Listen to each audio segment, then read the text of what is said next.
And good morning, folks. How are we doing? Or folk, as it were. We will only have one person in the audience today, folks, because Crime and Coffee's still on. I thought I'd get a little bit of a break last night, as today I will be having to come back to the challenge of changing the brakes on this vehicle. Yesterday, the vehicle has been stopping recently, very slowly, not very urgently, and that's been fine. Just leave more space in front, right? If you want to stop, think ahead. But yesterday we almost drove the Metrix studio straight into a bus. I mean, there was a car in front that stopped at a red light, and it became very clear that the Metrix studio was not going to stop at all. So we had to swerve into oncoming, overtake a line of cars in front, and go through the red light, and then just kept going. So yeah, that probably shouldn't happen again. And stopping on hills, that's also very tricky at the moment. Fortunately, it's pretty flat around here. But we really do owe it to society to be able to stop a 3.5-ton vehicle. So we've got to go through all that again and try again, Sure, I could call a professional, but, I'm going to pay somebody $35 an hour to do the plinky plonky, twisty. You twist. That's it. If I stuck, I call Billy. I say, Billy! Anyway, yeah, hello, Brian Faircloth. Good to see you from Northwest New Mexico. Wow, that's very precise. What is that, Santa Fe? I got my geography right. Fantastic. Good to see you, Brian. And Ekaterina. Hi, good evening. It's morning for us. It's early bird special. The sun is up. The sun is up. But hey, guys, perhaps you can help us out at Metrix today. What are we going to be covering? I don't have a plan. We've just got to keep up with this coffee chick. She's taken the world by storm. She's setting the world on fire with us in it. So what are we covering? Hey, Barbara O'Keefe, what are we covering from Dublin? Yeah, we're going to have a different section of the Earth today. Maybe we're going to be welcoming India into the Metrix universe. Subscribe to the channel, India. I got all the timing mixed up.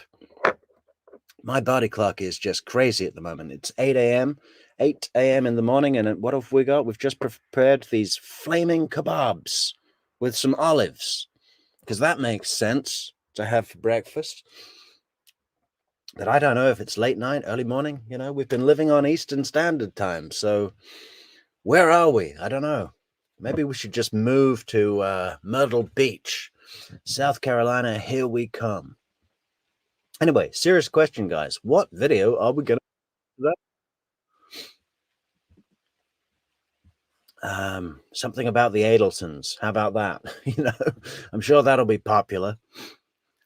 I don't want to just grab the same video that Crime and Coffee's on. She's handling that. She's doing a great job. We'll leave it to it. What are we going to be covering? Any ideas, guys? Amy, go back to bed. It's late, it's early, we just don't know anymore. But what are we going to be covering, guys? What Adelson footage could we talk about on True Crime Metrix today? Any ideas, guys? Hey, Joanne Georgiadis, one of our fantastic members, the first member into the group this morning. Welcome, Joanne. Good morning. Buenos dias. Brian Faircloth says it's 1 a.m. Well, welcome, Brian. Yeah. Ideas, guys. What are we? Someone lead the charge here. What video are we going to be covering? Just say whatever you want, and that's what we'll put on. First come, first serve. Good ideas only.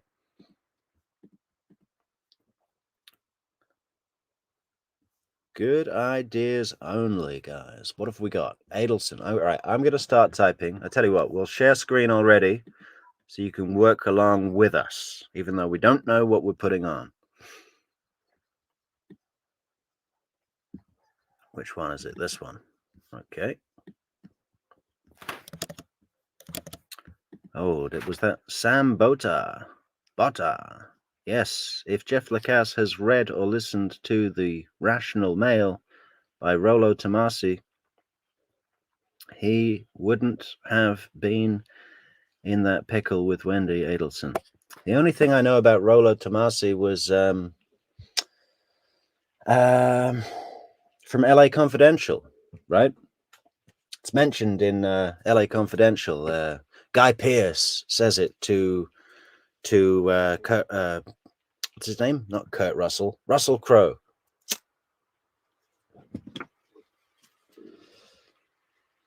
Yeah, well, I don't know if they're Greek, Ekaterina. I think they're more just Portuguese. Turkey and peppers. The olives are really good, though. Garlic olives, black olives. What are we doing, guys? What are we doing? Let's have a look. What are we doing? Adelson. How about we go way back? We could go to the 2019 trial, or we could have a look at something else.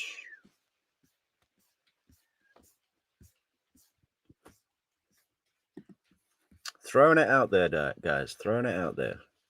Today, the fans make the choices. Tamara Demko, we've done that quite recently, Joanne. And it's got more of a late night feel. I know it is late night for a lot of you, but it's early morning here at Metrix Studio. How about something with Christopher DeCoste?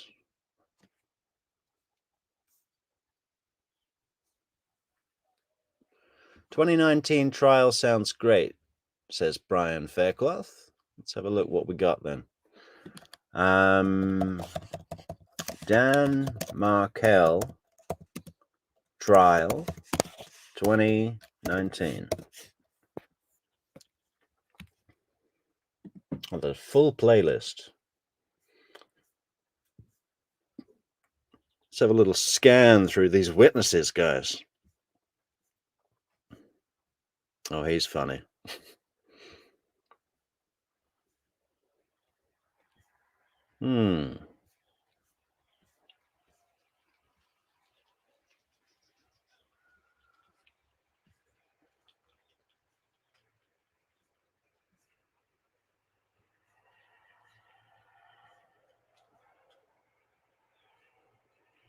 Should we do Mr. Hand Grenade's closing argument? How about that, guys? Hand grenade closing argument, or straight to Christopher DeCoste? Let's do hand grenade. Let's see how we get on. We can always change it, guys.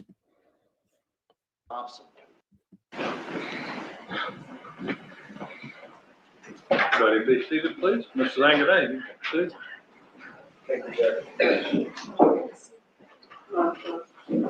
Your Honor, Mr. Crosby, Mr. Collins, Ms. Kaplan, Ms. Norris, ladies and gentlemen of the jury.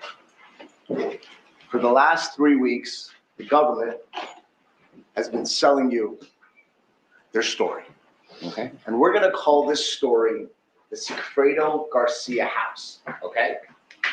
Not to be... The story is like a house. It's like a puzzle.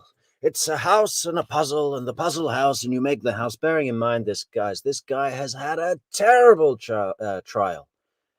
He's got lost with every witness. The judge hates him. He's bored the jury to death. He actually does a pretty good opening statement. I'll give him that. But everything else, I mean, you got to think what he had to work with. Sigfredo Garcia with that mountain of irrefutable evidence. It's amazing that he even went to trial, right? Confused with the Donna Adelson house, the Charlie Adelson house, the Harvey Adelson house. It's the Sigfredo Garcia house. And they want you to buy what they've been selling. My job is to be the inspector of this house. My job is to point out things that they don't want you to see. We're going to talk about the problems with this house. We're going to talk about the problems with the foundation of the Sigfredo Garcia house. We're going to talk about problems with the wiring. As much as we want to make fun of this guy, okay, this is phenomenally better than Daniel Rashbaum. Maybe Donna should have hired him. In this house. We're going to talk about problems with the plumbing and with the roof of this house. Now, the foundation of the government's case, unequivocally, without a shadow of a doubt, is Luis Rivera. How do I know this? Because the government said it in their own closing, that he is the linchpin of their case. He is, in the definition of... He's the linchpin because he came forward and told pretty much all he knew to get a sweet deal.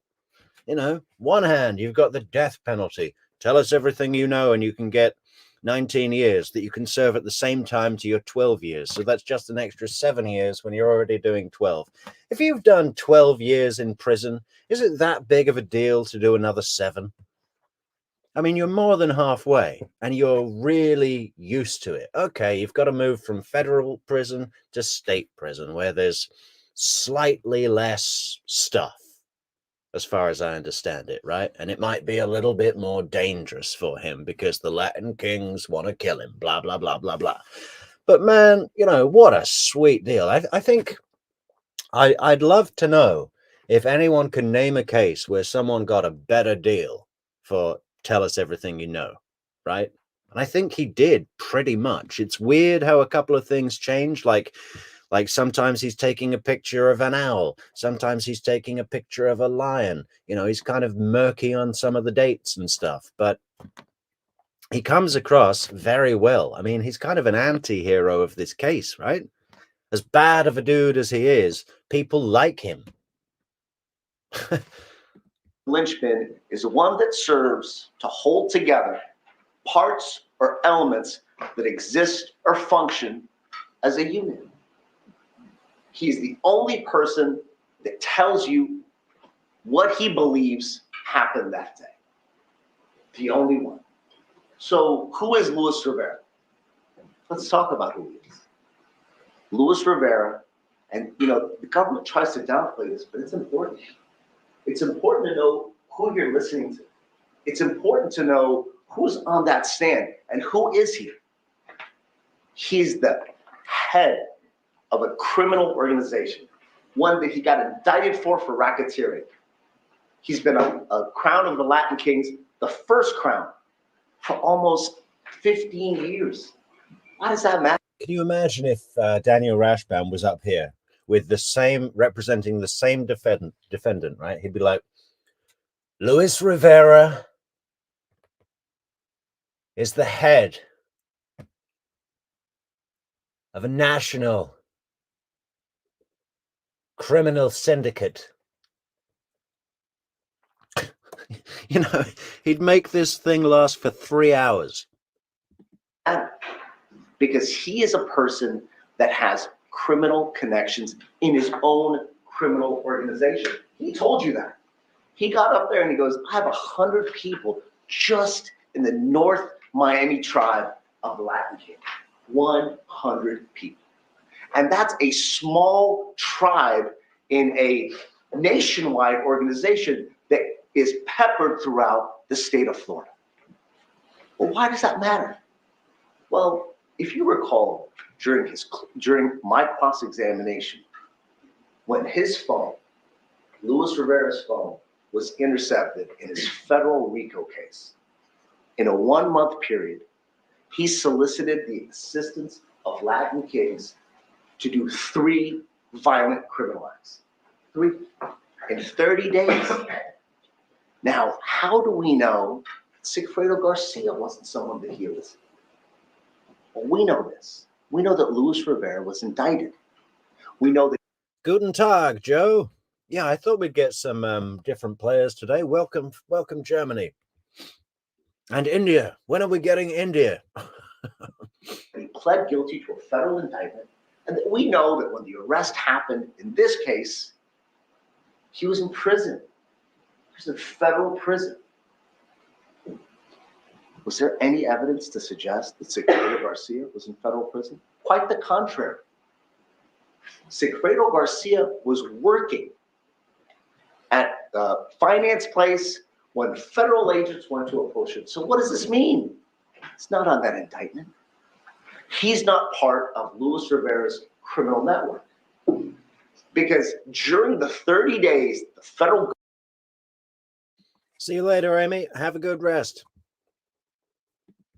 government was listening to every phone call and every text message that Luis Rivera said, there was not one that implicated Sigfredo Garcia. Because if there was, a reasonable person would assume that he would have been on that RICO statute, and he wasn't. And what does it also show? That he has a network of people that he can talk to. And by talk to, I mean discuss criminal acts, because that's what they do. This is not a charitable organization. This is a violent gang. A violent gang that carries out violent crimes. Listen, I asked him, I go, so. Okay, he's losing us a bit here. I thought we were talking about the Sigfredo Garcia house, buddy. Okay, now you're going and making the whole thing about Luis Rivera. What about the Sigfredo Garcia house? And remember, guys, his defense, roughly speaking, I mean, as much sense as we can make out of it, was basically Sigfredo had nothing to do with it. Charlie knew Luis Rivera, head of the Latin Kings, because Charlie would buy his cocaine from Luis. Charlie would go to the clubs. Luis would go to the clubs. Gangsters like clubs. Okay. Clubs also rhymes with drugs, right? So Charlie is going to the clubs. The gangsters going to the clubs, buying the drugs that rhyme with clubs, and hatches this plan with Luis Rivera on his own, who travels up to Tallahassee, possibly with King Anthony, possibly on his own, and kills Professor Markel without Sigfredo Garcia, and then hatches a plan when he gets caught up with his federal racketeering charges to say, okay, listen, I'll make up a story that it was Sigfredo when it was really me. And that's basically his defense. And as much as we might sneer and laugh at that, it's a damn sight better than Katie extorted me for $136,000. And she showed up and I was trying to keep her happy. The extortion never went up and Katie was always broke. And TV isn't code for anything. We just say it every time that we're talking about anything illegal. It's our thing. It's the Adelson's thing. And you can't prove otherwise. Reasonable Tallahassee. Reasonable puzzle piece Tallahassee. It's better than that defense. And this guy's a better lawyer. And this guy is the worst one we've seen apart from Daniel Rashbaum, right? Your self-described jack boy, remember when he said that? What does that mean? He goes and he robs people. And who does he rob? He robs drug dealers, probably innocent people too, regular people. I don't think he differentiates. And what's his take on a regular robbery? What did he say? Between $10,000 and $20,000. And why is this important? Because when you go rob somebody, you don't get paid up front for the robbery, right? You get the spoils of the robbery. That's what you get. Luis Rivera had indicated that he makes $10,000 to $20,000 after every robbery. Luis Rivera told you that he is no longer associated with the Latin Kings, right? Then he told you that he has fear that there's going to be retribution against him by the Latin Kings, right? And this fear was so deep-rooted that he got up there and he says, man, I'm in protective custody. They're going to kill me. Well,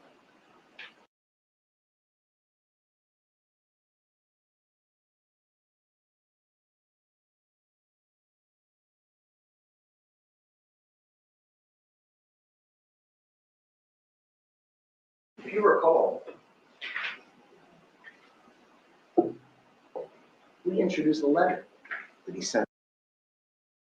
You see, this mute thing is contagious. I've been watching Crime and Coffee. She's always muting her mic. Now I'm doing it too. Yeah, wo kommst du, Joe? I used to live in Krefeld for a couple of years. Holly, you're a military man. Maybe you know it too. Krefeld in Nordrhein-Westfalen. From his compliment. And the date of this letter is November 3rd, 2016. A hop, skip, and a jump away from when he started cooperating and took his plea deal when it became public in mid-October. And after 2 weeks in isolation, because they put him in isolation to protect him, what does he tell them? He wants out. He wants out of isolation. What's really important is I want you to read the last line. He goes, it is ridiculous that I am in confinement only because, what's the last 2 words? The last 3 words. I helped you. Not that I told the truth, but that he helped them. Because that's exactly what he did. And they don't want you to think that. They want you to think that he came forward and told you 100% what took place. Now, he was arrested in May. He got appointed an attorney. The attorney gets the evidence. They go over the evidence with him. And unlike Miss Kawas, who had to travel from Miami and see Miss Magbanua, Chuck Collins and David Collins are locals. His local lawyers went to see him and they went over the evidence. The majority of the evidence that you see. Yeah, Ramble, this is Sigfredo's lawyer, Mr. Handgrenade. And he's so much better than Rashbaum, as terrible as he is. It's so much more engaging. Rashbaum would be up here going, Luis Rivera, head of the Latin Kings, wasn't truthful. You heard it. I want to clip together all of Rashbaum's meaningless little segues, you know. We'll get there, but we'll get there. But we'll come back to that. You heard it. You heard it. And this happened before he met with the government. So if the government wants you to think that she didn't spoon feed him anything, well, she provided the Kazati, of course, there's only 30 watching. They're all over on Crime and Coffee, the hottest new thing in town. evidence to his lawyer, who went over it and said, Mr. Rivera, got a big problem here.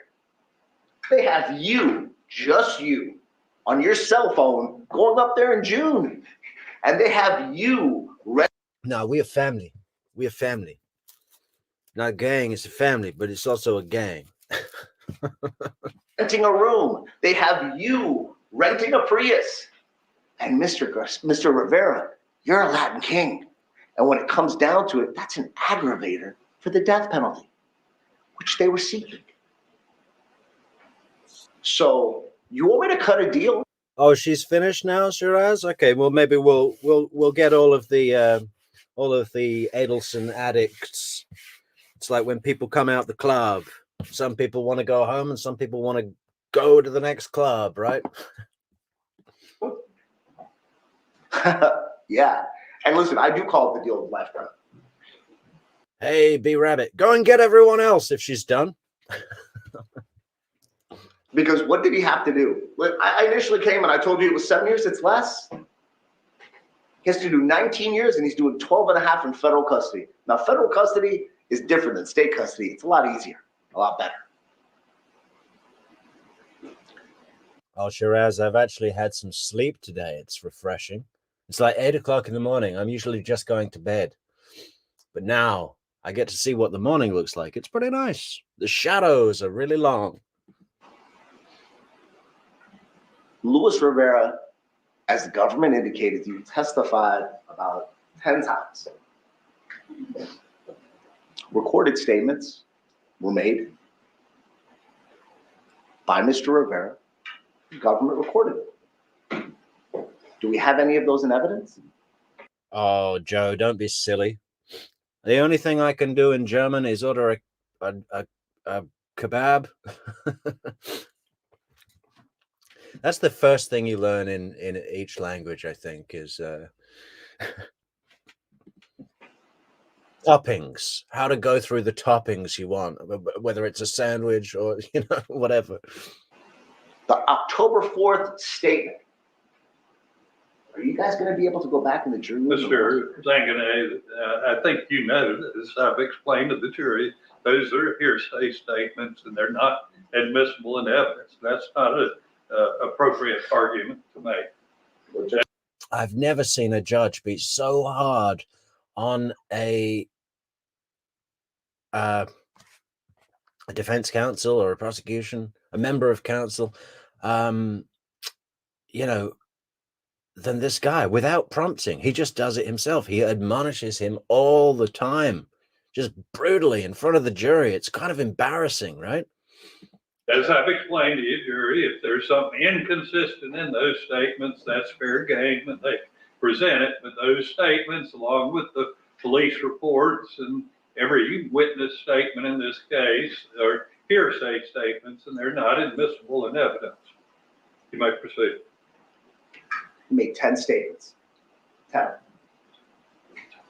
statements. My client was interviewed for 2 minutes. You heard that statement. They played that audio for you, right? You remember that? When they went to interview my client, you heard that one, right? They played it for you. They bought it out. They marked it as an exhibit. They pushed play, and lo and behold, exactly what was said. Luis Rivera's testimony is what you take it to be.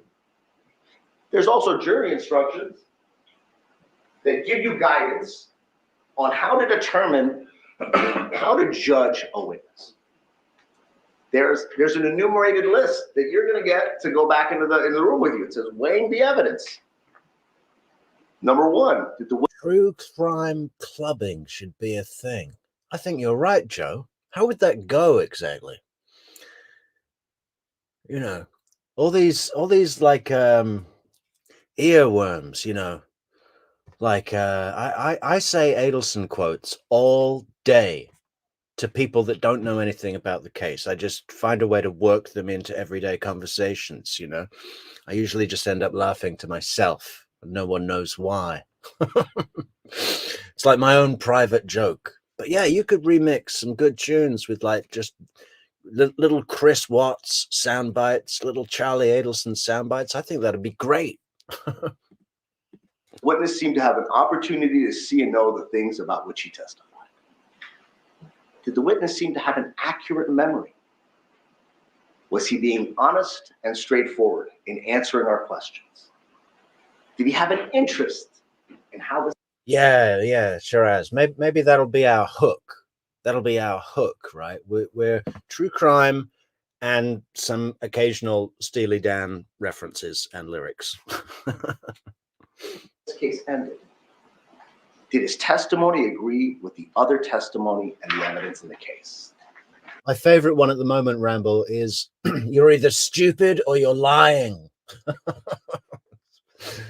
But I haven't worked out a way to get that into everyday conversation in a polite way because it's so abusive. That's what Charlie says to June when she's worried about coming over, and she thinks like that he's been talking to Catherine McBanoir and you're either stupid or you're lying. Just think about that. Break that down in your mind. Imagine someone saying that to you. It's so funny. How this guy treats women, huh? Has the witness been offered or received any money, preferred treatment, or benefit in order to get the witness to testify? And there are a few others, which include, is the witness a convicted felon? 5 felony convictions. Yeah, Ramble, maybe we'll do some kawas in a little while. I think we're going to go through these closing arguments for a bit. Unless anyone has ideas, just post them in the comments. You want to skip to another video that you think would be good to cover? We're all ears. Today, you decide. And did the witness at some other time make a statement that's inconsistent with testimony provided in court. Well, you heard what he provided in court, and you know there's about 9 other statements.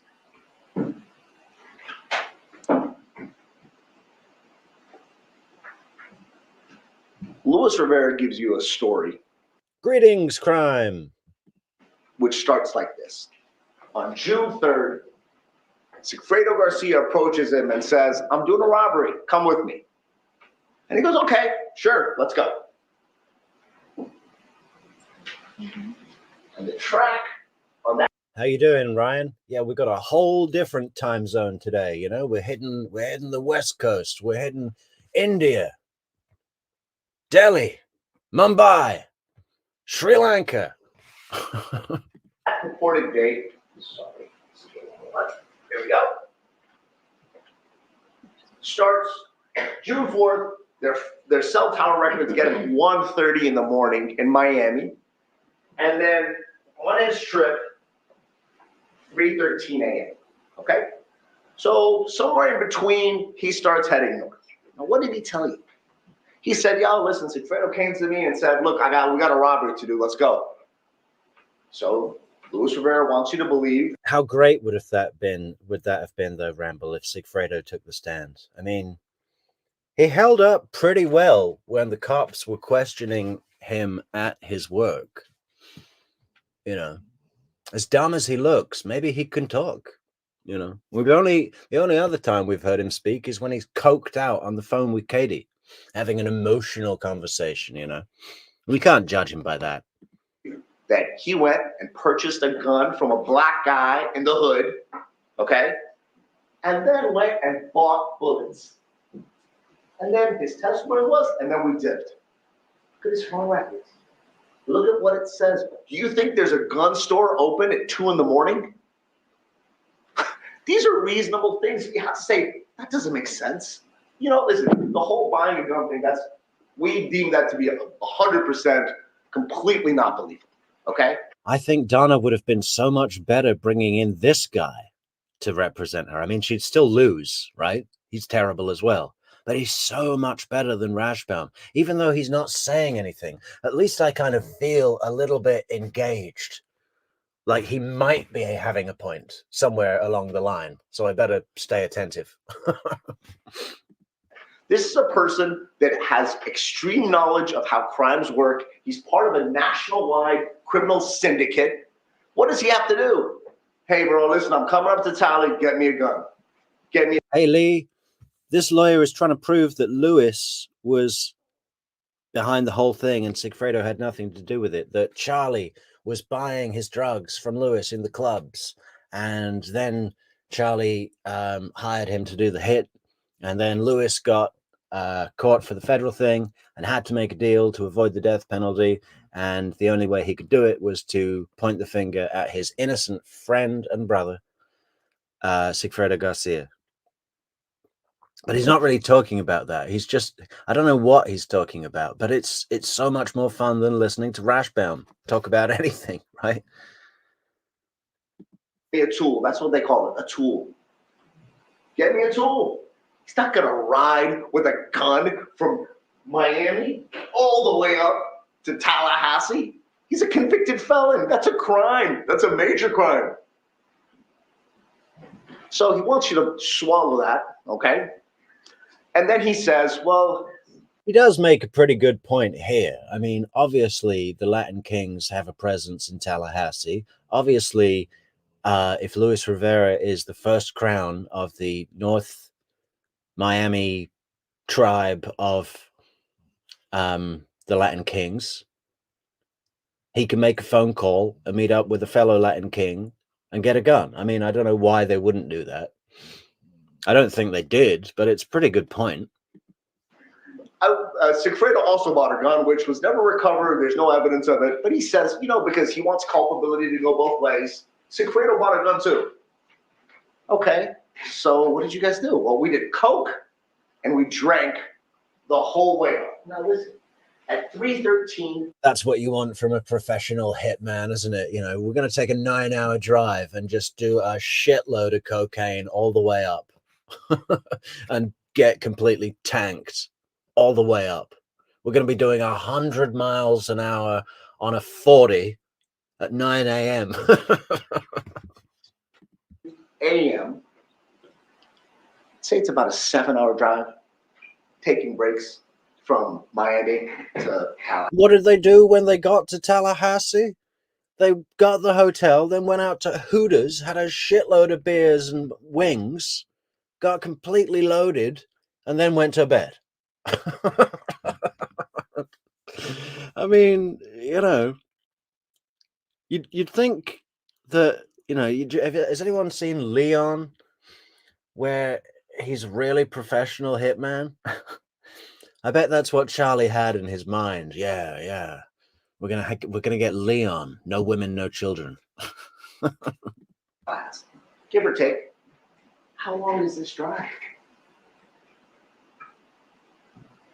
Let's just say he left 3 o'clock and he gets. Yeah, exactly, Shiraz. It was totally Sigfredo that pulled the trigger, because you can tell, because Sigfredo is about 5 feet taller than Luis Rivera, right? He's enormous, and Luis Rivera is really short. He's like 5'1" or something, right? And the bullet hole, Luis Rivera wouldn't be able to point a gun that high. There, 12:30. It's a 9.5-hour drive. Sergeant Downing pulled him over, right? We know that for sure. There's a record of it. That record shows Luis Rivera was the driver of the rental car. And Sergeant Downing, when we asked him, was there anybody else? He's like, nah, that's what I checked when no one else is in there. Nobody else was in the car. Right? And what else did he say? He goes, well, you know, he'd been a trooper and doing other law enforcement for about 8 years before this. If what Luis Rivera was telling you was true, then Sigfredo Garcia must have consumed 3 to 4 grams of cocaine during this ride up. Now, sure, he doesn't have a glass table to do cocaine off of, so what does that mean? Probably took out his key. Did key bumps. There'd be coke all over him. This would be a disastrous, probable cause to search the car, which he purported had guns in it. Does that make sense? Does the evidence suggest that? Trooper Downing, let me tell you, 9 o'clock in the morning, a guy that's been on cocaine all night, someone that... I was really confused about this until recently, but Grish gave some good information I'll share with you all here, is that why didn't this cop arrest them or search the vehicle? They're doing 100 miles an hour in a 40, I believe, at 9 in the morning. They probably smell like booze. They might have signs of, you know, being wired on coke. A cop knows those signs, right? Why didn't he get arrested or searched? They basically got a ticket and a warning, a low ball ticket and a warning. And, you know, what Grish said was that the cop went back to run the registration and the license of Luis Rivera, and it popped up on his system saying, yeah, listen, we've got a federal racketeering investigation, so don't bother this guy for any lowball shit. You know, if it's a traffic stop, send him on his way, because we've got a much bigger investigation. There's a tag on his name, right? Which is a pretty good explanation, and one that I'd never thought of. So thanks, Grish. That's been trained as a police officer for 10 years, guess what he's going to do? Get out of the car. Right? Probably coke all over his face. You know why he didn't say that? A, he wasn't in the car, and B, it didn't happen. Are there records to show where Sigfredo Garcia was during this time? Magically, they're not. They're able to get everything they need, but on a trip that's material to their case, they don't have it. Just like when I asked the financial officer, I go, well, what about his bank records? Well, we had to search archives. We're not going to do that. God forbid. God forbid we make one other call and get information. Yeah, Ramble. Or, you know, a drinking straw. Just stick it in the bag. It's not rocket science. Because it could hurt us. Luis Rivera, their linchpin, has married them to a story. This is the foundation of their case. Unless, of course, you're Charlie Adelson, who does all of his cocaine off the tit of a 14-year-old Colombian hooker.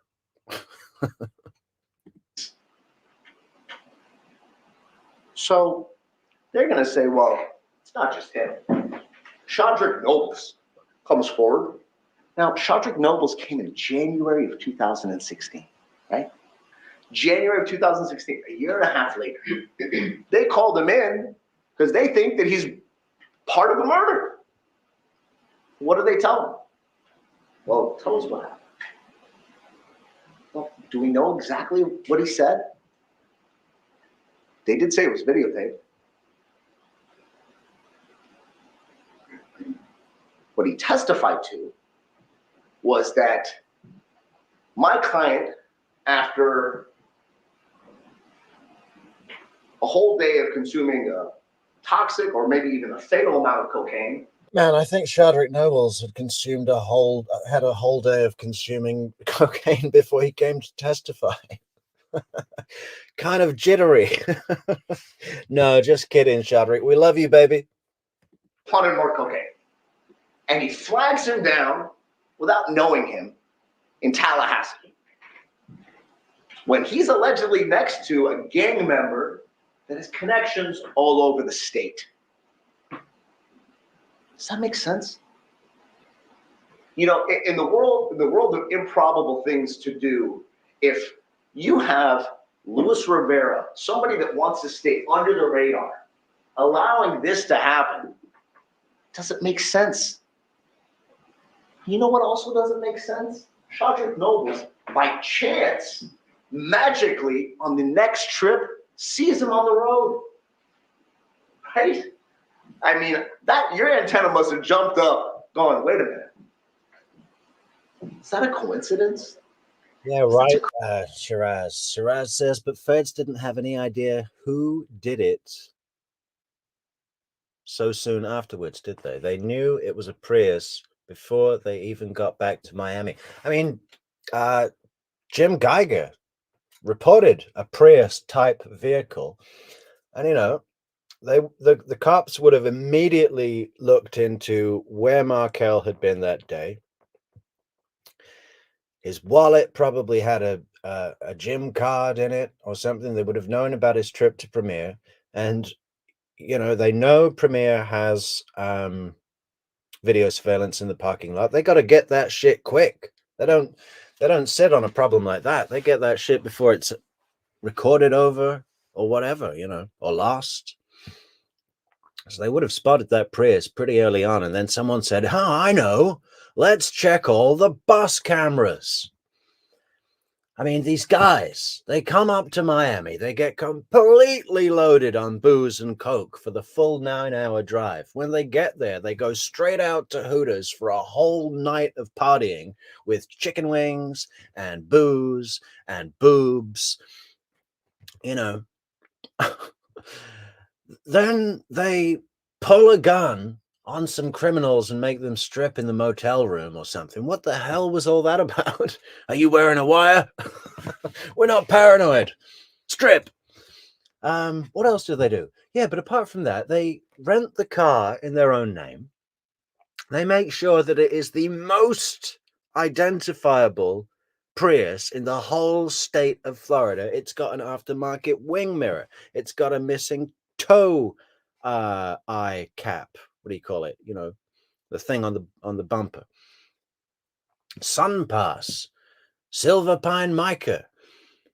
Then they make sure that they are caught on video on every single bus camera in Tallahassee, almost making a point to do so. Get to Premier Gym. Sigfredo is taking a piss in the bush at fucking Premier, right? Gets out of the car, takes a leak in the bush in this nice part of town gym membership parking lot. That would draw some attention to me. I'd be like coming over saying, "Hey, sir, what are you doing? Why are you pissing in our bush? Are you a member, sir?" These guys could not be worse. And then he blows a hole in the Prius while they're driving. right? They turn off their phones 10 minutes before they're hit, turn them back on 10 minutes after. If that's what you're going to do with your phone, you might as well not bother turning it off, right? Anyway, getting a little carried away there. It's early, guys. It's early. We're full of energy. Crazy coincidence. Sergeant Nobles told the cops, yeah, bought him a little coke. Did he get charged for that?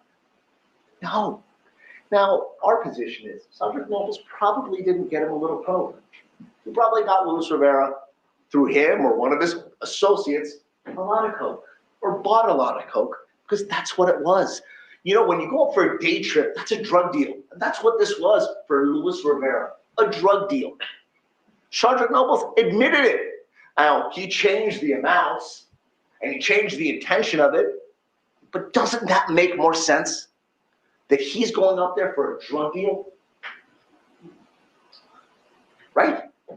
Because if you're going to go, and remember, hold on, let's go back. Let's go back to what Luis Rivera said. Around Orlando, which let's say it's 8 o'clock in the morning, after about 5 hours, being on the road for at least 5 hours, his alleged best friend goes, oh, you know what? Just to let you know, it's not a robbery. We're going to kill somebody.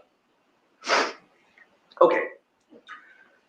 I guarantee you, Sam Boda, that suit is a $1,500 suit minimum.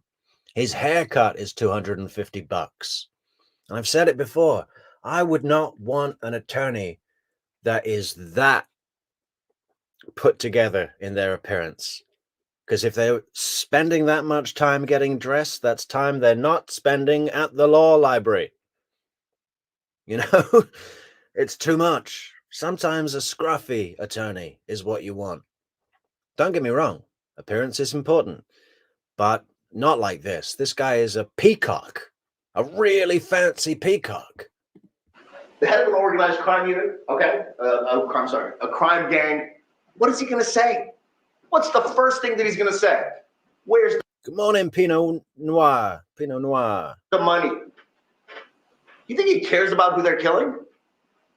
He's going to say, where's the money? How much do we have now? I'm going to kill somebody for free. Right? Does he say that? Does he ask, where's the money? I mean, we've all seen movies, hitmen take half the money up front. But no money is given. Or more importantly, who's paying us? Who's paying us? Because if I'm going to go kill somebody, the person that's paying us knows who I am, they may need to be a loose end. Does he say any of these things? Because candidly, don't you think that's the first? These are the conversations that are going to be had on this monstrous trip. At least even from 8 a.m. till 12:30, right? Aren't they going to discuss where we're getting the money? Who's the person that knows about this? Who's paying us? Did he mention that at all? Wouldn't that be the first thing a criminal in a criminal organization would want to know? Not who we're killing, how am I getting paid? Right? Where's the money coming from? And then if Segredo would have been like, I don't know, do you think he would have done it? We'll get back to some more of this later. But this foundation of their case, their own linchpin, that's weak. And weak is an understatement. I don't think you can believe anything that he says out of his mouth. And if you do, go ahead. But remember what I am discussing with you to discuss back there, because this matters. You know, just because there's a theory and there's evidence. You know, we started off this closing argument, Mr. Hand Grenade, with you telling us that you were going to be talking about the Sigfredo Garcia house. What happened to that? We're just tearing down Luis Rivera's house. He's not on trial. He's been convicted. He's doing 19. There's common sense. Common sense has to fall in there somewhere. And we're only at June 4th. Okay? We're only at June 4th in a trip up. What Luis Rivera testified to was that they get there around 12:30, and then they went to bed. Right? They've been up all night. Why are his sleeves so short? Good question, Ramble. But is it his sleeves that are short or his arms that are long? All that stretching the truth, right? He's been stretching the truth right out there. And he's doing a fair lot of pointing to the jury. Might, according to him, drugging and driving and drinking and God knows whatever else he was saying. June 4th. They stay in Tallahassee a night, June 5th. And then they head back down June 6th.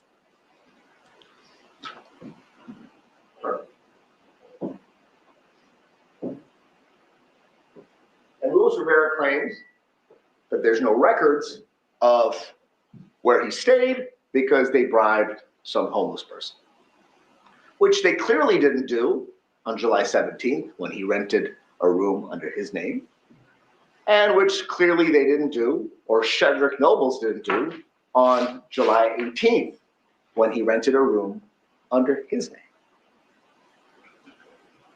There's holes and questions on this trip that have to be screaming. I don't know if I can take Rivera for anything that he says. And let me culminate Rivera by saying one thing. His purported best friend, he picked him out in a second, right? Oh yeah, that's the guy that did it. He asked him a question about the Latin Kings. Oh man, how you got to bring them into this? You think he's protecting somebody? Maybe one of his Latin King brothers? Government said they cross-referenced Rivera's phone records with other Latin Kings. You don't think he called another Latin King from June to July? In October itself, there's 3 crimes that are caught on that wire that he confessed to, that he admitted to you. But that does not form the theory of the government's case. So Control, Alt, Delete. Don't think about it. No way, Sam. You think I can afford that place? That was a client's house. I was kind of using the pool while she went to Seattle to visit her daughter. I have no idea how much that big pool pillow thing cost, but I bet it was like $500. Well, and what a thing to put a dog on in the water. It's fantastic. She really liked it. Don't think about that, guys. Don't think about it. Because that could create questions they don't have answers to. Now,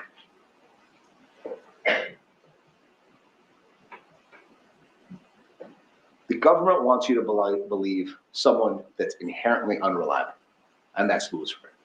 And they said, yeah, he's a bad guy, but that's your bad guy. That's their bad guy. Hey, Ramble, yeah, I've been thinking maybe doing Wendy's interview for a 3rd time, right? Because every time we go through it, and it's a multi-part special, guys. The first time we did it, it was 6 episodes. The second time, it was 4. So it takes a while, and it makes me want to put my finger through my own eye. But every time we watch it together, guys, we come up with something new.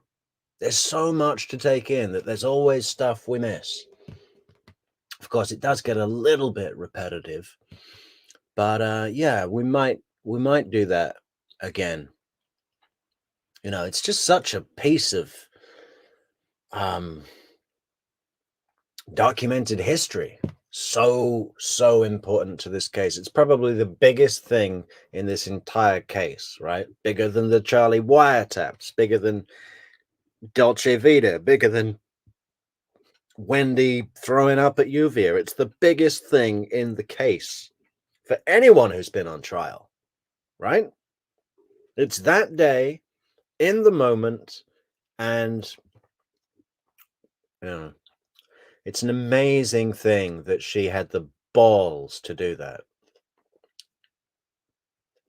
You know, I keep thinking about her morning, from the time that she woke up, watching the clock, watching every single minute on the clock. It would be a great opening sequence to the movie that we will be making just as soon as Metrix production company becomes a licensed entity.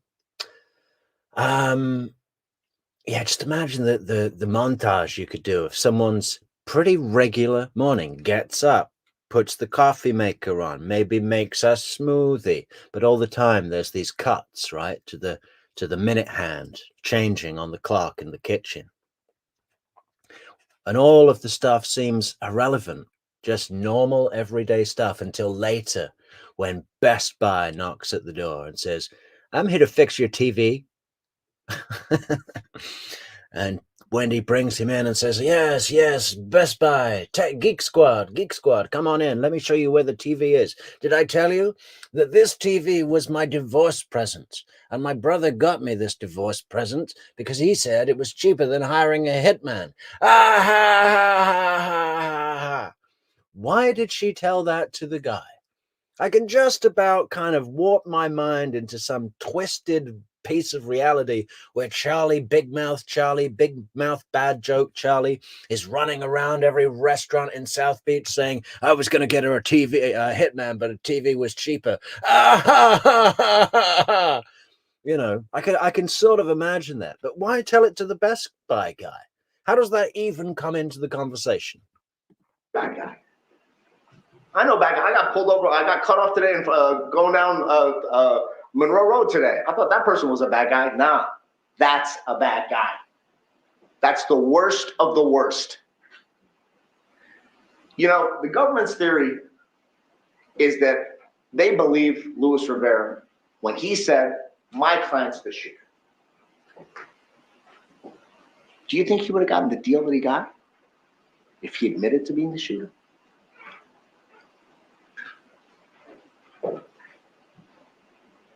What's a shorter distance when you pull up behind somebody in their driveway?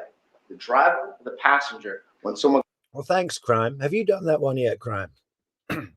was parked in the driveway. The quickest person to get there is who? Someone that just walks right out? Gangster style, bang, bang? Someone that has to walk around the car all the way around. And it's so funny that that investigator Yao said gangster style. What is gangster style bang bang? It's a shame we couldn't see him there. I bet he was holding the gun sideways. Gangster style bang bang? Because who's shooting who? A gangster killed Dan Markel. Luis Rivera killed Dan Markel. And you know, what are you saying? Sigfredo Garcia is not a gangster? I mean, he's not a Latin king, right? But he's a street thug. I mean, look at him. What? It's common sense. 2 and 2 has to equal 4. He's admitted to being involved in these types of actions.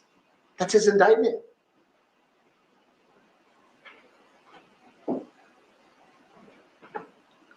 Okay.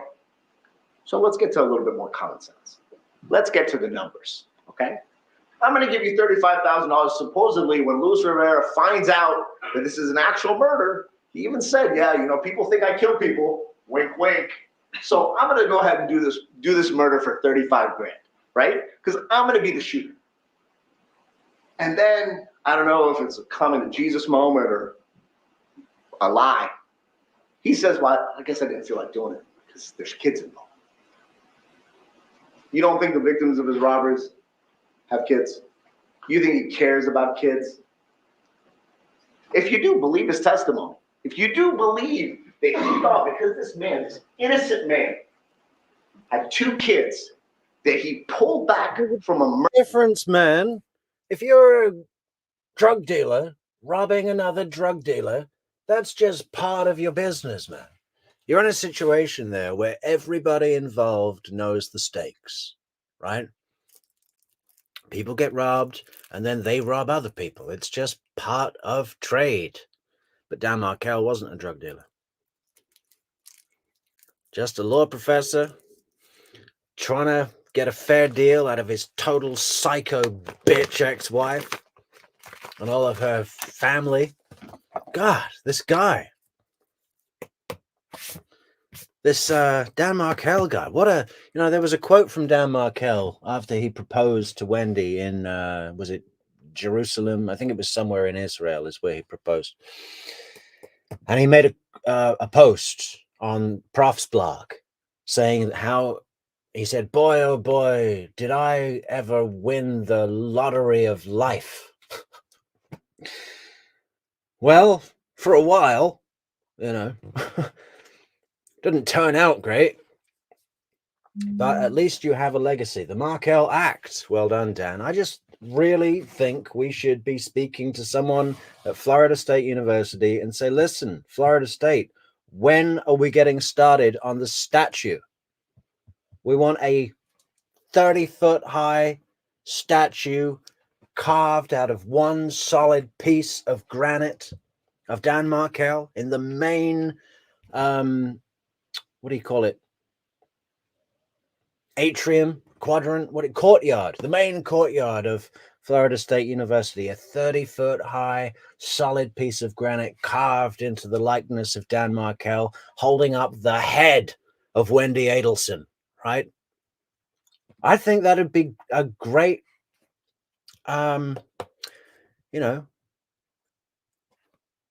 way to remember the man. Murder, just to re-engage it a month later. It's kind of shaky. It's kind of unreliable. And then here comes the best part.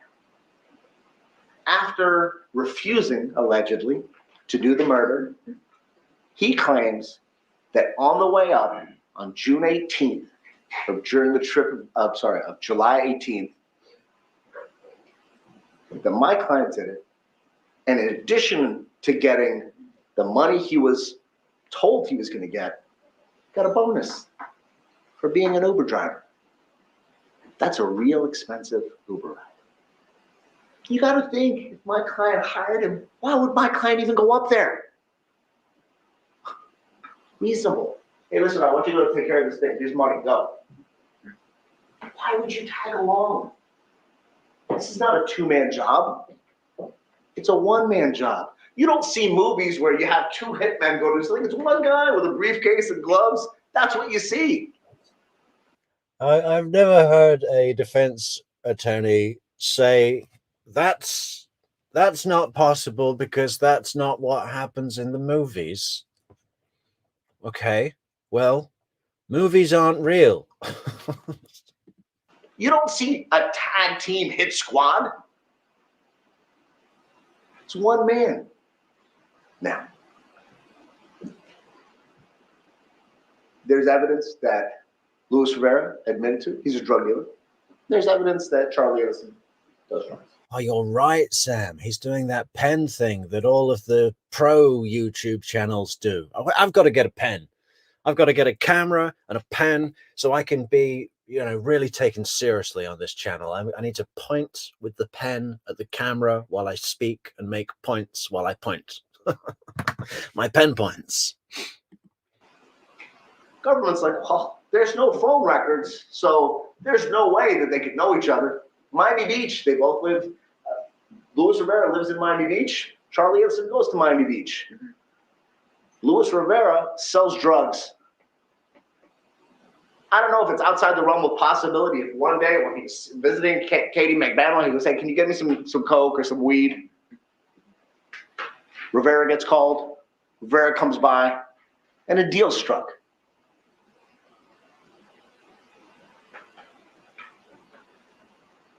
Yeah, crime. Charlie bases his whole version of reality on movies. He's like, in My Cousin Vinny, he had a bad attorney and they got off. They got found not guilty. And I had a good attorney and we cheated and we had Josh Dubin and I got found guilty. But that didn't happen in My Cousin Vinny. It's so weird, his analogies.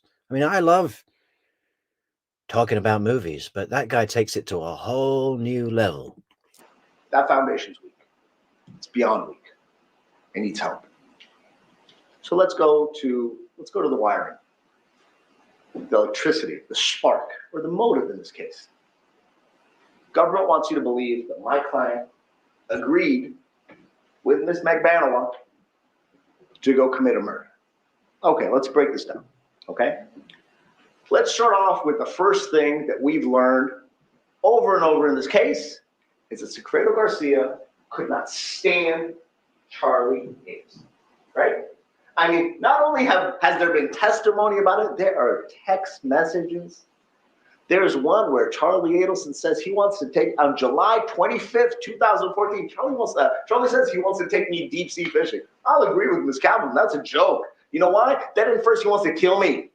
He wants to take me out in the middle of the ocean, knock you out, have the fishes take care of you. July 25th, 6 weeks before this purported June trip that my client went on, but there's no evidence of it. And so we have July 25th. Now remember, they broke up in 2013. She goes out with him New Year's Eve, going into 2014. Okay, we know that Charlie Adelson knows who my client is because there's a text message in late April, the one I just talked about. Yeah, this brings us back to an interesting point, Kaza. Kaza T says, considering all of Chucky's criminal element connections, he did a pretty shoddy job. You get what you wish for, Charlie. You see, this is, people talk about Charlie's motive and like, oh, he must have been, Wendy must have really exaggerated the abuse from Markel. I don't think Wendy had to exaggerate the abuse from Markel, right? As far as the Adelson family concerned, the very fact that Dan wouldn't lay down and take it up the ass was abuse enough. You don't say no to these people. If you do, you're on their shit list, right? Which is a pretty severe list to be on for these guys, right? There was no need for Wendy to fake a black eye or say that he locked her in the basement. Yeah, she drilled up the shit about when they would drive down to Miami and he would say, he would work on the laptop and she'd have to drive the whole way. And he would say, you may not speak. And I'll tell you what that actually looked like, right? When it was approaching the weekend and Wendy would say to Dan, look, it's another trip, another long trip to Miami. And Dan's like, what? What? You want to go to Miami again? We were just there last week. Okay, we'll go. But listen, I've got this paper and I need to get it on the prof's blog by Monday. So I'm going to have to work the whole way. We'll go. Yes, fine. We'll drive all the way down to Miami again, even though we were just there last week. But I'm going to really have to work on the paper. And it's a complicated thing. And I'm going to really need to concentrate. Okay. So straight 9 hours. If I work the whole way, I'll probably be able to get it done. And then we can spend time in Miami with your family. Totally reasonable. Right? Wendy has reshaped that, changed it into, he would sit on the laptop all the way down to Miami and he would make me drive the whole way and he would say, you may not speak. Okay, that's exaggerating, quote unquote, abuse. But as far as anything dramatic, like Amber Heard style of allegations, didn't need to happen.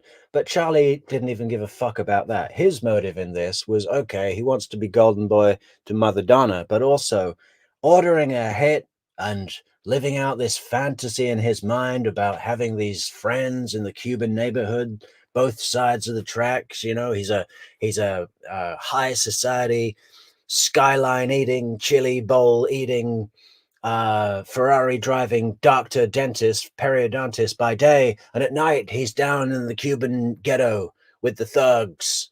You know, he's just living out this fantasy in his mind, and he thought it would be cool to order a hit and act like his favorite Sopranos character. That's it. That's all there was to it. So what does that mean? He knows about my client. Luis Rivera, what did he say? I'm talking about that, I'm sorry. What did Luis Rivera say? There was a time in the summer before the trip that Sigfredo drove up to a restaurant where Katie and Charlie Adelson were, and he wanted to run him over. So wants to kill him. Charlie Adelson agrees that he wants to kill him. And then on July 1st, on the wiretaps, you hear Charlie Adelson. Absolutely, Sam. That's been totally confirmed. You know, Wendy's always on the stand going, well, the reason we moved to Tallahassee is because Dan tried to get a job at the University of Miami and he didn't. He couldn't get the job. He couldn't cut the mustard. So we had to move to this godforsaken shit pit hellhole of Tallahassee, where they haven't updated the carpet in the movie theater in the past 5 years, you know, where you can't get a piece of sushi for love or money in the whole goddamn town. That's where we had to move because of him. And it's not true at all. They wanted Dan, but it was... Wendy was also applying for a job, and it was kind of a package deal or something, I think. Anyway, the people that were looking at Wendy were like, okay, we're not really happy with her work. We don't think she really does much. And I totally believe that. That fits, right? Wendy would just get people to do things for her. Yeah, it was Wendy that they didn't want. They wanted Dan, but it was a package deal. So, you know, it was because of her that Dan didn't get the job in Miami. You're right, Sam. And say, reminiscing about a time where he had jet skis and how, the guy with the 2 kids, my client, July 1st, angrily pulled his car behind Charlie. 60 people in the stream, guys. Is that worth ringing the bell? Well, it is a strange hour that we're pulling today. I think it's worth of ringing the bell. You know what else I think it's worth for, guys? Leaving a like on the video and hitting that subscribe, guys. That's a fantastic place to be. You hit the like, you hit the subscribe, and you come back and play the video. And confronted Charlie Adelson. So definitely no April 25th, definitely no July 1st. And there's celebrate text messages between Charlie Adelson, Catherine McManus on July 2nd, highlighting the July 1st incident. Okay, so hates his guts in April, hates his guts in July, right? That's the evidence. It's uncontroverted. Even Miss McManus, good friend, the young lady that's in the picture with Wendy Adelson, I forgot her name. But even her, when I asked her, how angry was he about this? She gave a scale of 10, 11, and then 12 when I asked. Okay? Hates his guts. This reverts back to my initial question about Luis Rivera. If asked, hey, you want to go do a job? If Catherine McDaniel, as she's dating a man that drives a Ferrari, flaunts his wealth, and his slick back hair for everyone to see. If you Google him, you see his face, you see his cars. If Catherine McManus came and said, listen, I got a job for you. It's $100,000. Don't you think his first action is going to be from who? Who's paying me? I don't know, Ramble. Ramble says, the second Charlie got arrested, Donna should have walked down there and taken the rap. What mother would ever let her son take the rap for her? She'd get maybe 10 years. She's got maybe 10 years to live. Charlie has 40. Well, I don't think they'd have let Charlie go.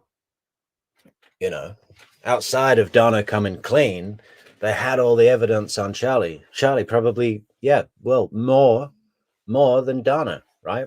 Sure, they had Donna saying that it probably involves the 2 of us, and this TV is going to be about 5, and all of those sketchy conversations on the wiretaps, right? But they had all that on Charlie too, and more. So I don't think she'd have just been handing herself in. But yeah, I agree. If she could have gotten a deal, but I clearly the one person most important to face the rap for this, as far as the Markells are concerned, is Wendy Adelson, right? Sure, they want Donna as well. Sure, they want Charlie as well. Even Katie, Sigfredo, and Lewis. But I bet you this. I bet the Markells would actually let Sigfredo, Lewis, and Katie out if they could definitely get the Adelsons. Certainly Katie. I think Katie is the most I don't know about saying the most redeemable character.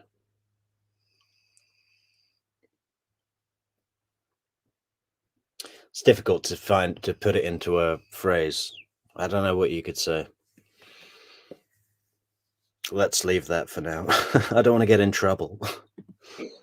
Who's doing this? You heard Sigfredo's own temperament and his own words when the FBI went to talk to him. Pretty calm. Spousal hire. Thank you, Crime. That's right. That's correct. Calm, collected, thought out person. Where's this money coming from?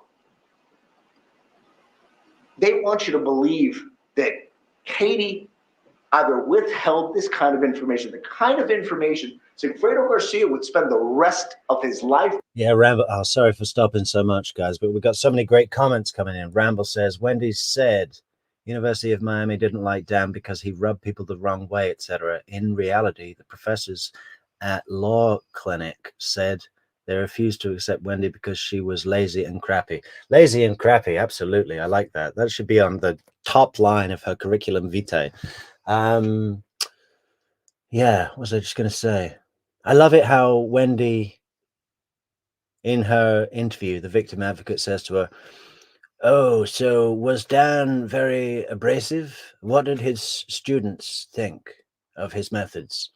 And Wendy was like, so proper, so saying it so kindly, but this is what she said. This is a direct quote. She says, well, I think a few people liked his methods and a lot of people didn't. Which is just a nicer way of saying, yeah, people thought he was a dick, total dick, Professor Dick. Or even death. To commit an act not knowing information. And listen, this isn't, hey, honey, can you go down to the store and get me some milk? No questions asked. Yeah, sure, no problem. Can you pick up diapers? Yeah, sure, no problem. Can I borrow $100? Yeah, sure, no problem. You want to make 100 grand for killing someone you don't know? Huh? They don't want you to think about these pieces because what do? They cut Sigfredo out of the equation. Because we know for sure how he feels about Charlie Adelson. We know how the government feels about Charlie Adelson. And Wendy Adelson, Donna Adelson, spent the first 21 minutes of their opening statement talking about the Adelsons. Now, if Luis Rivera got the deal of a lifetime, and after a year or 6 months, they arrested Charlie, and he admitted it was just me and Luis. Yikes, right? What a pill that would be. Yikes. Souls, release Sigfredo, not guilty. Yikes. Man, I wish we could see Sigfredo's face while this guy's talking. He must be looking pretty nervous. He must be looking like, oh man, this is going really badly. What's that appellate lawyer's name?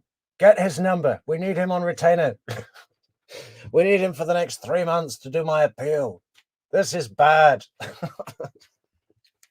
Swallow. But we don't know. Because the only people here, the only people that have been arrested, the only people in front of you, my client, Ms. McMahon. They're painting a picture with missing pieces. I'm trying to open your eyes for you guys to discuss some of these missing pieces. That's all. That's all I can do. My job is to point out problems and ask you to talk about them. But don't you think the issue as to why Catherine McMahon, they told you, she's barely making any money. I'm going to give you 100 grand. And then here's the $1 million question again. What money am I getting up front? How do I know I'm getting paid? Hold on, the guy, pardon my language, the guy that's banging you is going to give me 100 grand? How do I know? What kind of deposit am I going to? The guy that's banging you is going to give me 100 grand? Well, everything has a price. Hold up front. There's no testimony to any of this. I guess it was COD, cash on debt. That doesn't exist.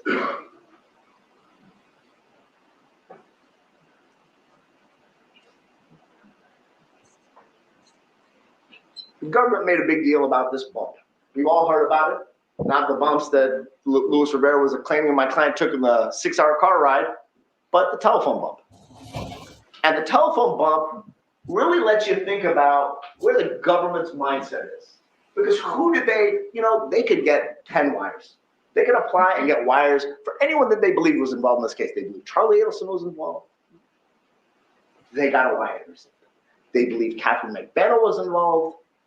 They got a wire intercept. They believed Sigfredo Garcia was involved. No wire intercept. Now, let me tell you why you should be thinking about this, because even according to the government, Luis Rivera, the person whose family's allegedly extorting him, is closest to who? Sigfredo Garcia, right? Wouldn't you want to hear what he did or didn't do as a result of who he called or didn't call? They didn't even get. Bob 417 says Sigfredo holds the cards. He has a treasure trove of information and could have made the best deal. Well,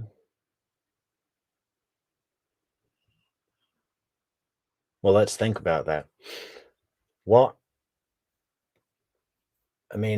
He has as much information as Lewis does, at least. Does he have anything more?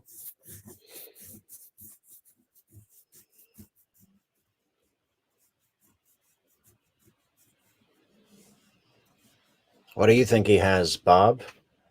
What information does Sigfredo have that he's holding on to?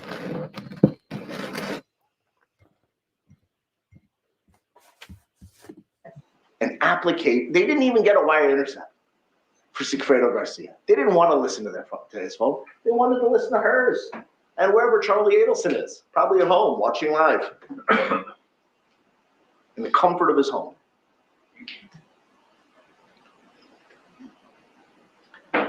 They played a tape, a wire intercept call. I think it's called L or J, where you can hear my client was angry. He probably found out the night before that the love of his life had been talking to her ex. And he'd probably been out drinking because it's 8 o'clock in the morning and his speech is a little slurred. And what's the first thing he says? They didn't play it. I'll tell you this, Katerina. Nobody is in love with Wendy Adelson. People like Jeff, people like Dan, whoever else she's got under her spell, they're only in love with this illusion that she creates, right? Which is tailor-made to what anyone she needs for themselves, And with Dan, it didn't take long for that to, for him to wake up. It didn't take Jeff long to wake up. A lot of people spend years trapped in that bubble. And lucky for those guys, they got out pretty quick. I'm not going to make this call. And then she gets on him and he says, I'll make it, but he never does. He never makes the call. And they claim that he made a call and a hang up. That's not a call. There's no conversation there. Does he appear to have a real interest in who's purportedly extorting him? Because remember, it's him too. His name is allegedly on this piece of paper, which we've never seen. But they say his name is on it. And if he was a real gangster, the way that they're portraying him, a real murderer, and someone's extorting him, I would assume he'd make a lot of calls. I would assume he would make a lot of calls to a lot of kings. Yet, here we are, with 0 calls to listen to.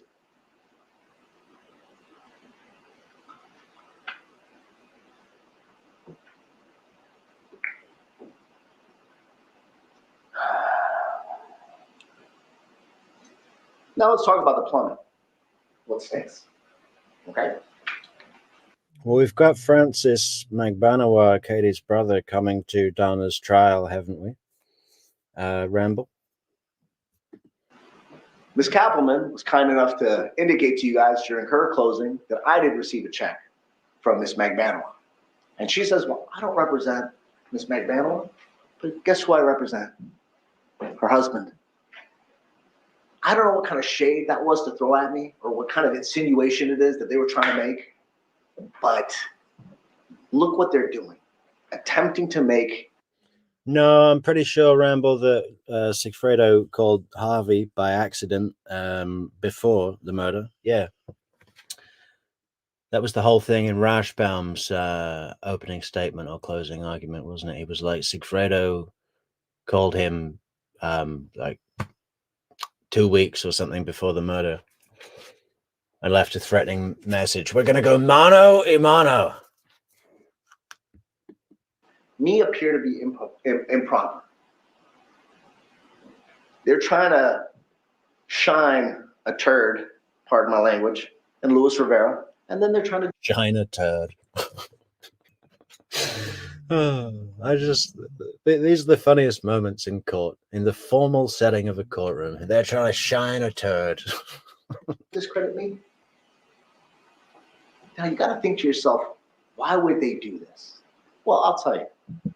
There's an innocent man that was murdered, a father of two, law professor, was killed in his driveway in cold blood.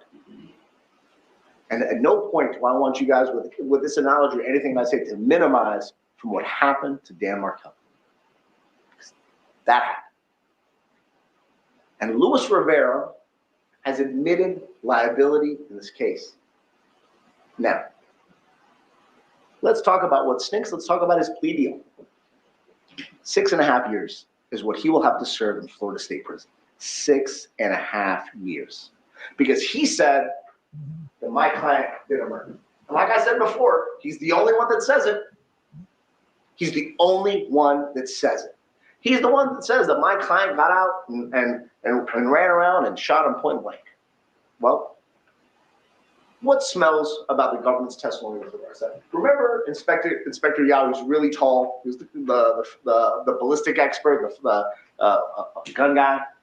So before, when he had the one point of entry, 49 inches, he said someone between 5 feet and Ramble, no, I don't think Sigfredo called Harvey as proof it was done. No. That was literally like he thought he was calling Charlie and wanted to threaten him because he was in a temper, because not only was Charlie banging his wife, but he also had a jet ski. It was the jet ski that pushed him over the edge, right? That was just a fuck up, really bad fuck up, but it totally connected the phone number from the cell phone tower dump that was outside Premier. They got Sigfredo from there. It connected that number with an Adelson number, Harvey's number, right? I think that was instrumental in putting it all together. It's kind of a lucky thing for the investigation, right? 6 feet tall could do the shit. 2 weeks before trial, came up with a new theory, came up with a bunch of things that he was assuming to do what? Increase the height of the shooter. What? This is something you did a few weeks before trial? And what he did is... I'm amazed that this guy isn't trying to say, Luis Rivera could have gotten out of the car on stilts and been even taller than Sigfredo and shot the gun from up high. He took a bunch of variables that don't exist. And he even admitted it. And what did the government say in their close? Well, it was a tall guy. That's not what the evidence shows. The evidence shows it. He could have easily ditched the stilts in Tallahassee, in a bush in Tallahassee. The FBI didn't make any effort to find these stilts. If they had, we'd have proof. It was someone with the one point of entry at 49 inches, someone between 5 and 6 feet tall. They say it's a taller person because Luis Rivera says it's a taller person. Because Luis Rivera received a 19-year prison sentence where he only has to serve 6.5 years for killing Dan Markel.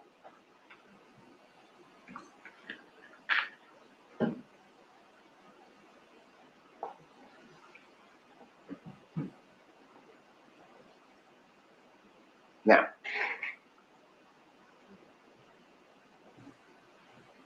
There are factors that a jury has to take into consideration when making a determination as to someone's involvement in a crime.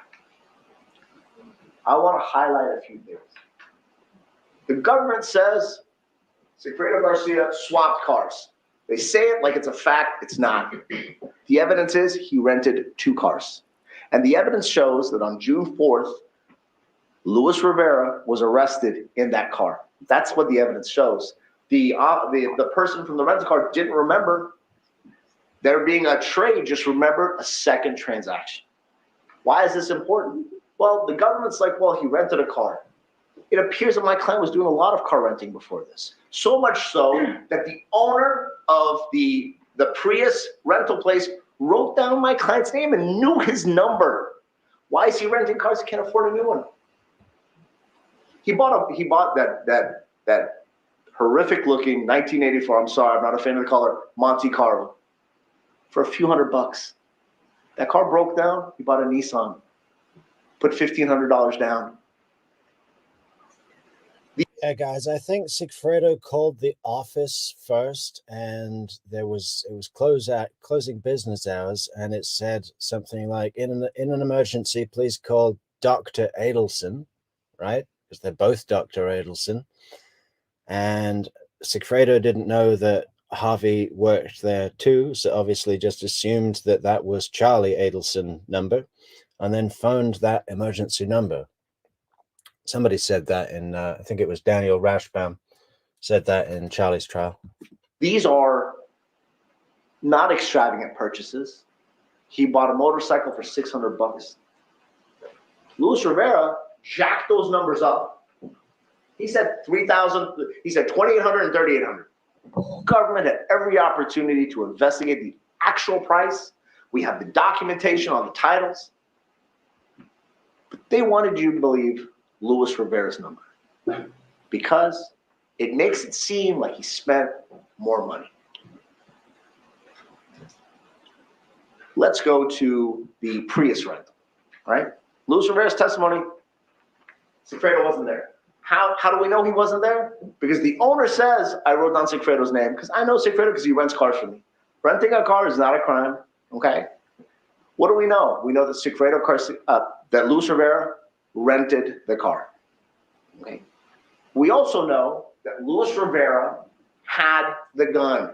Whether he got it down here from a black guy in the hood or if he got it from one of his cohorts in his nationwide criminal syndicate on his 9-hour drive, he had the gun. And he admits it was only his gun, that he had one gun. One gun. One gun was taken on the murder date on July 18th for the trip. One gun.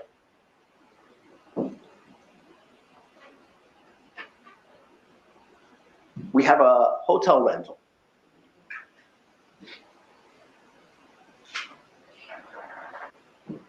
By Luis Rivera. We have a Prius in the Premier parking lot. And you have cell tower data that cannot conclusively place my client's phone in that parking lot. Now, look at the phone records. It's important. And remember Luis's testimony. He said Sigfredo had his flip. Yeah, Marie, this is Sigfredo's law. Mr. Hand Grenade. A flip phone, a burner phone, okay? During that trip.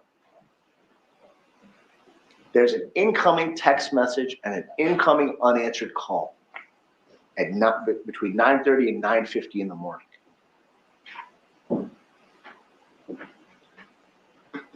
We have the Prius being out of the line of view at Premier for 6 minutes. The government wants you to believe that Luis Rivera and Sigfredo Garcia are in the car together because there's a photograph, a screenshot or a still shot of the Prius driving with a passenger that appears to be wearing a white t-shirt, right? It's July, it's summer. And I would venture to say that if you go to any basketball court in Tallahassee, Just to pause this video for a second and show you all this. So this is Mr. Hand Grenade's Instagram, and he's selling a costume of himself. Here it is, yeah? Pimp lawyer. It includes swagger, a guilty client, sword for client to full on for equally guilty co-defendant baby mama. The whole fucking story about Adelson guilt, but hands tied to tell it, hot wife, thirst traps, and saucy sidebars. Not included, ability to convince client to cooperate. Well, at least he's got a sense of humor.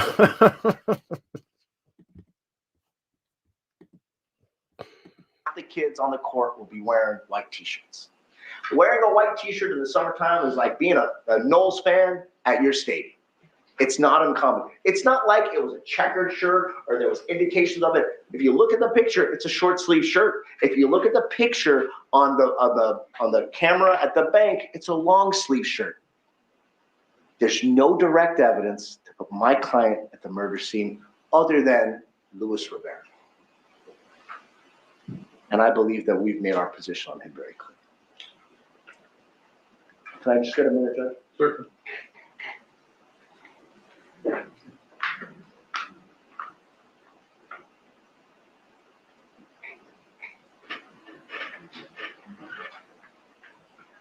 Okay.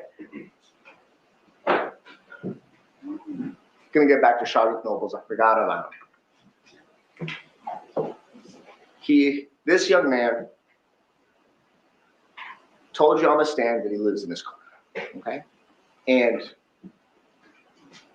I don't think it's unreasonable to believe that someone that travels and lives in their vehicle, there's nothing wrong with it, rents rooms from time to time.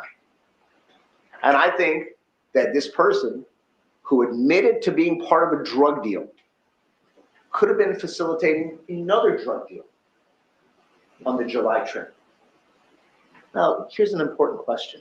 Did they prosecute him for admitting to that drug deal? No. There is a jury instruction. Right. Oops. Oh, right. There's a jury instruction that talks about how. Now, this is still. You're right, Ramble. He's barely said 2 words about Sigfredo Garcia's innocence. I mean, you know, it's all been about disproving Luis Rivera, casting doubt, you know, Latin King, drug deal, special treatment, deal of the century. You know, it's bad, but it's still better than Rashbaum. It's better than anything Rashbaum's done. Purely only for the fact that it's kind of something that you, at least, well, I speak for myself, I kind of feel like I want to try and follow where he's going. It's not easy to keep track because he's all over the place, scrambling the jury, scrambling the facts, you know. But man, I almost instantly shut off whenever Dan Rashbaum opens his mouth. And even when he's doing his whole big monkey song and dance about, you know, getting stressed and running around the courtroom and being like throwing his arms in the air, it's all a pathetic, predictable act. And I'm sick of it. Everyone's sick of it. Judge Everett is sick of it. This is still under weighing the evidence, okay? And you guys have a copy of this. You'll be able to take it back to the jury room. You must consider the testimony of some witnesses with more caution than others. For example, a witness who claims to have helped the defendant commit a crime has been promised immunity from prosecution. Right there. I'm going to shift just back to Shadrick Nobles. Is he talking about Shadrick Nobles? He's saying, okay, well, I'd be willing to say that that's happened before. You let someone off a drug deal charge to give information in a murder. What's more important? He went and told cops he was involved in a drug deal and he wasn't arrested. He assisted the prosecution while he was on probation. No probation violation, no new law violation, nothing. He got a pass because his testimony fits their story. And the jury instruction specifically tells you if someone is given immunity from prosecution, that's something you should consider in weighing their evidence. Now, are there other things to comport or to confirm what he says? No. Didn't he tell us that there was a woman in the car with him? Right? He said there was a young lady in the car with him. Someone that allegedly was at both trips, the June and the July trip. Someone that would have potentially corroborated his testimony.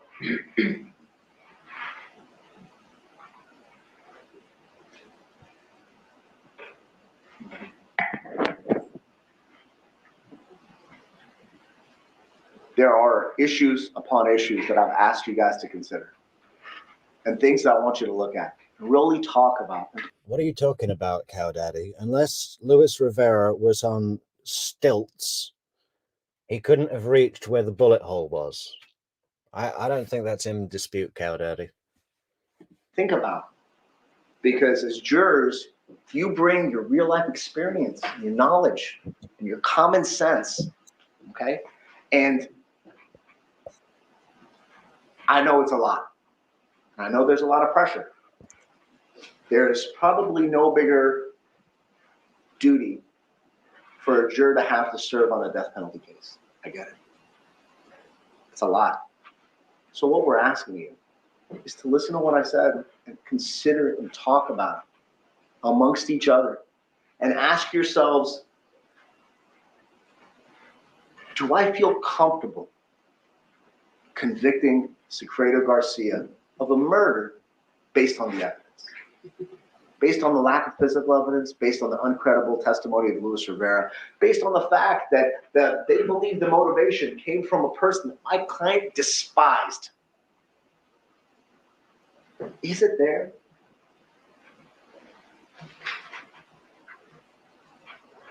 And this whole thing about, we see this a lot in every case for some reason, every case in this matter for some reason is Sigfredo Garcia despised Charlie Adelson.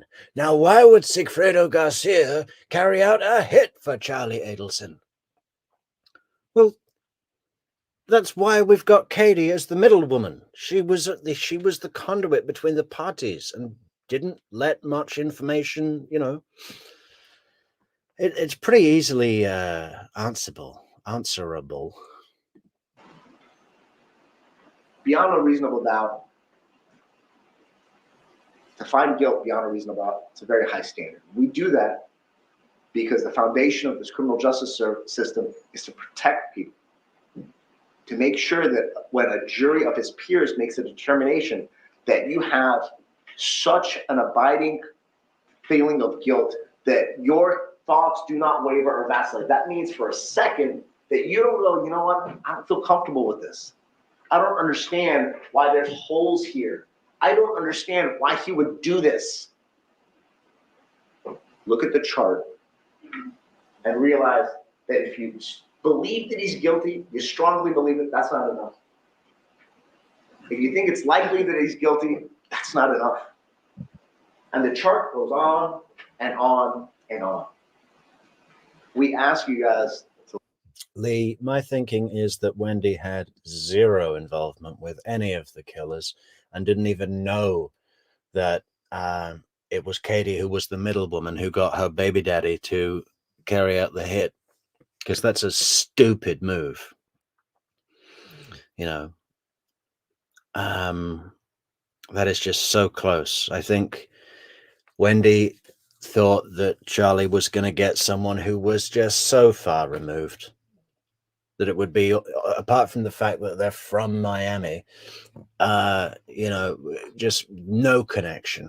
Not your girlfriend's ex. You know. So as far as her meeting up with anyone or delivering money, yeah, she said that weird thing about Monroe in the interview let that slip when she should have said Thomasville or whatever it was. And the killers were on Monroe. Well, everything is on Monroe. The courthouse is on Monroe. The fucking police department's on Monroe, I think. Everything is on Monroe. That's why, you know. And General Isom has never been 3 miles away from Monroe. They keep him on a line tied to Monroe. So listen to me, because this matters. Okay? We understand it's a high-profile case. We understand that the media's been here and people are chomping to get to the Adelsons. I mean, clearly the government is. They spent the first 20 minutes of their opening on it, and let me tell you, rightfully so. Rightfully so. I would venture to say there's substantially more evidence against the Adelsons there than there is against Sigfredo Garcia. Substantially more. Motivation, documentation, ability, more, much more. Yet, here we are. And here is your duty and your task. When you review the jury instructions, take into consideration the discussions that we've had. Look at things independently, okay? Be skeptical, be talkative, have discussions. Don't jump because the government says jump. Question things. That's what you're supposed to do. That's what you do in real life. Kind of like when someone says, hey, you want to kill someone for $100 grand? Where's this money coming from? And like I said, ask the right questions. Do the right thing. And I'll tell you, at the end of the day, come back with, I'm not interested in buying this house. Come back with the right verdict. Thank you, guys. Man, he started off saying, we're going to talk about the Sigfredo Garcia house. Not to be confused with the Luis Rivera house or the Donna Adelson house or the Charlie Adelson house. You know, then spent an hour not talking about houses at all, to the point where I've completely forgotten. And now he's like, don't buy this house. And the jury's like, what the fuck? What is he talking about now? Thanks for your attention. All right, we're going break for lunch. Let's try to, I want to kind of try to keep this moving. Let's try to be back at 1:30.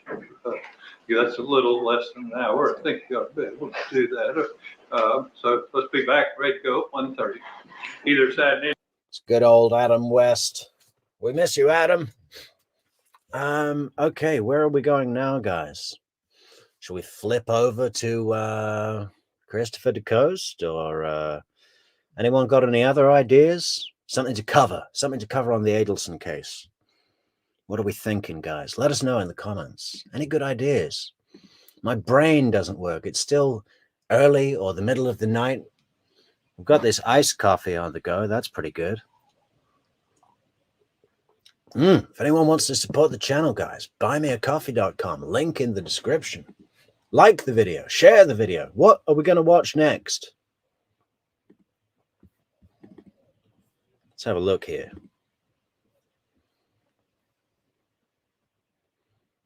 Well, we could do Christopher DeCoste.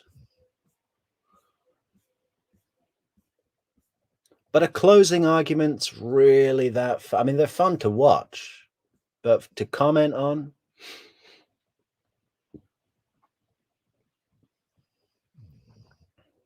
Why are there two? Well, it runs for that long? Okay, that's quite long. Shadrick.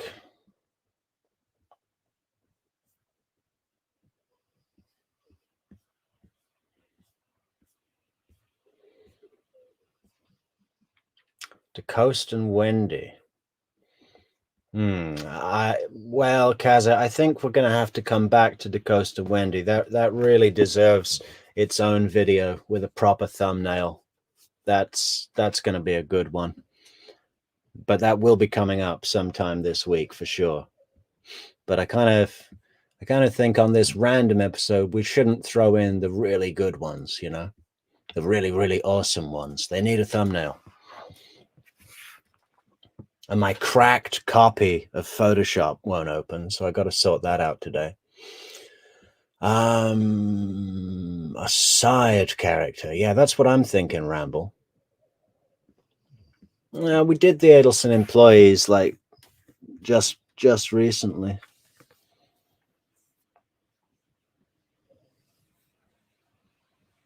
Prosecution closing from this year.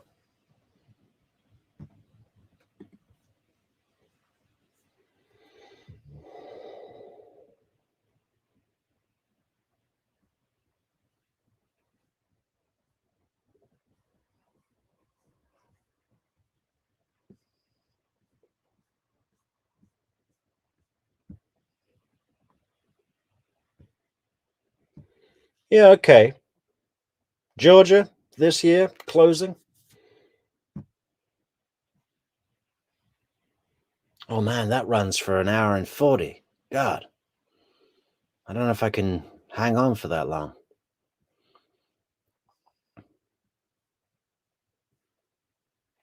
Well, let's start it and see how far we get.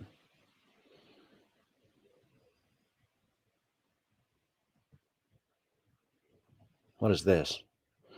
Mom of slain Florida law professor Dan Markel tells all ahead of brother-in-law's murder trial.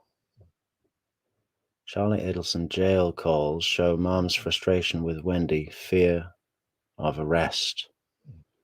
Let's check that out briefly.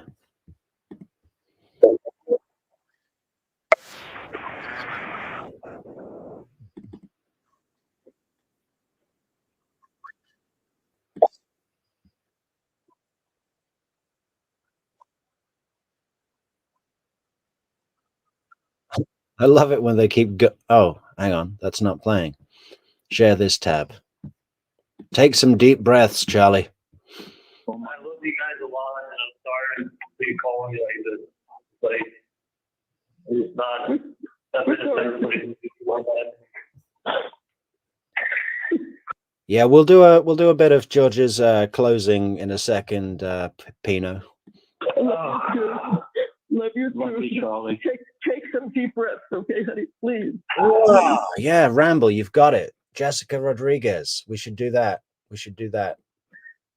Jail calls between Charlie Adelson and his mother Donna reveal fear over what the future may hold and some major conflict between Donna Adelson and her daughter Wendy, who prosecutors say was at the center of the plot to murder Dan Markel. We have the jail calls. I'm Anjanette Levy, and this is Crime Fix, Law and Crime's look at the top stories in the world of crime. These jail calls between Charlie Adelson and Donna Adelson became public as part of the discovery in her case.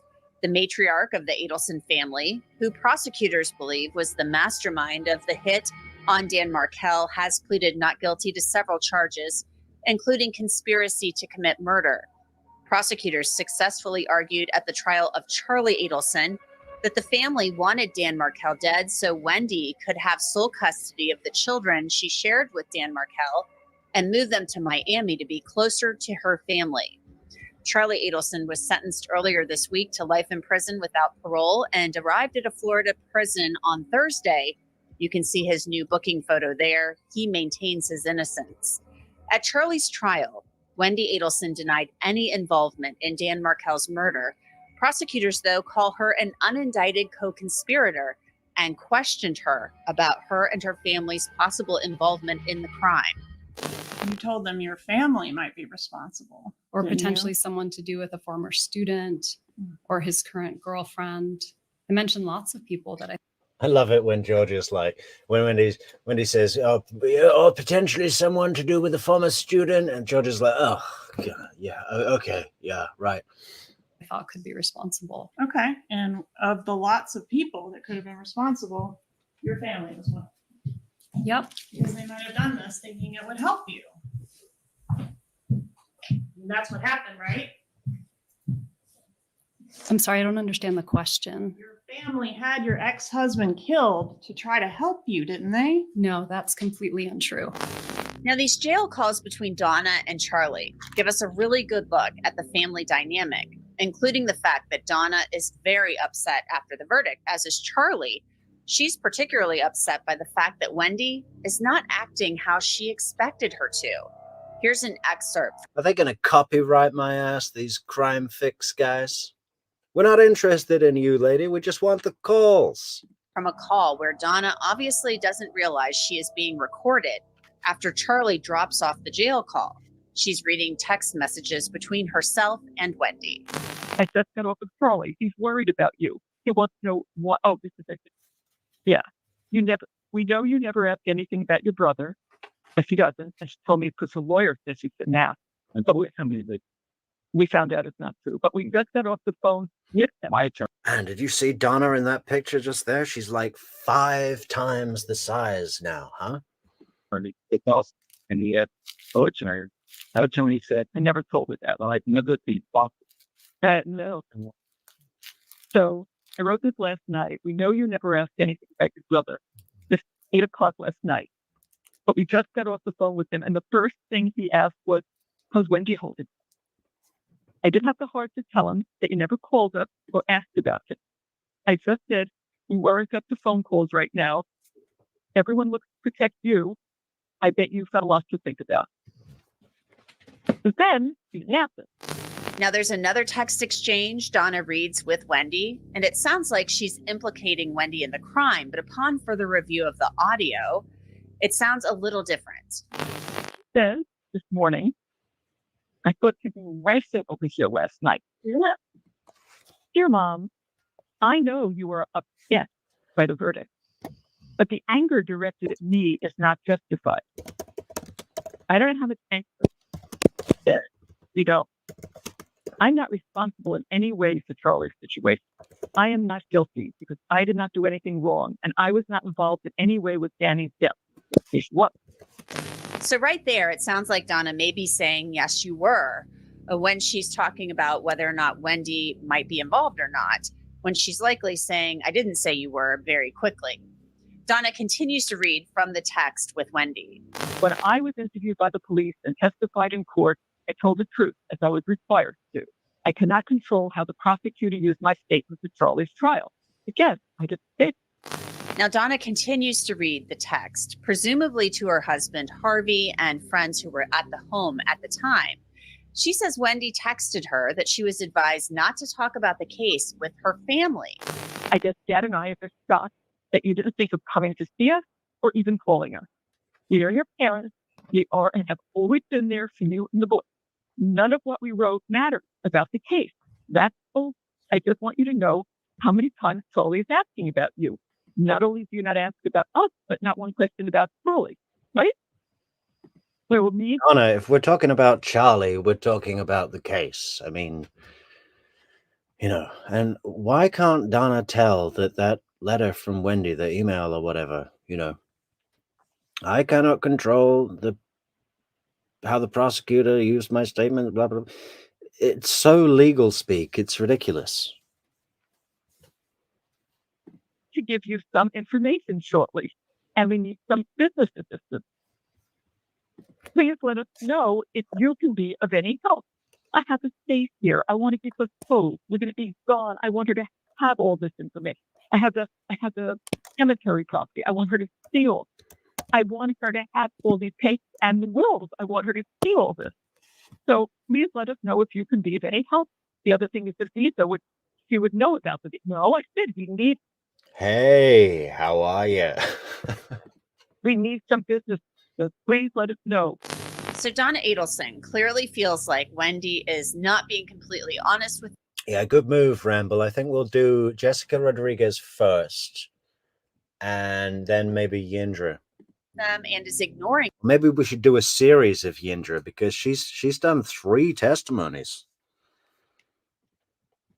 Them, and she's feeling used. She's preparing to flee the country and has documents that she wants to show to Wendy, but Wendy isn't coming over to their home. Yeah, I know you want to bring it up and show where everything is. And it's been tight fast. No one's going to know where anything is or who belongs. Don't worry about a thing, Donna. As soon as you're arrested and convicted, she's going to have contractors in the Icon building tearing down the walls, okay, to get all your money, like what was always her plan, right? She wants you to pay for being the busybody crazy mother that you were. She blames you for living in Tallahassee and marrying Dan and everything. She blames you for everything, Donna, and she wants to make you pay, and Charlie, and then take all your money, okay? Don't worry about the will, Donna. That's all been set up, Donna. So I would like her to come up here to stay here. I don't think that's asking too. There's only 3 hours of it. Every time she says, can you do this? Come on, Monica. I thought you were a night owl. You should be baking right now. We'll come here and talk. Everything. How many times do we have classes? I really can't cancel Wendy needs us to this. Wendy needs us to pay. They've been really good nannies, and I guess our job is up. Because now the boys. Yeah, you have been good nannies, haven't you? You know, and it's been great how you've paid for every single thing that these kids have needed, right? Or wanted or anything. Wendy hasn't paid anything for these kids. All that money, the $4,800 a month in whatever you call it. I can't remember what it's called, but money that she gets for the kids because the dad was murdered. Which, if you add it up until the ages of 18 for both Ben and Lincoln, respectively, comes to $862,000. You think Wendy had to spend 1 cent of that on the boys? She kept it all for herself and loads of other stuff, right? It's older. They go out with friends. They can do things on their own. So she doesn't need grandma and grandpa. Okay. Pretty good. I have one son that I don't speak with. You have one that is close to being dead. My daughter, whom I love, is going that. I don't get it. I don't get it. Now, this is just one of many. Just imagine Wendy listening to this and laughing her ass off, going, yeah, that's what you get. That's what you get, you fucking bitch mother. Many hours of phone calls between Donna Adelson and Charlie Adelson. And in all of them, they talk about how they can't believe the jury came up with this verdict, but they're not surprised because Georgia Kappelman, the lead prosecutor, put on a show for the jury, and they cherry-picked evidence to show to them from emails and wiretaps. This next call was recorded on November 7th. Donna was actually arrested 6 days later as she tried to board a plane for Vietnam, which does not have an extradition treaty with the United States.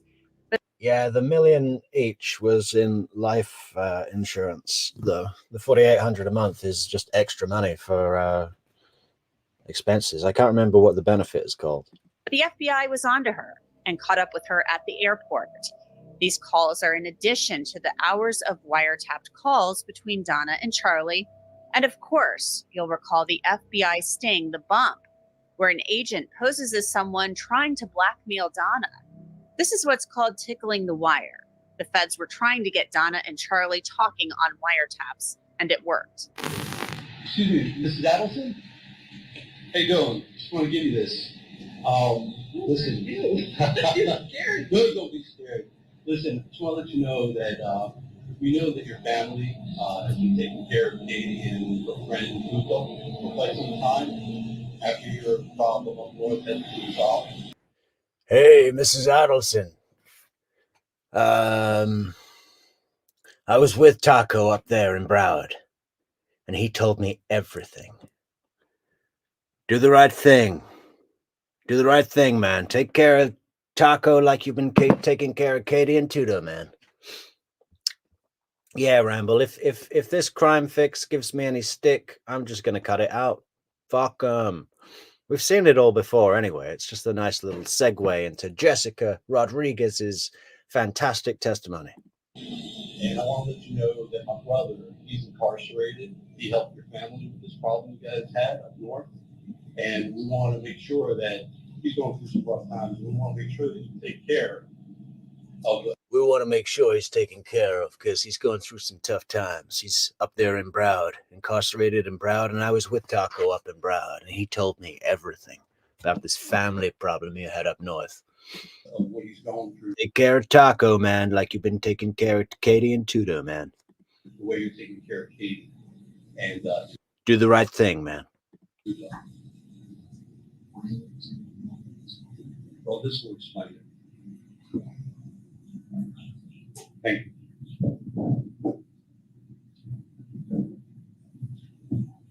Along with jail calls and wiretaps, there are also Donna Adelson's own words in text messages and emails that will likely be used against her.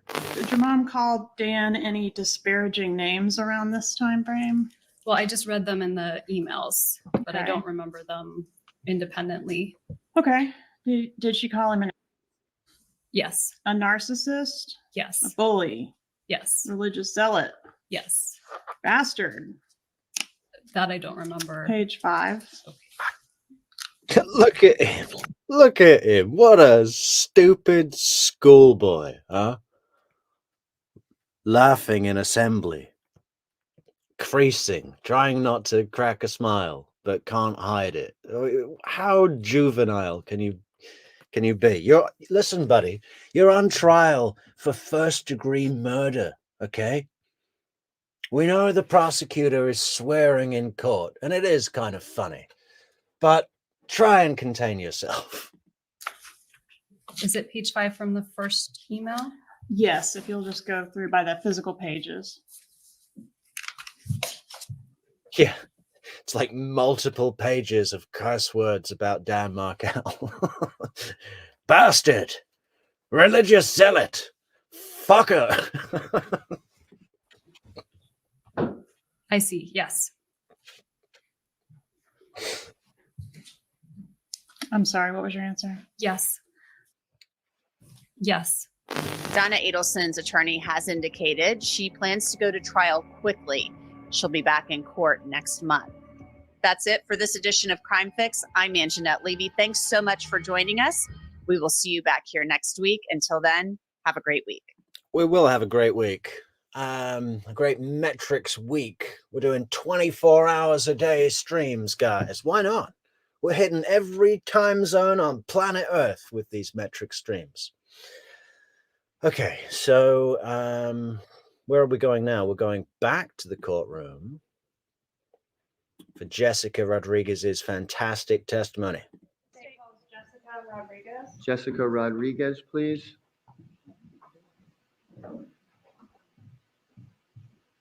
Hang on, this is 2019. Why did that woman have a mask on? When was COVID? Wasn't it 2020?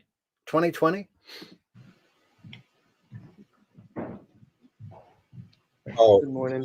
no, this is 2022, isn't it? The retrial. Okay. If you go to the witness stand, please. That's all we get to see of Jessica Rodriguez. The camera is not on her in court, but we do get to see her shoes. And I think they say a lot about her.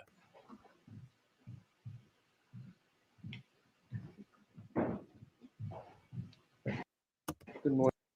Look at those heels. Wow.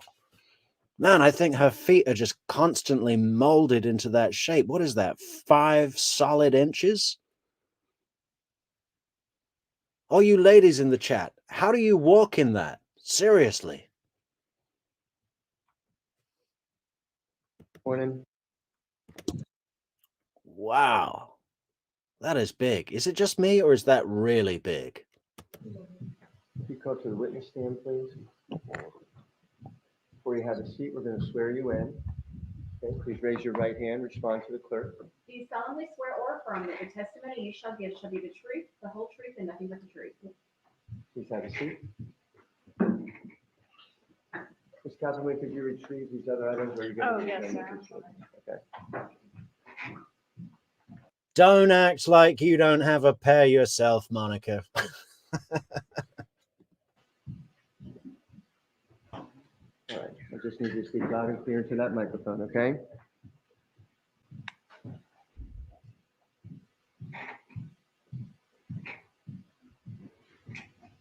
Ma'am, please introduce yourself and spell your name. Good morning. Jessica Rodriguez, JESSICA RODRIGUEZ. Where do you live, Ms. Rodriguez? Currently Newport Richie. All right. And are you employed? Yes. How are you employed? I'm a nail technician. How long? What was that? Newport what? Who's in Miami? Newport what? Riguez. Where do you live, Ms. Rodriguez? Currently Newport Richie. Newport Richie? All right. And are you employed? Yes. How are you employed? I'm a nail technician How long have you been working as a nail tech? since I was 15. All right. And have you ever been convicted of a felony? Yes, I have. How many? 3 to my knowledge. All right. Do you know the defendant in this case, Catherine Magbanua? Yes, I do. How do you know her? She was Tuto's wife, Alright. a friend, Who's Tuto? Garcia. Sigfredo Garcia? Yes, All right. And you knew her as his wife? correct. Do you know whether they were legally married? Not to my knowledge. Meaning they were not, or you just don't know? I don't know. Okay, but they were always together as Correct. husband and wife, or lived together as husband and wife? Yes, correct. Okay, and that was during the time that you were friends with them? Correct. When did you become friends with them? Basically the whole relationship that I have with Rivera. Later on, once I got pregnant, I started being around more. All right, how do you know Rivera? He's the father of my daughter. All right, that's Luis Rivera? Correct. Okay, and so you said around the time that you became pregnant, what year was that? 2013. All right, that's when you became good friends with? More with her being around, yes. All right, and what about Sigfredo Garcia? Was it the same with him? No, I've known him since as long as I've known Rivera. How long is that? About 12 years. All right, so you've been friends with Garcia much longer than Catherine Magbanua? Correct. Okay. Did you know her? There is a picture of Jessica Ramble with Katie and Luis and Sigfredo outside a club or something. I can't find it at the moment. Longer than that before you? No. Okay, so you just became friends with her in 2013. Correct. Okay. Were you close friends around the time that you were pregnant in 2013? To my knowledge, I thought I was, yes. All right. And did you remain friendly with her up until, I guess, kind of 2015, 2016? Correct. You fell Yes. out a little bit? Yes. All right. And what was the falling out about? Well, I seen in the news what happened with Garcia with his arrest.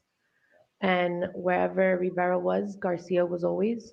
So with everything going on, I called to find out, like, for her to let me know if she knew anything. I thought it had something to do with the federal case from Rivera prior, and never answered.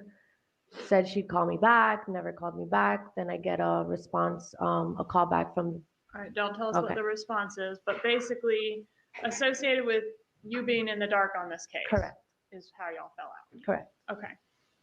And I want They don't show her face in the trial testimony, Katharina, but there is a picture of her somewhere. I just don't know where it is. to ask you a little bit more about Mr. Rivera. Does he have a nickname? Yes. What does he go by? Tato. All right. And I want to ask you specifically about an incident that occurred. And I know you don't know the exact date, but was there a time when you were living with Mr. Rivera in Miami at 16th Ave and 135th Street? Yes. All right. And was there a time, well, let me ask you a little bit about that place. Is that like can you describe what kind of? Okay, so apparently Newport Richie, and it's not Newport Richie, it's Newport Richie, is all the way over in Tampa. Look. Where is it? Newport Richie. And there's Tampa right there. I mean, that is a long way from Miami.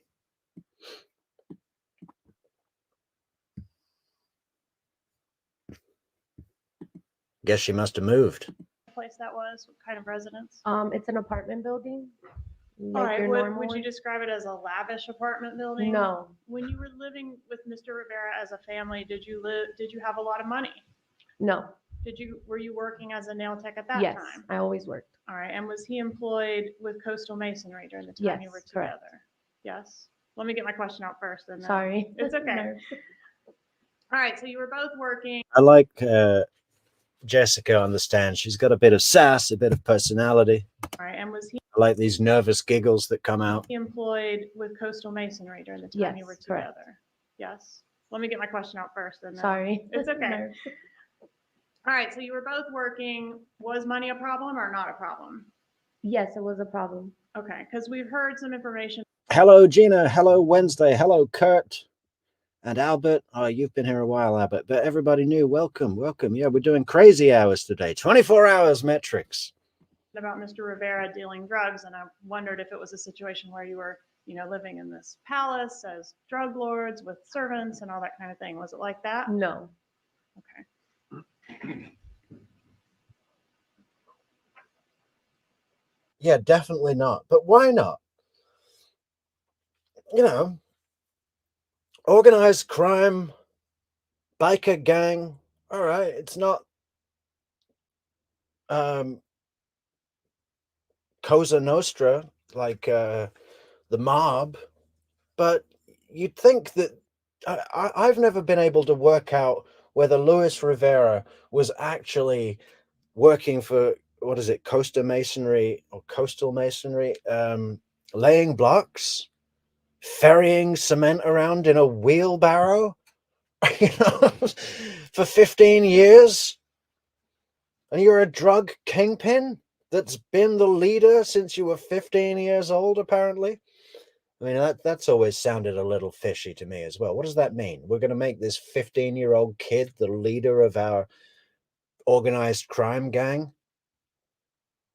What? Yeah, but why? Why didn't he have any money?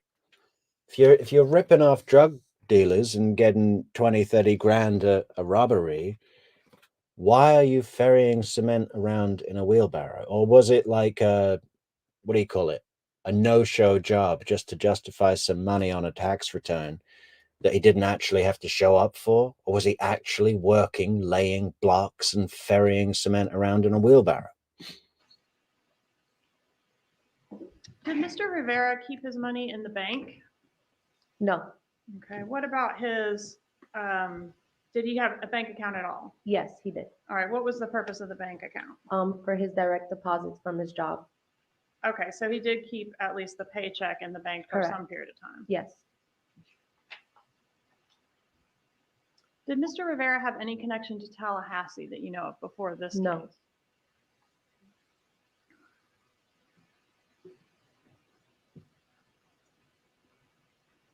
How would you describe the relationship between Luis Rivera and Sigfredo Garcia? Brothers, inseparable.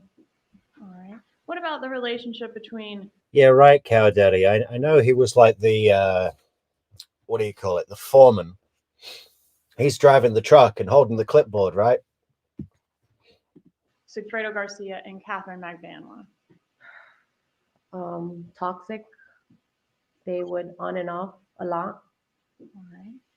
And do you know who Charlie Adelson is? Now, yes. Okay. What about back at the time of this case, the events we're here about? Did you know his name at that time? No, I didn't know him by his name. Did you know that Catherine Magbanua was seeing a dentist? Yes. Were you familiar with Sigfredo Garcia's feelings about her seeing the dentist? Yes. How did he feel about it? He didn't like it, but they were separated and he was in a different relationship. Who was he in a relationship with? With Shrimp. All right. And do you know her real name? No, I don't.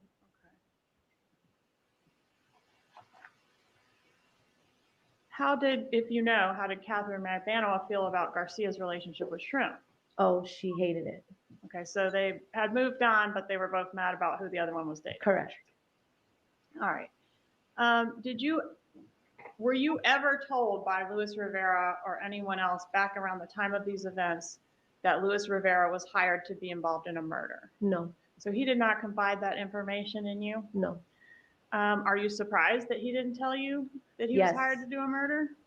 You are? I am surprised. Hey, thanks so much for the coffee cups, Sam Boda. Yeah, we just saw that Sam bought us 3 cups on buymeacoffee.com. If anyone else wants to support the channel, guys, that's probably the best place to do it. If you want to become a member and get those fantastic discounts and those benefits, Link in the description to our Patreon. Also linked in the description to buymeacoffee.com. Fantastic way to support the channel, guys. So we can do 24 hours a day, Metrix streams all day, all night, every day here on Metrix. Or just leave a like on the video, share the channel, and subscribe to the content. Surprise. All right. And afterwards, did he ever tell you any details about the murder? No. When was your youngest child born? June of 2014. Kelly, good morning. How you doing?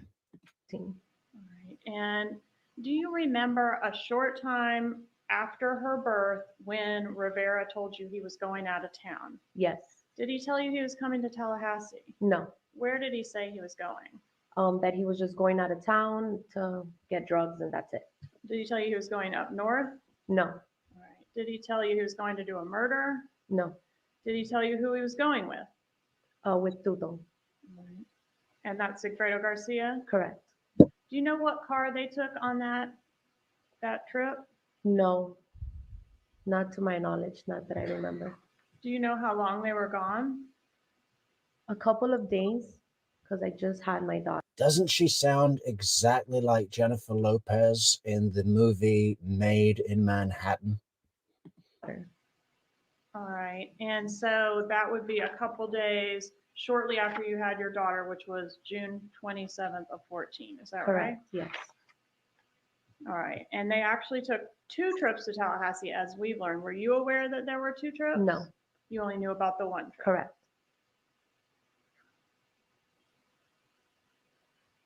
Did you ever see him in possession of a green Prius? Yes. Okay. And was that around the time of that trip? I don't remember. Okay. After your child was born, so similar to the time frame I'm talking about, trying to narrow it down to the time that he took that trip. After that occurred, was there a time when someone brought a package to Luis Rivera at your home? Yes. Who brought the package? Tuto came knocking on the door. He brought the package. All right. And was there anybody else present when Tuto brought the package? Yes. Katie. Who else? Katie? Yes. Is Yes, that ma'am. Catherine Magbanua? Yes, ma'am. Do you see that person in the courtroom today? I that do. Came to bring the package? Who is that?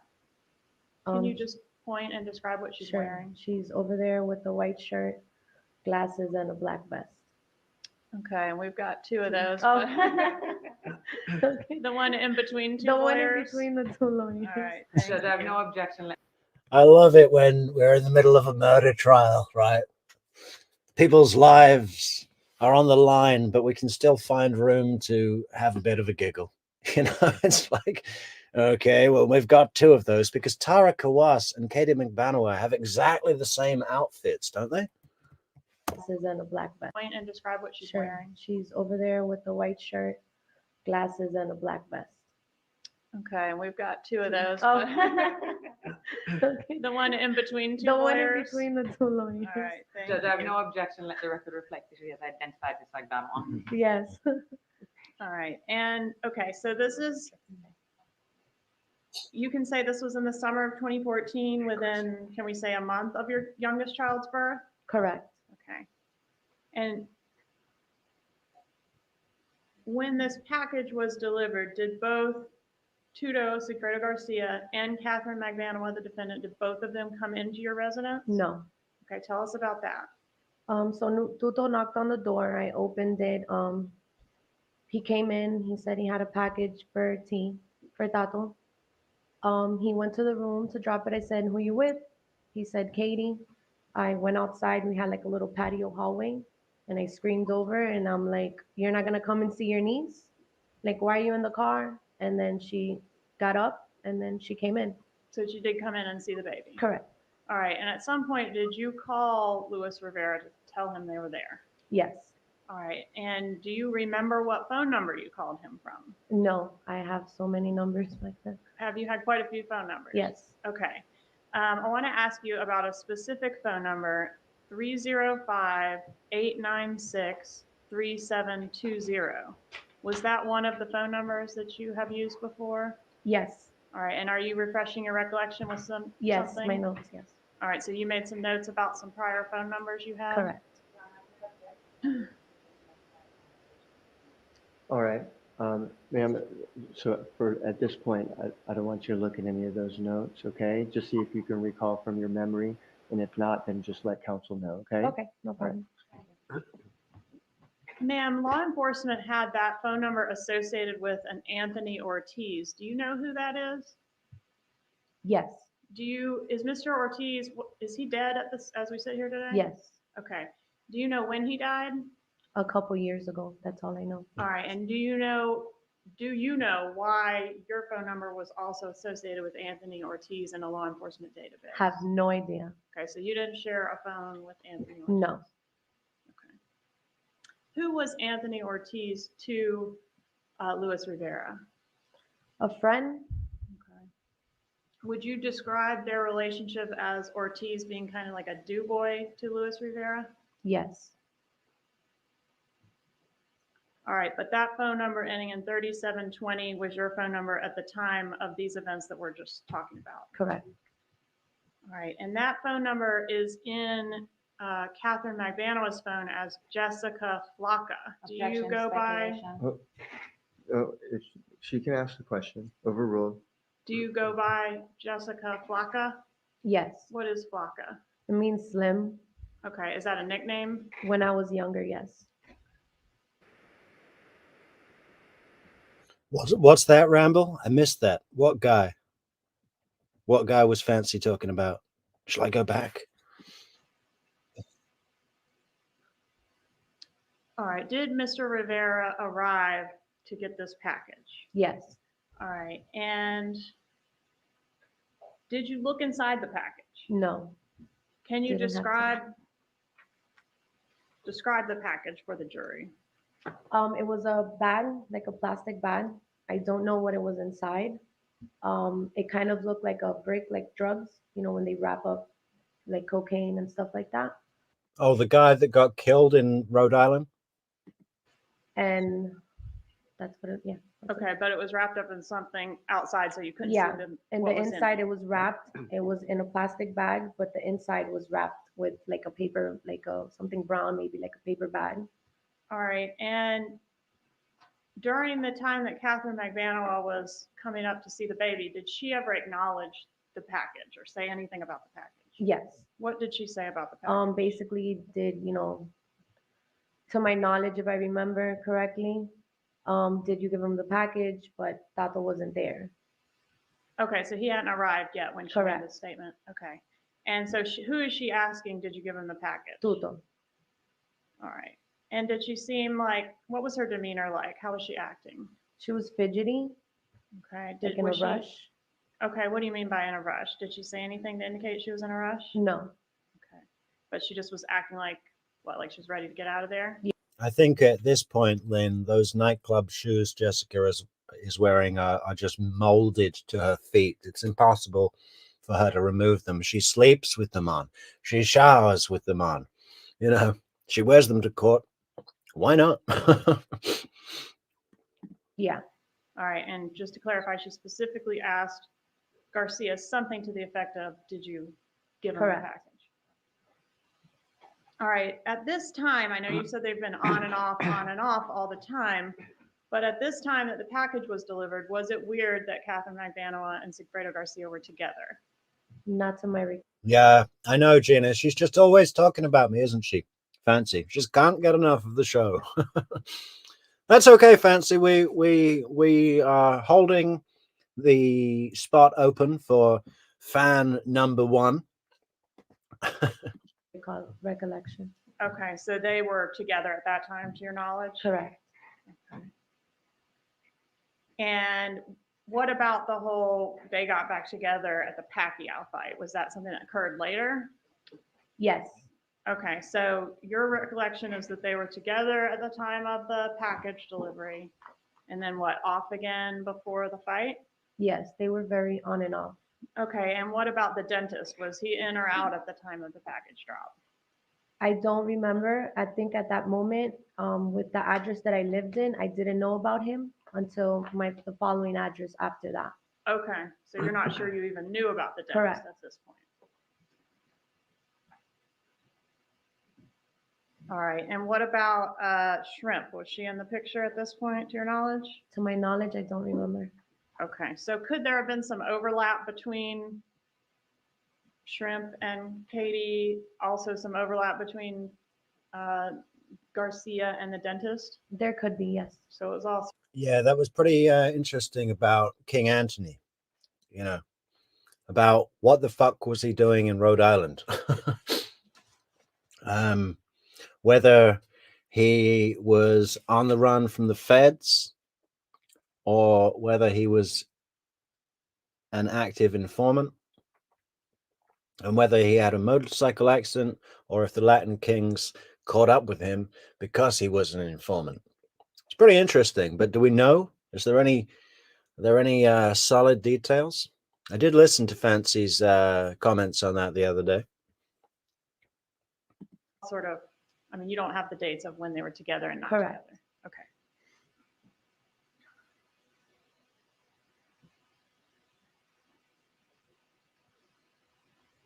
Are you able to tell the jury that there was a reconciliation that occurred between Magbanua and Garcia at the Pacquiao fight on May 2nd, 2015? Yes.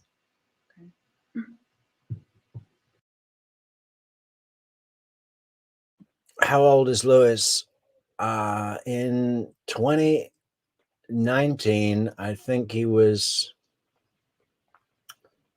36, mid 30s. So he's born in maybe 85, something like that. And do you know if they stayed together from that time up until the arrest in this case?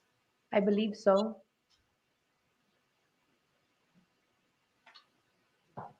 Was this the only time that anyone brought a package to your home like this, or was that something that occurred all the time? No, it was the first time.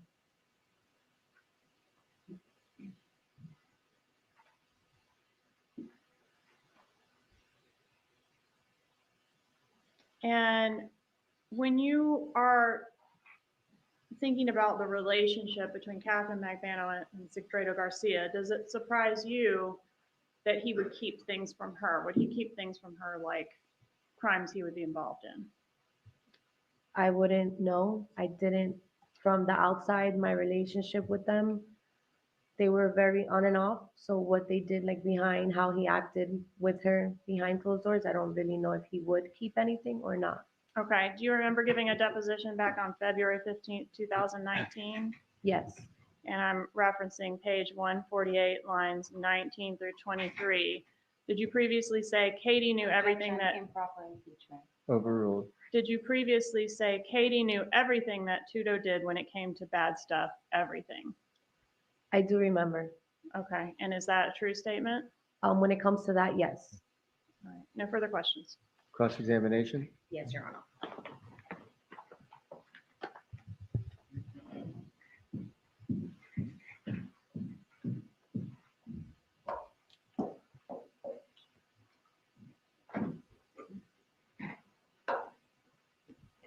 Good morning, Ms. Rodriguez. Good morning. It's been a while. How are Yes. you? Good, and yourself? I'm doing well. So I want to give the jury a more complete picture of the evidence that you have in this case, okay? I want to start by talking about the relationship you had with Catherine back in 2013. You became pretty close, like you said, with Katie when you became... Georgia really doesn't like the tactics Kawas and DeCoste use against her, and they are pretty vicious. I want to give the jury okay, it's tough to do. I want to give the jury a more complete picture than what we just heard from Miss Koppelman. Pregnant, right? Yes. So that was in 2013. Yes. Even though you had been close with Luis and Sigfredo for 12 years, Catherine really didn't come into the picture for you until 2013, right? Correct, as a friend. As a friend. Now, around that time, you'd say you guys kind of bonded over the fact of you're both being mothers, correct? Yes. Okay, you'd have play dates with the kids sometimes. Yes. And You have one child for Lewis? Yes, Okay. And he has other children though with other women, correct? with one more woman, yes. correct. Okay. Is that Annie Diaz? Yes, Okay. And how many children does he have with her? 2. How old are they? Objection, And- relevance. Overruled, if you know. In their 20s, Okay, they're older, right? correct. Okay. And wasn't Mr. Rivera in a relationship with that woman when? Ramble, are those available? The calls between Katie and Sigfredo's mom. I don't think I've heard that ever. He was a teenager. Yes, Make sure you send us a link. Are you on Discord? Everyone should join Discord, guys, where we can share information, ideas, and it's a huge community. It's bigger than the online chat. Objection, relevance. Overruled. Yes? yes. Now, you and Annie aren't friends, are you? We're not friends, no. Okay. Do you guys get along? Now we do, yes. Okay. But back then you didn't. Somewhat, you could say. Okay. Where do you know where Annie lived at the time? Yes, Was that 1805 Normandy Drive? yes, Okay. So that address that is on Luis Rivera's driver's license is her address. correct. Now, you would agree with me that Sigfredo and Casey were constantly breaking up and getting back together. Yes, And at the time that you were pregnant, you stated that she and Sigfredo were in a serious separation, correct? Ekaterina says, why wasn't her face shown to the public? I'm assuming for her protection. I don't remember. You don't If you have remember? it, I would like to. I don't think you can just request that you're not shown to the public. I mean, the courtroom is public, right? They're allowed to film you, so it must be for her protection.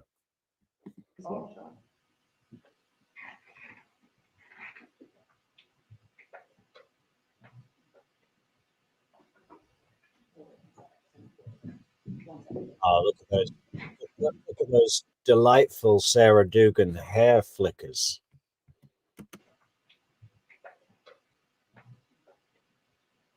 Whoosh, whoosh.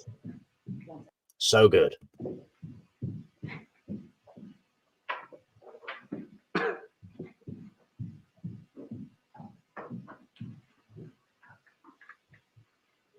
Okay, Ramble. Well, the link to Discord is in the description. There is an app. It's free and it's awesome. And it's 24 hours a day. I know we're going to be rolling out these streams like a motherfucker all the way up until Donna's trial now. You know, we gotta put in the hours. We gotta put in the hours and do it for the love. You know, why wouldn't we be just streaming all goddamn day? There's so much content to get through. We could go through the whole 2019 trial if we wanted to. Some of it's a bit dry though, you know, those technical expert witnesses, some of them it just goes on and it's like people going through a spreadsheet going, and the number 2757 occurred at the tower dump for blah blah. Okay, I don't think we need to cover all that.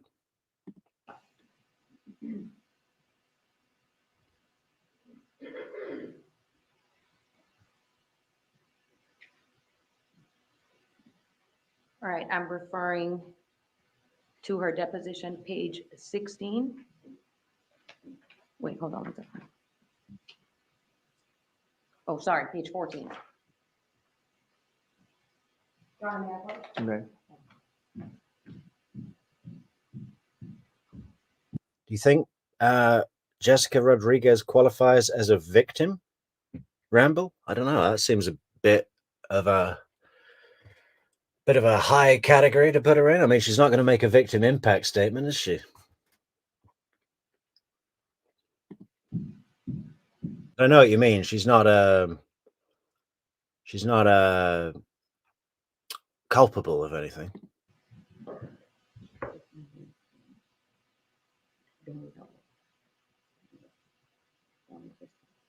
Beginning at 9:13.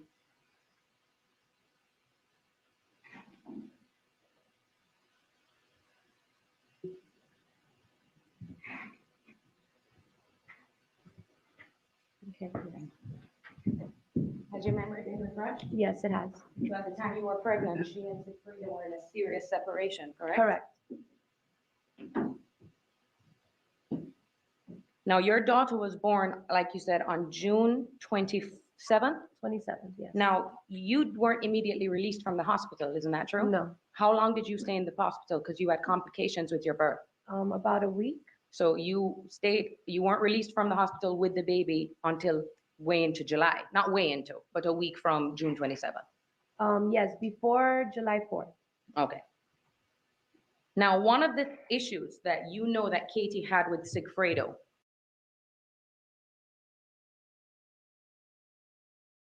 Shit. Microphone mute. Good morning, Bob. No, this isn't Shrimp. This is Jessica. Jessica Rodriguez, the baby mama. Well, the latest baby mama of Luis Rivera. Because you described their relationship as toxic, right? Yes, Was his constant drinking.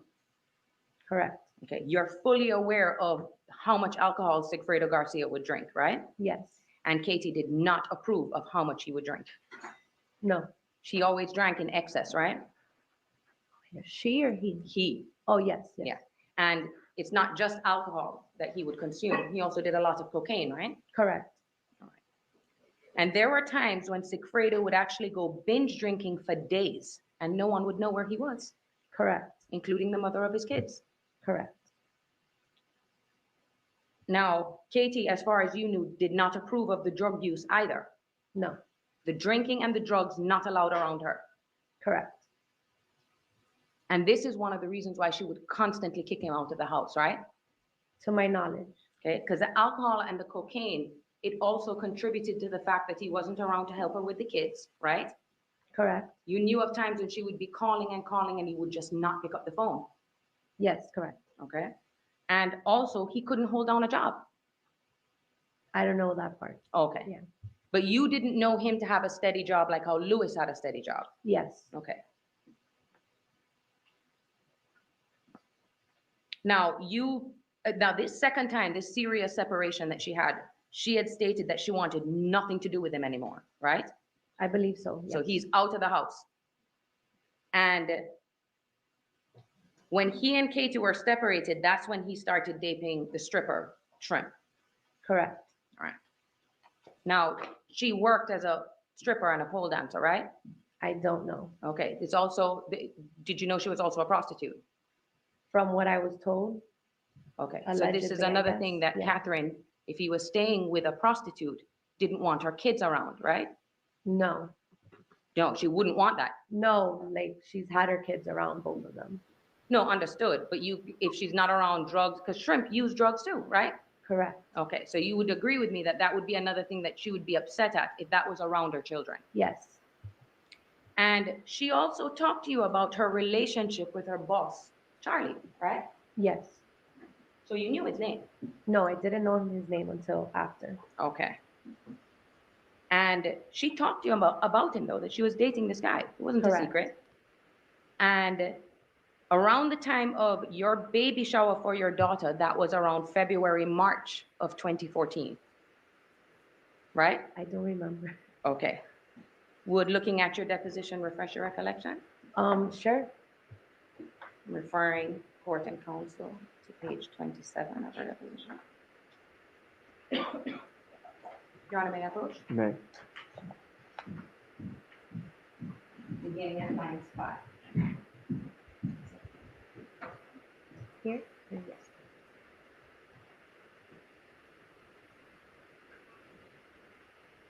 Okay, yes. Have you wanted to refresh? Yes. Okay, so it was around February, March. The baby shower. It doesn't say that on there. It just says during my baby shower. I just Okay. don't remember what month it was. Okay, That was so 8 years around, ago. but we can agree that it's close to, Correct. you were showing at that time, right? Yes. All right. And she was over Tuto at that time, Sigfredo. Yes. And she actually said to you that she was seeing someone from work. Those are the words that she used. No. She didn't say that to you? No. Okay. Do you remember giving a deposition in this case? Yes, I do. Okay, I was present. Mr. Yeah. DePost was present. Ms. Kappelman was pregnant. Was present. I'm sorry. I'm so sorry. I'm not jinxing you. A court reporter was present. And she was taking down everything that you said at the time, right? Correct. You swore to tell the truth, the whole truth, and nothing but the truth, just like Correct. you did today? Yes. Okay.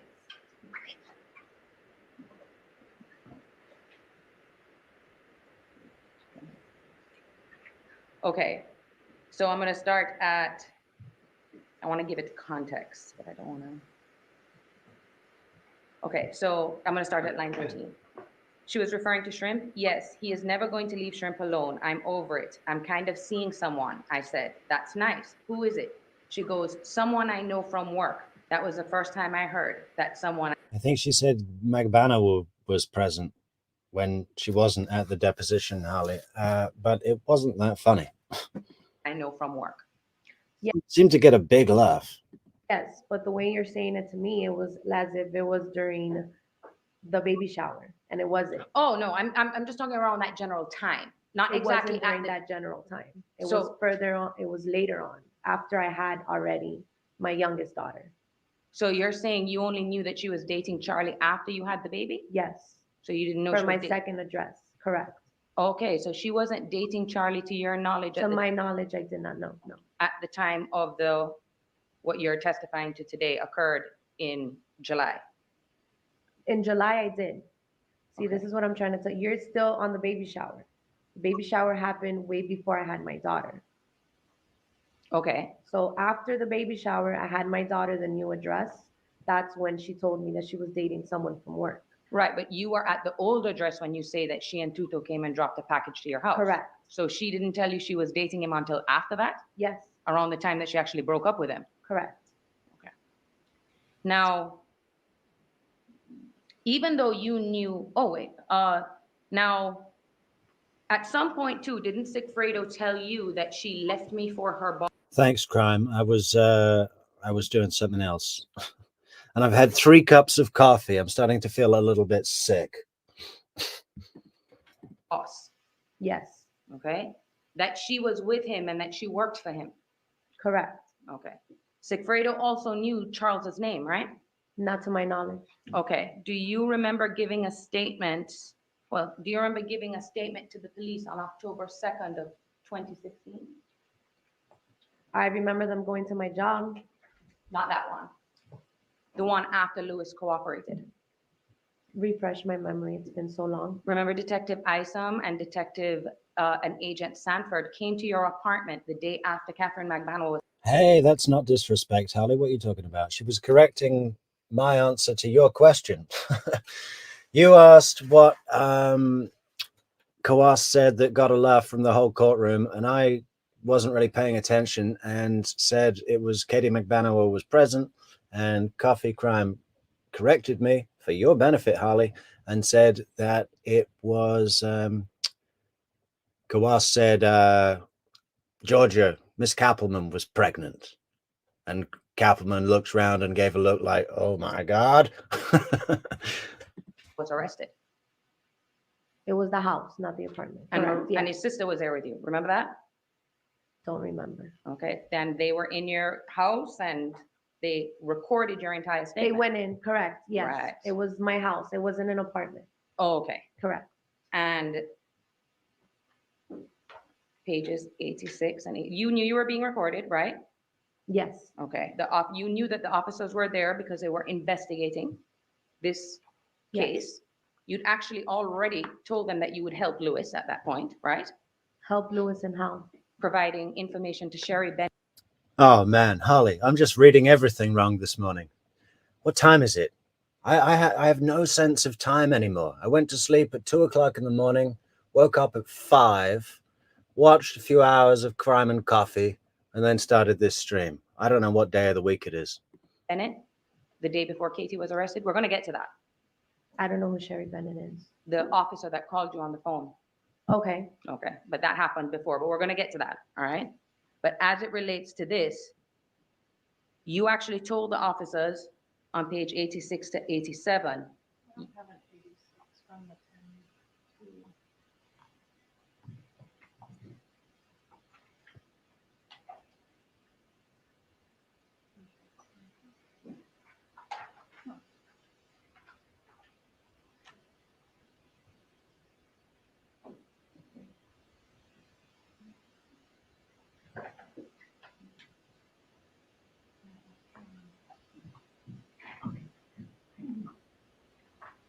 And Investigator Ison. I'm trying to remember where the interview is with Georgia Kappelman, where she says how it was acting in these trials with Kawas and DeCoste, which is like, look, sometimes there's kind of a very much of a professional respect between prosecution and defense counsel, where you might even go out for a drink after a trial day, just to kind of, within reason, discuss how the case is going. And she said, like, but there was none of that with these guys.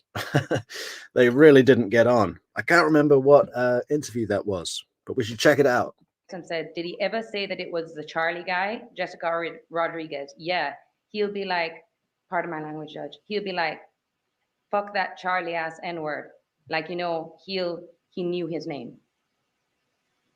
Can I speak now? Yeah. Okay, that was after I had found out that she was dating him. But the whole time prior, we always knew him as the dentist.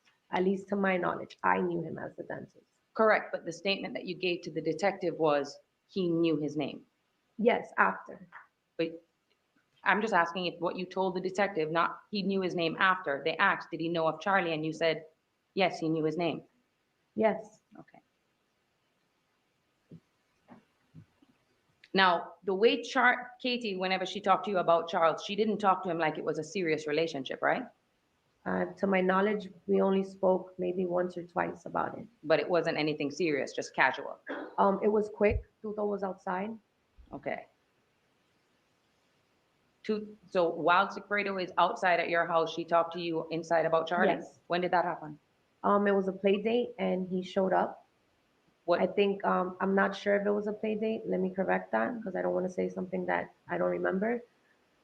It was either a play date or they were super separated, and sometimes she would drop off the kids there and he would pick them up.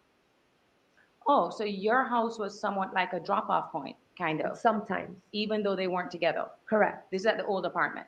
No, at the house. At the house. Okay, so there would be times that even though they weren't speaking, that they'd arrange to have a neutral place for Sigfredo to come and pick up the kids? No, it's just wherever Tuto was at the moment, and he was always in my house. Okay, so, but you're saying that they were separated and then they would be at your house at the same time? Yeah. Okay. Now, Katie was working in the club scene in Miami, right?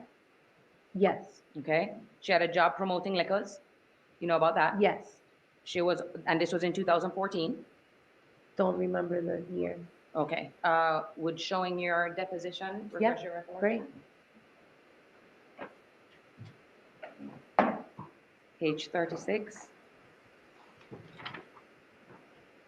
Yeah, Ramble. Maybe you should watch it. I don't know. Yeah, I think it is on the STS, but I don't know about sharing that screen on here. Overall, it wasn't a very good interview, and I just get the feeling that guy might take issue with sharing his content. I don't know. I never watch it. It's not my kind of thing. Your Honor, may I approach? Yes.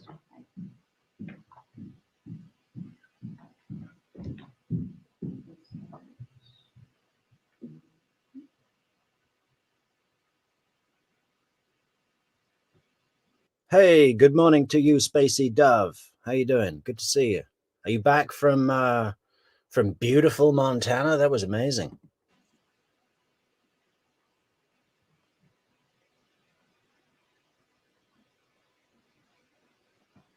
Okay, yeah. So she was doing these jobs in 2014, right? Correct. You actually saw her doing the jobs once at the liquor club, doing the liquor stuff, right? No. Did you ever see her working at the club? No. You never actually saw her, you never went out and saw her working at the club? Not to my recollection, no. Were you guys friends on Facebook? Yes. Did you see pictures of her posting when she would post that she was working? I believe so, yes. Okay. Now, being a bottle girl in Miami, and I hate saying that, but you doing that kind of job in Miami, you've lived there most of your life? Yes. Okay, and that is a job that you can make some cash in, right? I wouldn't know. I've never worked one. You've only done nails since you've been a teenager. Correct. All right. Now, let's talk about Luis Rivera. Mm-hmm. You were in a relationship with Luis Rivera for 9 years, correct? Correct. And he is the father of your youngest daughter. Yes. And you are still in a relationship in June to July of 2014 when they're saying that all of this stuff took place, right? Yes. Now I want to talk about his family. He's very close with all of his family members. Yes. 3 brothers, 2 sisters. Correct. And he's very close with his mother, right? Yes. Takes good care of her, Yes. gives her a lot of money. I wouldn't know. Okay, he doesn't give you money, right? No. he Or never doesn't. did? At that moment, no. No. Okay.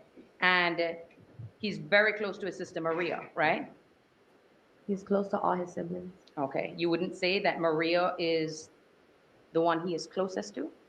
Or you haven't said that to me before? I believe I have told you that. Okay. You described her as Louis. Yeah, Harley, there seems to be quite a bit of this at the moment with content creators getting touchy about stuff. And I don't know. I'm really lucky in the Metrix universe. We never get sucked in. Maybe that's because we're just so unimportant. You know, we don't matter. This is confidant. Not confidant, if that's how I described her. I don't remember during that period of time when I did the deposition with you. Confidant in the sense of holding his secrets and cheating, nothing else. Because there was a time where I had found out that he was cheating and she knew. That's what I mean by confidant. Oh, okay. So that she would keep all the bad things that she knew would upset you from you. No, she was just his sister, just like I am with mine. If she's cheating, I'm not gonna tell the world, hey, she's cheating. Oh, okay. So No. if, for example, if he was doing anything wrong that you wouldn't have approved of, she's not going to tell on her brother, right? Louis does everything wrong in front of whoever, so he doesn't keep secrets. Just But you cheating. didn't know about the murder he committed, though, right? No, correct, Okay, so he was good at keeping that from you, correct. and you were very close to him, right? Yes, You had no idea that he went up on a trip in June, right? correct, And you had no idea that he went and committed a murder in July correct, of a father of 2 boys. correct. Okay. Now, back in 2014, Louis worked full-time construction, right? Yes, But that wasn't his only source of income, no, okay? He sold cocaine, yes, right? Now, I know Ms. Kappelman tried to make it seem like he's some drug lord from Colombia that is making millions of dollars, but that wasn't the nature of his operation, right? no, He's a low-level drug dealer, yes. okay? I mean, did he sell drugs in front of you? Multiple occasions, yes. Okay. Did he sell bricks of cocaine or did he? No. No. Did he breaking it down to street level sales? Yeah, Okay. And he not only did that, but he also robs drug dealers, right? yes, And apart from that, because this is something that Ms. Kappelman left out, he was a Latin King gang member, yes. all right? Ever since he was a teenager. I don't know how long. But you've known him for 9 years. As 9 years, he was a Latin King from my knowledge of what I know. I don't know when he started. Okay, but for the whole time you knew him, he was a member, right? Correct. He has a big tattoo across his stomach Yes, saying that he's a Latin King, right? yes, And as for his RICO case, that is what he pled guilty to, was racketeering and being a Latin King gang member. yes. Now, the first time you ever heard about the murder of Dan Markel was when they arrested Sigfredo Garcia, right? Correct. Now, that was on May 25th of 2016, correct? Yes, Now, at that time, Luis is already in federal custody, right? yes. And when Sigfredo was initially arrested for this murder, they didn't release to the media why or what the connection was yet, right? I don't remember. Okay. You didn't know yet that Luis was potentially involved. Once, when Sigfredo was arrested, they didn't initially mention Luis's involvement, right? No, That didn't happen until June 2nd, right? I don't remember the dates. But you do remember that police officers came to your job to talk to you in June, right? Yes, All right.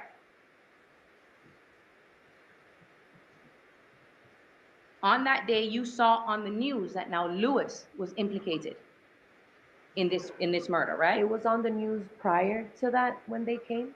Okay, so you had already seen it on the news, because you told the cops, I Yeah. know what you're here for. It's all over the news, Correct. right? And if I told you that the date that you met with them was June 2nd, 2016, do you have any reason to believe that that's not the date? If that's the date that they put, Hey, thanks so much for the coffee, KLK. Just seen you bought us a coffee on buymeacoffee.com. Thank you so much, KLK, Kelly. then they would know more than me. Okay. And once that came out, before they even got there, you started researching everything online, right? Yes, You've even purchased a subscription to the Tallahassee Democrat. probably did. That was the newspaper that was covering the story at the time, right? I don't remember because I literally just purchased it a couple weeks ago. So if I purchased it at that time, I don't remember. You don't remember, but would looking at your October 2nd statement to the detectives refresh your recollection? Sure.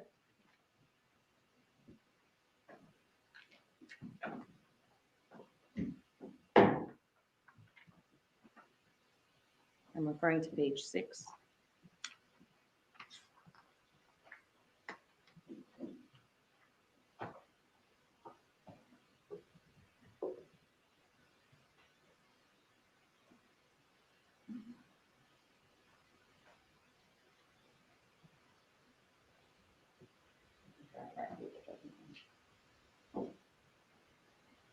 Yeah, welcome, Stella K. Good to see you. Good to have you here. Carl's got a great channel. We're not taking anything away from Carl. No way, no sir. But yeah, we're also running the Adelson case at the moment. And why not? We've got Donna Adelson's trial on the horizon, 2 weeks away. Jury selection. My God, who's excited for Donna Adelson's trial? I just can't quite contain myself at the moment. It's all I think about. All I think about.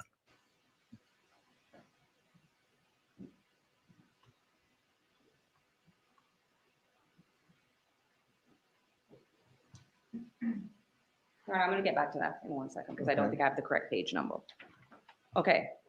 I've completely lost interest in Tara Kawas's cross-examination here, and not being able to see Jessica on the stand. It's kind of a little dry. Should we skip this? What can we do next? So the first time the detectives Let us know any ideas. What should we cover next, guys? Let us know in the chat. ever came to talk to you, It's a really good thing to watch together and comment on and talk about in the chat. What could we do? What could we do? like we discussed, was June 2nd of 2016. That's a week after Sigfredo was arrested, right? Yes. Whoa. Thank you so much, Victoria Girl, for that very, very kind Canadian dollars super chat. Buy so Patreat on me. For sure. I think for that we can get her a whole chicken. Okay. Now, they didn't tell you that they were actually recording that conversation with you, right? Not to my knowledge, I don't remember. Okay. And you don't remember, or? I don't remember them telling me that they were recording or not Okay. recording. And back then you told them, this is on June 2nd, you didn't know anything about this, right? Correct.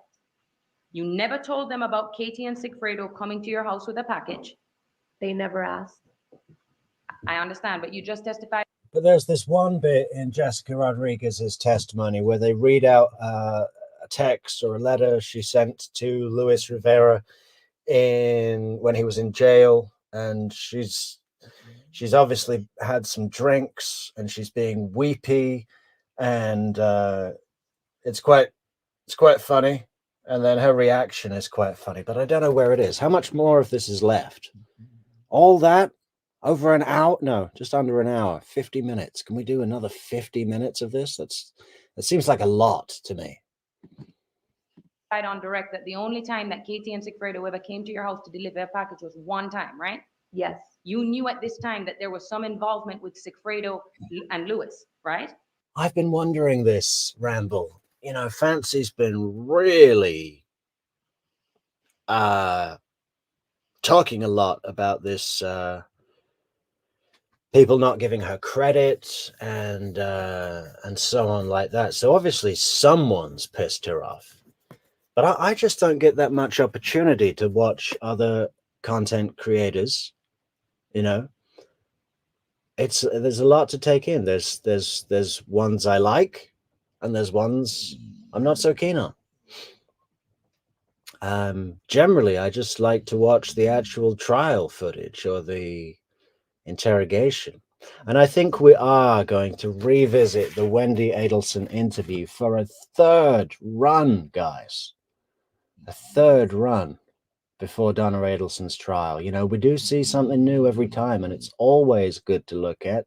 I don't know how many times I've watched it. We've already covered the whole thing twice on this channel, but why not do it a third time? You know, and just see if we see anything different. And they were asking you about Katie. I don't remember. You don't remember if they specifically said that they were down there or that they were asking you about Katie's involvement? I don't remember, to be honest with you. It's been so long. But if you have something that states that I said it or said anything, then I would really like to see it. Oh, you would like to see it? Okay. Yeah, so I could refresh my memory. It's been 8 years.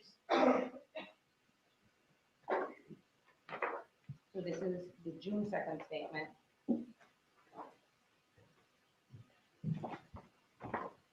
Yeah, my name, Stella, is Frank or Franklin. If you ever forget that, just look at a $100 bill and you'll see my name.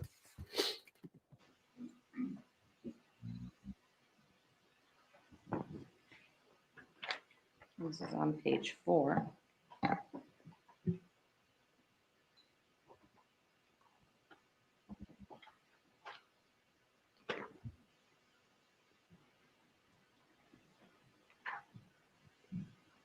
Okay, for all of you soap snore fan people out there, we've got that going on. Does anyone hear that?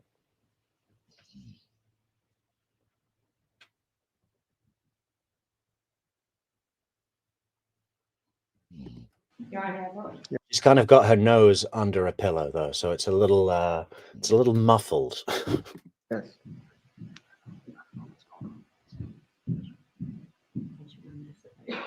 Good news, guys. Soap has decided to cash in on the attention she's been getting and has plans to soon release a 6-part Snore Me to Sleep series on audio cassette. Yeah, there'll be 6 one-hour episodes of Snore Me to Sleep soap sounds coming out before Christmas. If you're looking for something to fill those stockings, why not pick up the whole series in the merch store?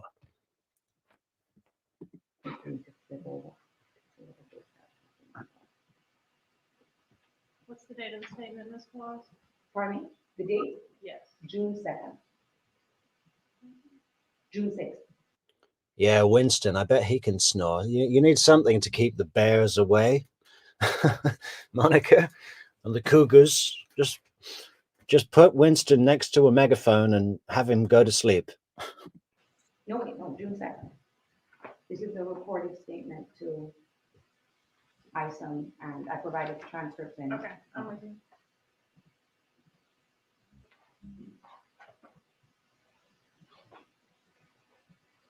Absolutely, Spacey Dove. Rashbaum is a terrible attorney in every way, in opening statement, in closing argument, in cross-examination, in talking to the judge, you know. Joke. I can't believe that they've hired him again.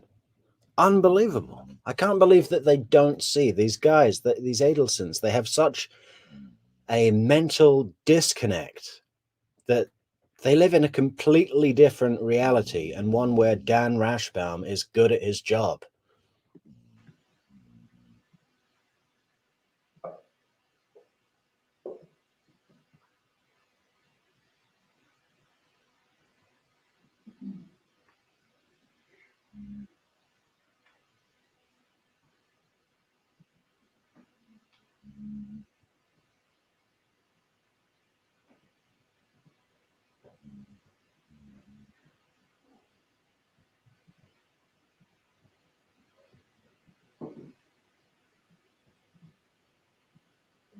They didn't ask me. They didn't ask you, but you even offered that you know Sigfredo Garcia, Luis Rivera, and his wife, right? Yes. So you knew that they were asking you about what you knew about Katie, Sigfredo, and Lewis. I told them that I knew all three of them. Yeah, she's read everything, right, Bob? She's read everything, guys. I'm only playing. No, I have major respect for Fancy. She's just gone off on this protective thing a bit, and if I had context, I might understand it better. You know, I don't know who's robbing from her, but it's all good. It's all good. Obviously. All right, but my question to you is, you never mentioned in June anything about that one time that stood out to you where Katie comes to your house with Sigfredo and they drop off a package. You never said that. No, because it never stood out to me until my mind got recollected of the events. And we'll get to that in a second. You did tell them that Sigfredo was the one who paid for. Okay, Ramble. Well, what are we going to skip to? Let's open it up to the audience, guys. What should we do next? What should we do next? Anyone got an idea? Katie's implants, right? To my knowledge, that's what I knew. That's what she told me. Okay, and you also told them that Lewis paid for the bike by selling his car and taking out money from his 401k. That's what he told me, yes. Okay, he lied to you. Apparently so. Okay, he told you that now these detectives told you what they were investigating, and you said, I've read all about it online. Correct. Okay, and you said, I don't know anything. Correct. You do remember seeing a probable cause affidavit later on released for Katie, right? In the media. Yes. A 24-page document detailing how she was supposedly involved in this, right? Correct. Okay. It was over 20 pages long, right? Yes. And these warrants or unsigned warrants were, even though they were released to the media, okay, this was way before, months before Katie was arrested on October 1st, right? It's been so long, I guess, yes. Yeah, but you never contacted those detectives, even though you read all of that, to say, hey, listen, I remember this weird thing that happened with Katie. Why would I contact them? To give them information about what you know about this case. I didn't know anything about the case. So how did I know at that moment that that was that? So rephrase yourself, because I'm not understanding the question. I think the timeline is going to help with the jury of how it is that your memory was jogged about that meeting. Okay? Yes. Now, you previously stated that you broke off your relationship with Lewis when he was arrested in May of 2015, right? For the RICO case. After, yes. After. And you still refer to him as your husband, though? No. You never did? At that time I did, but after that, no. Oh.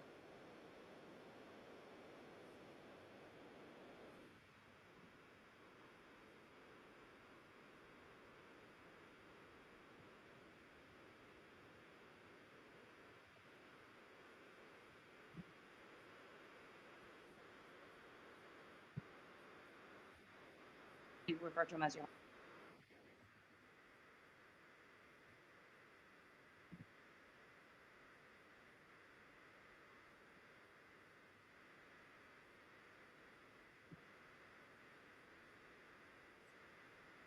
Wendy Adelson, I did. what type of relationship was that? We started dating in the fall of 2013. She became my girlfriend around March of 2014. You got it, Monica. Okay, and when did that relationship end? July of 2014. Okay. And when the breakup occurred, was there a big argument that occurred that precipitated the breakup? We had a argument in late June. She went to South Florida for a couple of weeks, and when she came back, we tried to make things work, and it didn't really work. She sort of cut off contact. All right, and during that argument when she went to South Florida. Oh, Kelly, you know who else I've just remembered is the nightclub manager. I don't know if it was Club Fate or Hollywood Live. It was one of them. He was really funny. Maybe we'll come back to that. It's a short testimony. Was she in South Florida on July 1st, 2014? I believe she was. I dropped her off at her house on June 29th, I believe. Okay. And during the course of your relationship with Ms. Adelson, did you ever meet her family? I did. Who did you meet? I met her brother. We went to South Florida for alternative spring break, went to Immokalee, and I had dinner with her brother. And I met her mother at her house, just very briefly, maybe 10, 15 minutes at dinner. And when I would pick her up and the kids were there with the grandparents. Not for nothing, guys, but isn't that a fine head of hair on Jeff Lacasse? Check out that hair. It's solid like a rock, you know, but wavy like the sea. It's fantastic. I would have just a couple moments interaction with them. I didn't have a lot of contact. Okay. And what about Catherine Magbanua? Did you ever have an occasion to meet her? Yeah, I went to dinner with her. I believe it was on March 11th when we went over there to meet Charlie. Okay. So who was present at that meal on March 11th? And that's 2014? That's correct. It was myself, Wendy Adelson, Charlie, and Katie. Charles Adelson. Charles and Adelson and Catherine Magbanua. Thank you. What about Sigfredo Garcia? Did you ever have an occasion to meet him? I did not. I've never met him. Was Ms. Adelson very close to her parents and her brother Charlie? Extremely close. I want to ask. Some idiot came on this channel the other day and started spouting about how Jeff was involved with the hit. And that's why he had to go down to Florida and meet Charlie and Katie. Fucking some crazy people out there, huh? Ask you about June 4th, 2014. Do you recall a event that occurred that day that was unusual? Yeah, I remember a couple of unusual occurrences on June 4th. Could you tell us about that, please? Yeah, I had met Miss Adelson at the Red Eye Coffee Shop in Midtown for a coffee about. Well, it can be addicting, Victoria girl. About 1 or 2 o'clock in the afternoon. We were going to talk about our relationship a little bit. And she canceled a trip we had planned to California to visit my parents, which was scheduled for July 11th to 17th. All right. And was she acting strangely that night? Yeah, that night, she was a nervous wreck to the point, I couldn't put my finger on why at the time, to the point where she lived kind of way up Centerville and there's no convenience stores or anything close. And I actually took about 35 minutes and drove to a convenience store to get her Pepto-Bismol because she was such a nervous wreck and had a real nervous stomach that evening. Okay. And did she ever tell you what the problem was? No, she's very non-specific about it. All right. Were you aware during the course of your relationship with Ms. Adelson? Yeah, you know, she just had these sudden stomach cramps and had me go to the drugstore around the same time that the hitmen were in town on that date at the failed first hit. And about her efforts to relocate to South Florida with the children? I certainly was. All right. And were you in her life when she learned that the court was not going to permit her to take the No, children our first to date South was Florida? September 27th, 2013. So that was a topic of conversation on our first couple of dates, but it was in the past when we discussed it. All right. And was Ms. Adelson happy about the fact that she was not able to relocate? No, she was quite bitter about it, actually. It was, as I said, a topic that came up, that tone came up on those first 2 dates. All right. Jeff, Wendy was here, man. She told us that she was relieved that she had to stay in Tallahassee. And she was relieved that her petition to the courts to allow the relocation and to take Markel's kids away, she was relieved that they said no. Okay? Don't get up here and tell untruths, Jeff. Did she make any statements to you in reference to her brother considering options to take care of this problem with her not being able to relocate? Yes, she did. Okay. Okay, sidebar. Yeah, hey, Ramble, if you find those, send them right over and we'll put them on next. What is this? Metrix. I was looking for the phone call when Katie bitches at Sigfredo's mom and wanted to let you know Gavin Fish has the jail calls in a playlist in chronological order. Oh, okay. Okay. I'll have a look for that now. But we'll play out Jeff. Jeff is such a great witness. It's always great to play a bit of Jeff. Am I right or am I right?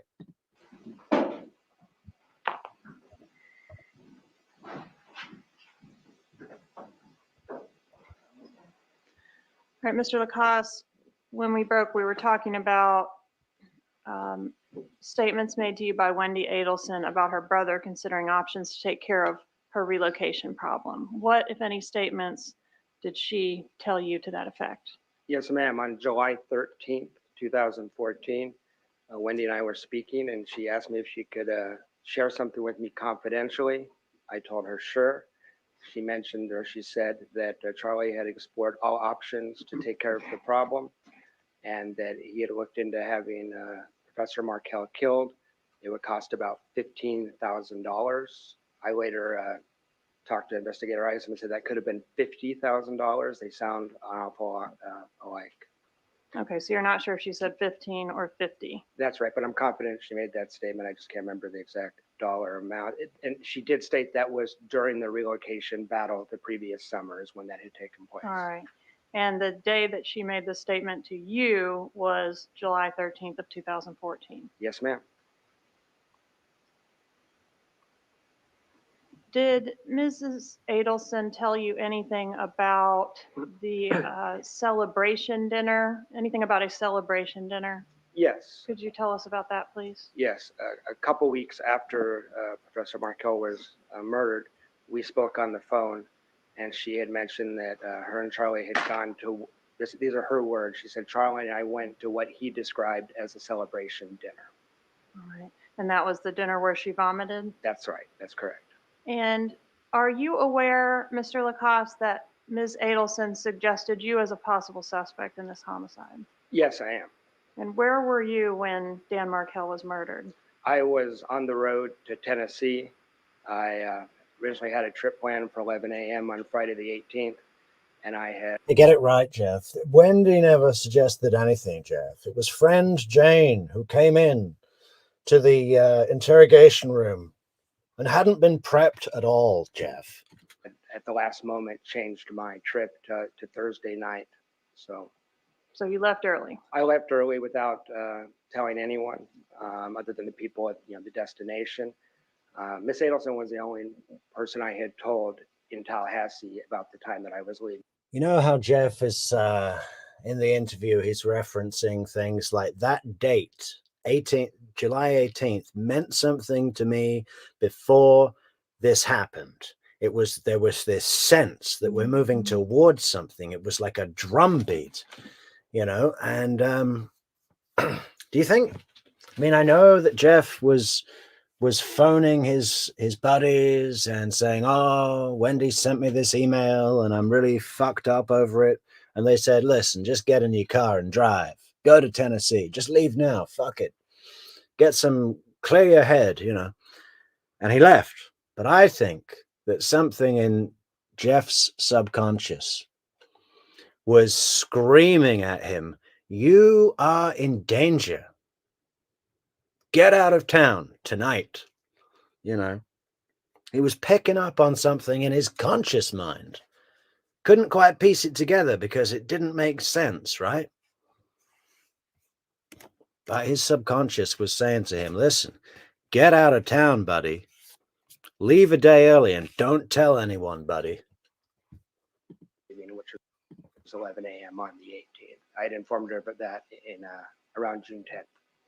All right. So originally it was going to be July 18th at 11 a.m. would be your departure? Yes, ma'am. And would you be flying or driving? I was driving. All right. And it changed to Thursday night. So you left the night before and were in Tennessee at the time of the homicide? That's correct.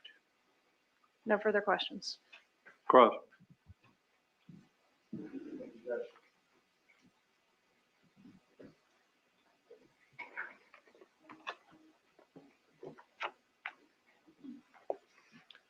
Still morning. Good morning, sir. How are you? Good morning. Pronounce your last name for me again. Lacasse. Lacasse. Okay. Just want to make sure I got it right. Mr. Lacasse.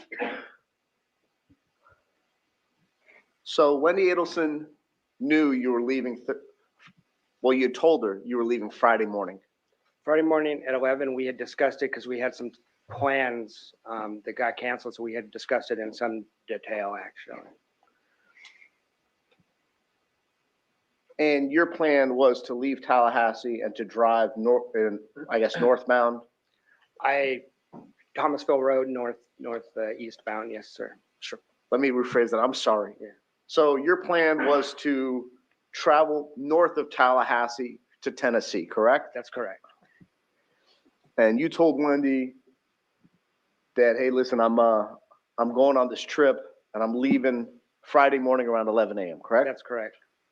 And do you recall what time the actual shooting took place? I believe it was right around 11 a.m. The same exact time that you'd be leaving the area? That's correct.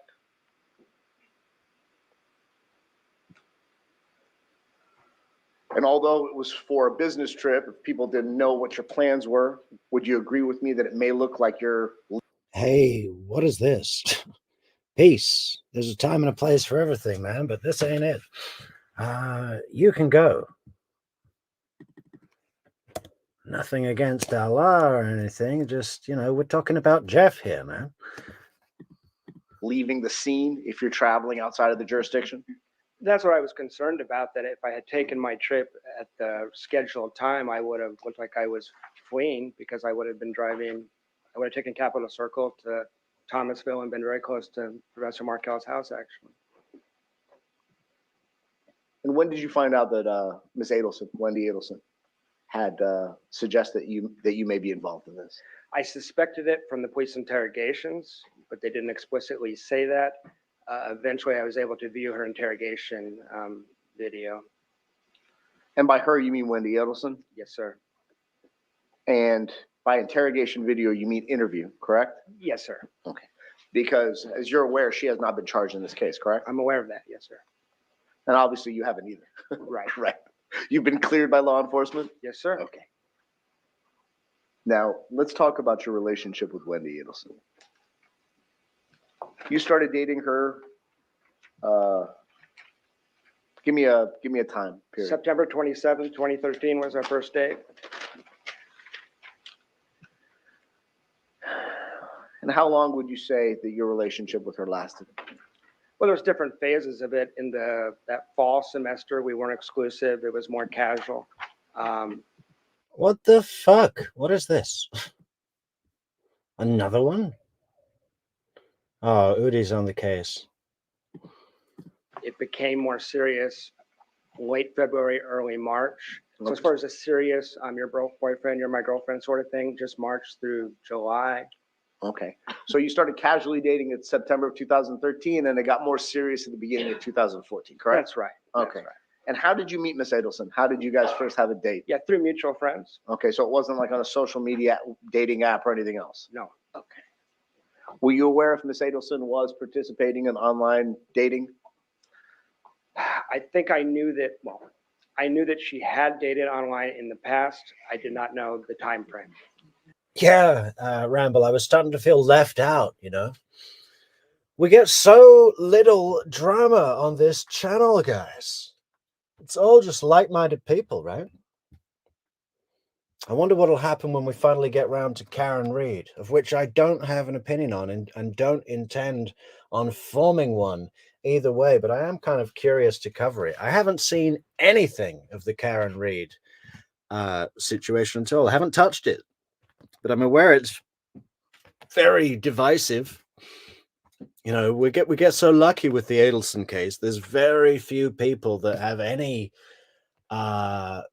conflicting views, and I think the people that do or say they do are just trying to, like, I don't know, get attention for saying stupid shit, like, just because it's against what, you know what I mean? What is that all about? There was a guy on Crime and Coffee the other day. What was his name? Gabe.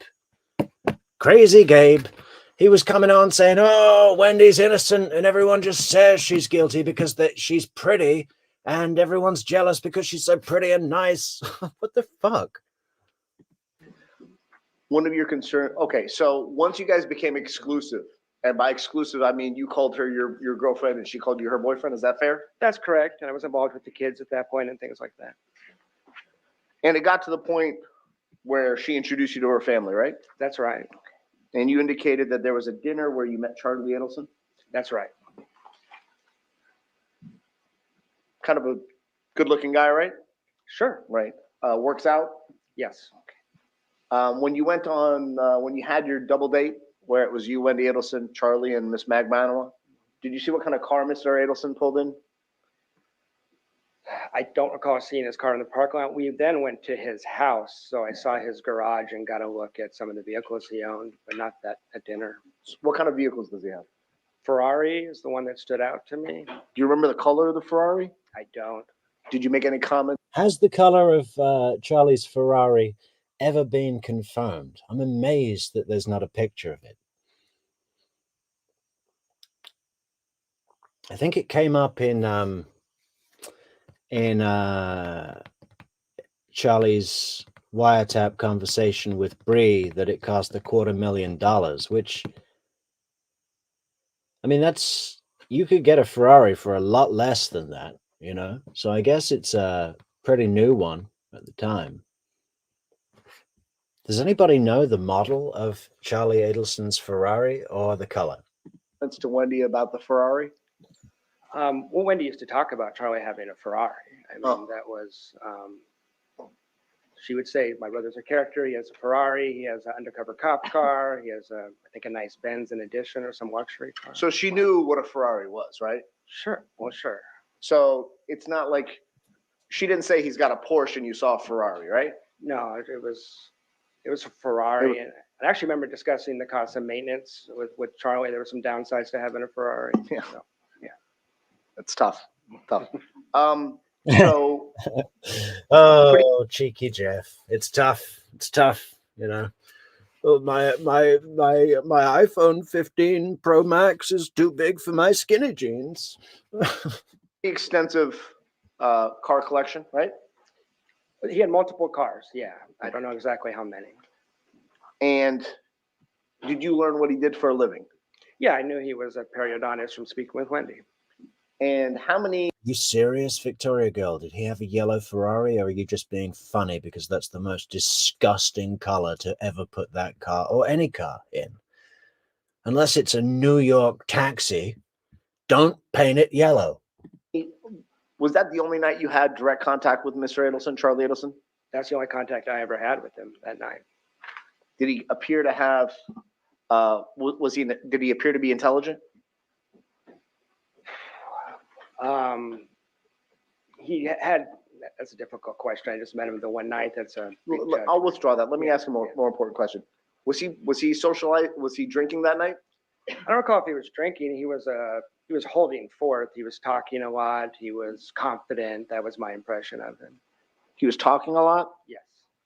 Did you ever see him go to the bathroom? I don't recall. Did you ever see him? Was he perspiring more than a normal person would during dinner? See, Mr. Hand Grenade is, you know, remember his defense of Sigfredo Garcia, guys, is that Charlie met Lewis at the clubs. Clubs rhymes with drugs. He was buying drugs in the clubs off the Latin King, set up the murder. So Mr. Hand Grenade's definitely desperately trying to get Jeff to say, yeah, he was going to the toilet a lot. He was perspiring, doing coke, doing key bumps in the toilet. This is 5 years ago. I don't remember. We were outside and it was, not cool that time of year, but yeah. Okay, so you're outside in like an open area restaurant? Yeah, we were at the Yardbird on the patio. Okay, the Yardbird in South Beach? Mm-hmm. Okay.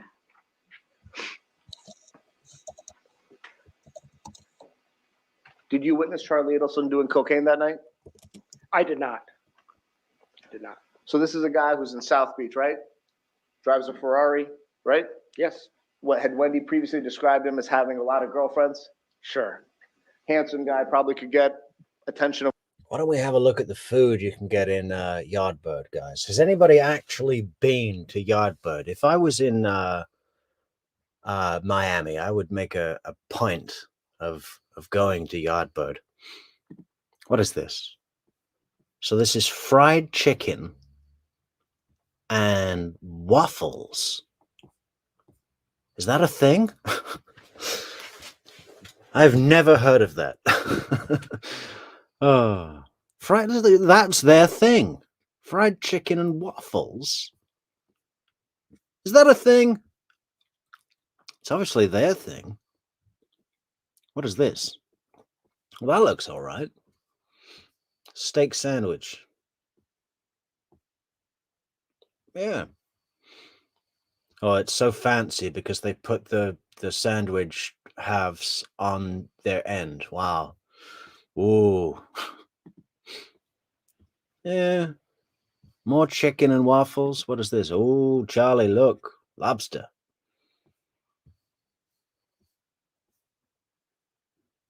What is this? Look, it's served in a chicken.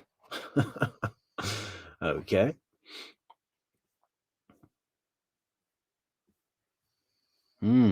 What about, well, this one? What have we got here? What is that? It looks like deep fried pineapple with a nasi goreng rice cake and a little bit of crispy bacon. I don't know if it is deep fried pineapple. What is that? Southern style gourmet brunch.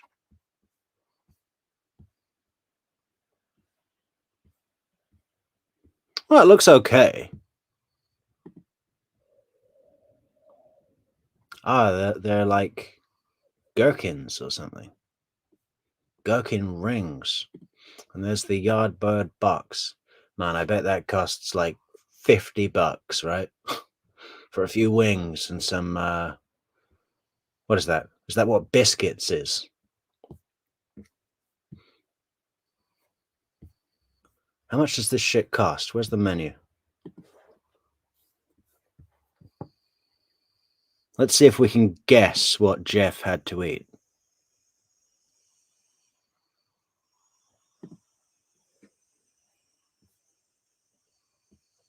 Oh, yellowtail. Seared yellowtail salad. We know Charlie had that.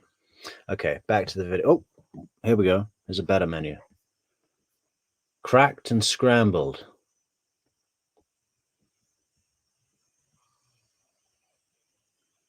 Yeah, definitely got these waffles. I love their waffles. That looks like a breakfast menu. Okay, well, sidetrack. We'll get back to the stream. Don't worry, guys.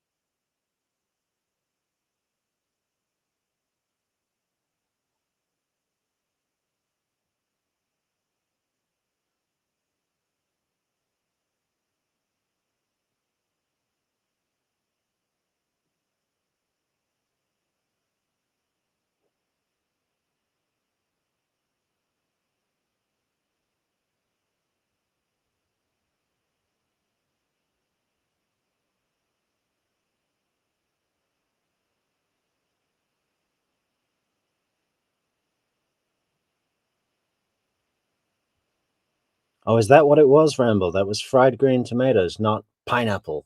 Okay.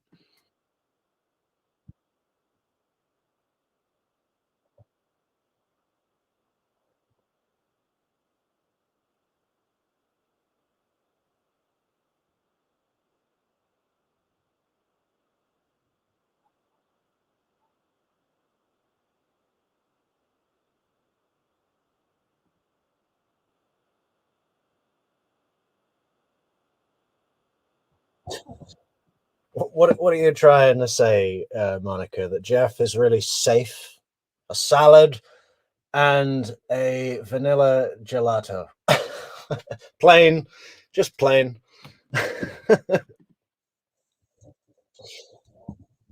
Hold the dressing. Hold the dressing. I don't want to take any risks. Yeah, just please. I'll have the side salad, no dressing. Oh shit.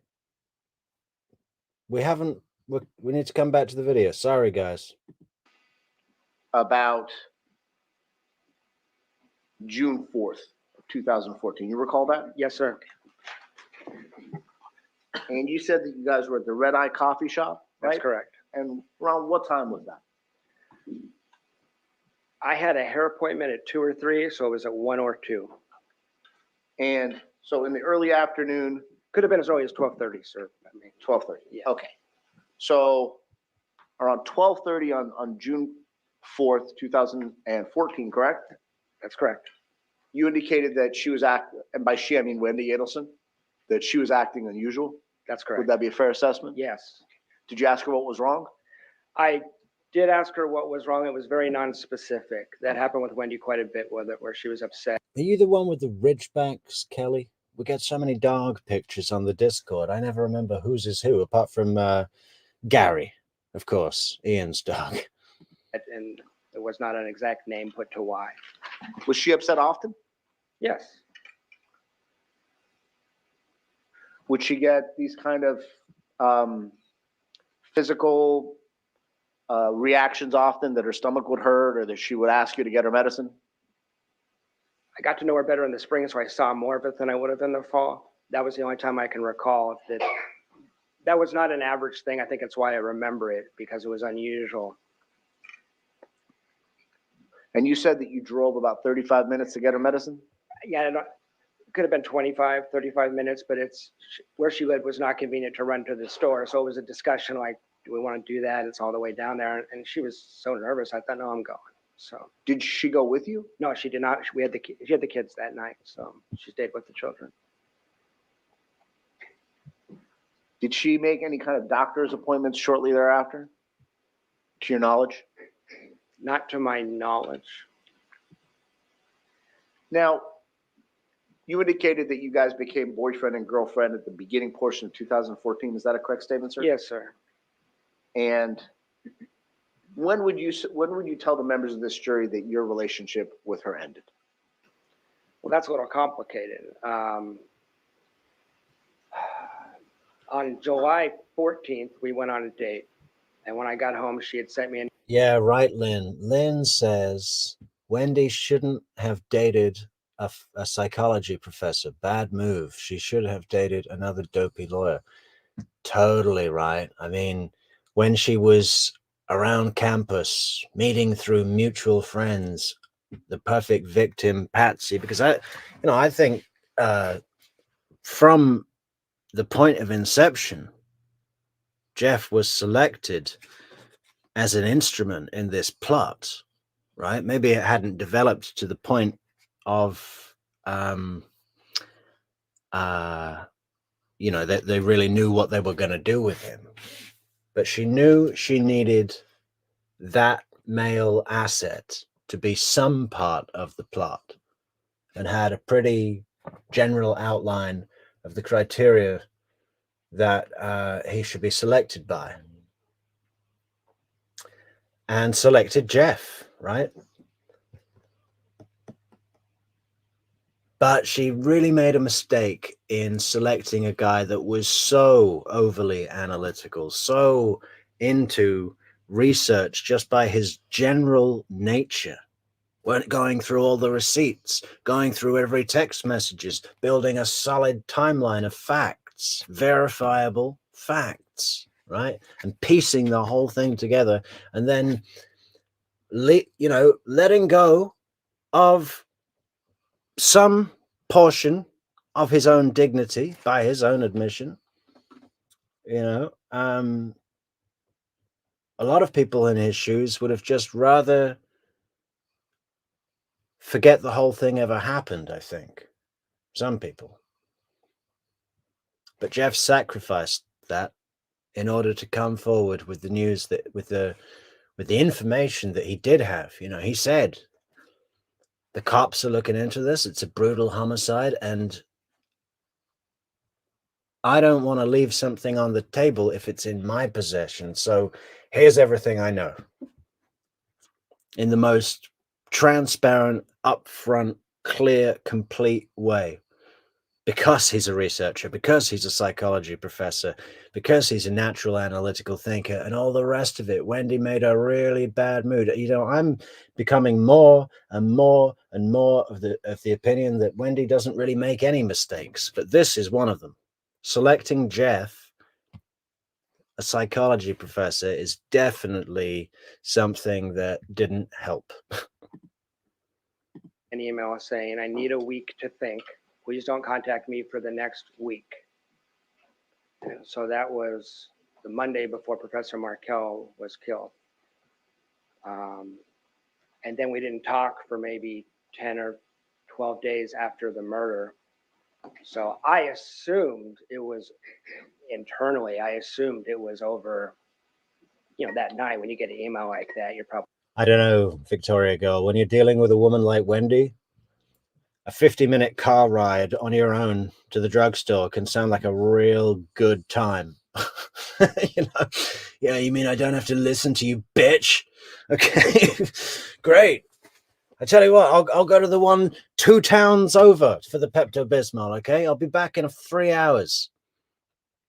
Probably figuring it's over. But in subsequent phone calls, she acted as if it was still a slightly open issue.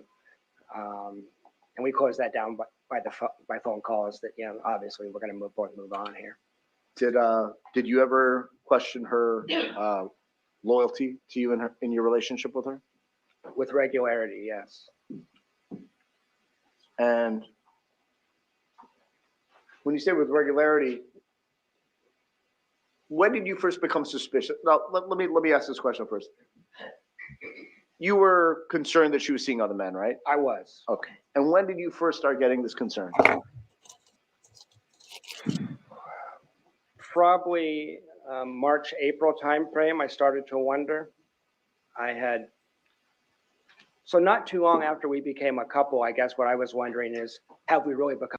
I tried, Kelly. I started watching Murdoch on the Stand, but with all of that Paul, I said Paul, I just couldn't take it. So I ignored it. But I understand that it's a very compelling, interesting case, and maybe I'll come back to it with a degree of preparation beforehand to be able to get through. But I do really like the judge, and I do want to cover another trial that judge, what's his name? The black guy. He's got a fantastic name. I can't remember his name. Who's the judge in the Murdoch trial, guys? Everybody, who knows? But he sat on that case where, what was his name? The Uber killer in Colombia. No, it's not. Yeah, Newman, Bob. Thank you, Judge Newman. Yeah, he's great. But he also sat on the trial for that Uber killer, which was really nuts, but had some great witnesses in it. Nathaniel Rollins, something like that. Good courtroom, good judge. Didn't really see the Murdoch trial yet because he just annoyed me so much on the stand. I just turned it off and shut my brain off, and I've completely ignored it ever since. But I understand that it's one that people talk about a lot, so it's probably worth covering on the channel, but not right now because we're booked, right? For the next 2 months. We've got the run up to Donna Adelson, probably 2 weeks of Donna Adelson, and then we're straight into Sarah Boone, right? Which is scheduled to last for 3 weeks, which is going to be the whole of October, the rest of October, right? So it's going to be November before we really get an opportunity to go on to anything else, guys. We might do a couple of Sunday fun days here and there.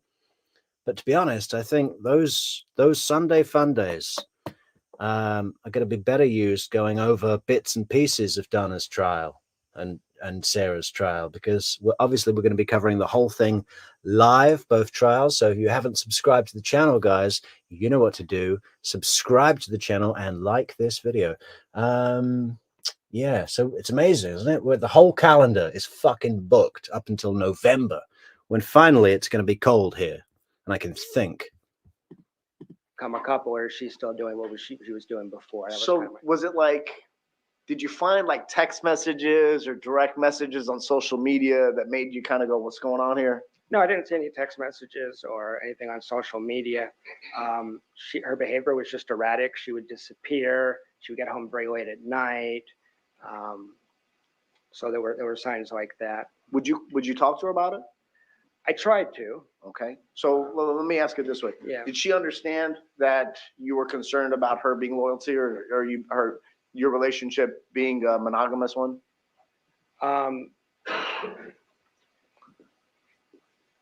To be completely honest, I think we kind of pussyfooted around that until we had that big fight at the end of June. That's what that argument was about. Let's talk about that big fight. Yeah, sure. Why don't you walk the members of the jury through what happened? Yeah, I had taken Wendy to Gainesville with me. I was teaching in the off-campus program at UF for the weekend, so I took her with me. I'm sorry. So Jeff is about to explain something. This trip to Gainesville and the big fight that was completely orchestrated by Wendy on purpose to plant seeds so that Jeff would be jealous, question her loyalty, go through her phone, cause a bit of a scene, not as much as she would have you believe. He flew into a rage and he started talking in legal terms. You know, so that, I mean, that was right before the trip to Gainesville, was right before she went on the walk with Jane, right? Or it might have been just before Wendy was in Miami for 2 weeks and then she got back and had the talk with Jane. That sounds right. Was it just you and her, or did she bring the kids? No, it's just me and her. So like a romantic getaway to Gainesville? Well, work/pleasure. I teach during the day. She works in a coffee shop. We have dinner with friends. Oh, Spacey Dove, Barry Morphew, is that the one where he made an appeal to camera for his missing wife, where he's just like, if you're out there, please, if someone, it's like even worse than Chris Watts. If someone has them and they're not safe, I just want them to be safe. I need everyone back. I need them to come back. It's at night, that kind of stuff. You know, Okay. It's a nice area down Sounds there. nice. Yeah, it was nice. Weekend started off fine. The Saturday night, we sort of got into it over this stuff. I confronted her about the fact that I suspected that she had been seeing other men. Okay, so let's talk about that. Yeah. So you're at dinner? We were actually up in the hotel room. The night was basically over. It was pretty late. It was 9 or 10 o'clock at night when this discussion happened. Okay. And had she had any alcoholic beverages at that point? We both had, but I think just 1 or 2 glasses of wine a couple hours earlier. Just socially with dinner, maybe? Yeah, that was okay. There was no more drinking than that. And did you say, listen, I think this, that, or the other? Did you have any specifics, or were you just giving a vague, I'm concerned about where this relationship is? The latter. I was pretty specific.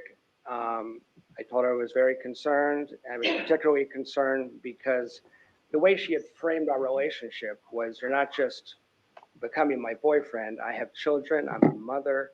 It's like I was auditioning for the job of husband and father is actually sort of how it felt in retrospect. So I bonded with the kids pretty tightly. And as you can imagine, in a relationship, that kind of discussion gets more complicated when you're serious and there's kids. And she had been talking about me moving in. She had told me not to buy a house. She had told me not to buy a Jeep, that I needed to buy a vehicle that 2 car seats could fit in. So it sounds like you guys were heading down that path. Yeah. This fucking bitch, right? Yeah, don't buy a Jeep. You need a vehicle. You need a vehicle to sit 2 car seats in, because when the boys start calling you daddy, oh, don't buy that house, Jeff. We'll buy a house together, Jeff. I mean, fuck me. And, you know, none of that was real, right? Don't anyone believe that any of that was real. That was all part of the plot, right? You're going to fuck with someone's head like that badly, and not even feel one bit bad about it. Nothing. You sick fucking... Ooh, I almost said it again. Shouldn't say it online. Not on a stream. Hence why I raised the issue, because I had some intuitions everything wasn't quite right. Her behavior had been a little erratic, and I was worried about moving in and ending up in a really bad situation, actually. So would it be fair to say that she was saying the wrong things, but her actions were speaking louder than the words? That's not a bad summary. I was getting 2 very different messages based on behavior or what she was speaking to me, what she was saying. Yeah. Did that argument... We understand, Jeff. We understand, Jeff.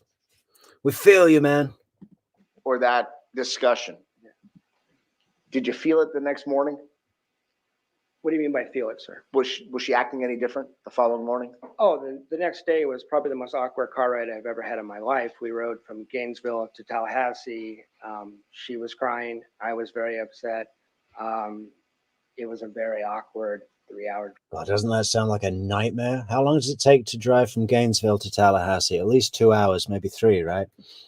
Shit. What a pain. You should have dropped her ass off at the bus station.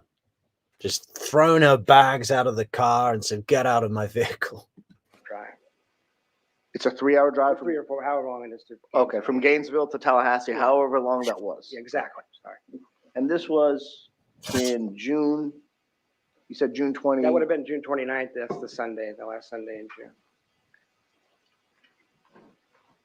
2 weeks later, on July 13th, Wendy tells you, or Wendy has this discussion with you that the prosecutor elicited, right? Yes.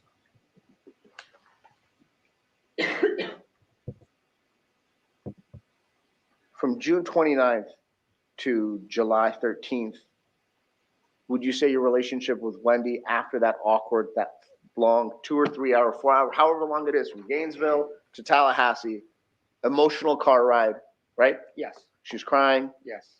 upset. Yes. And I would assume, well, let me strike this. Did you believe that she was upset? Because like I said, she was saying all the right things, but she wasn't acting like she was talking. It's very complicated, and she was all over the place, to be frank. And that at one point she was confessing. At one point she was saying, I never did that. She was saying she couldn't remember some things I wanted to talk about, which was frustrating. So go ahead. I'm sorry. No worries. You said she was confessing. Was she admitting to potential talking to other men? More than talking the night before when we were having the argument, but it was. What was she saying? You know, it was a heated discussion, so I don't remember every word of it. But at points, she kind of let it slip out that my concerns were well-founded. Okay. And then 5 minutes later, she would say the opposite. Yeah, right, Bob. You know, remember that? Remember that shit, Bob? How many fucking times are we going to do this before enough is enough? Now, there's a bus in an hour. Good luck. When I've had to explain the story in the past, I've had to say it doesn't sound like it makes sense because she was just all over the place. She was hysterical. Really. Okay. So would it be fair to say at some point she admits to talking to other dudes, I apologize, to talking to other men, and then shortly thereafter denies what she just confessed to? Well, then that repeat as needed on the car ride back, she was like, I never did any of that stuff. I don't know what you're talking about, which was kind of crazy making. Crazy making, yeah. Crazy to witness, huh? Like all that stuff that she admitted to the night before, she denied the very next day and said that she didn't know what you were talking about. Man, what a ride. For me, because she had confessed to some of it the night before. Okay. So from June 29th till July 13th, would you say you were fixing the relationship at that point? Was it getting better or was it getting worse? It's hard to tell because on the 29th, I left her house and I didn't see her again until July 13th. She went to South Florida for those 2 weeks. Did you guys talk on the phone? We talked on the phone once in a while. We did some video chats. I talked to the kids via video chat and things like that.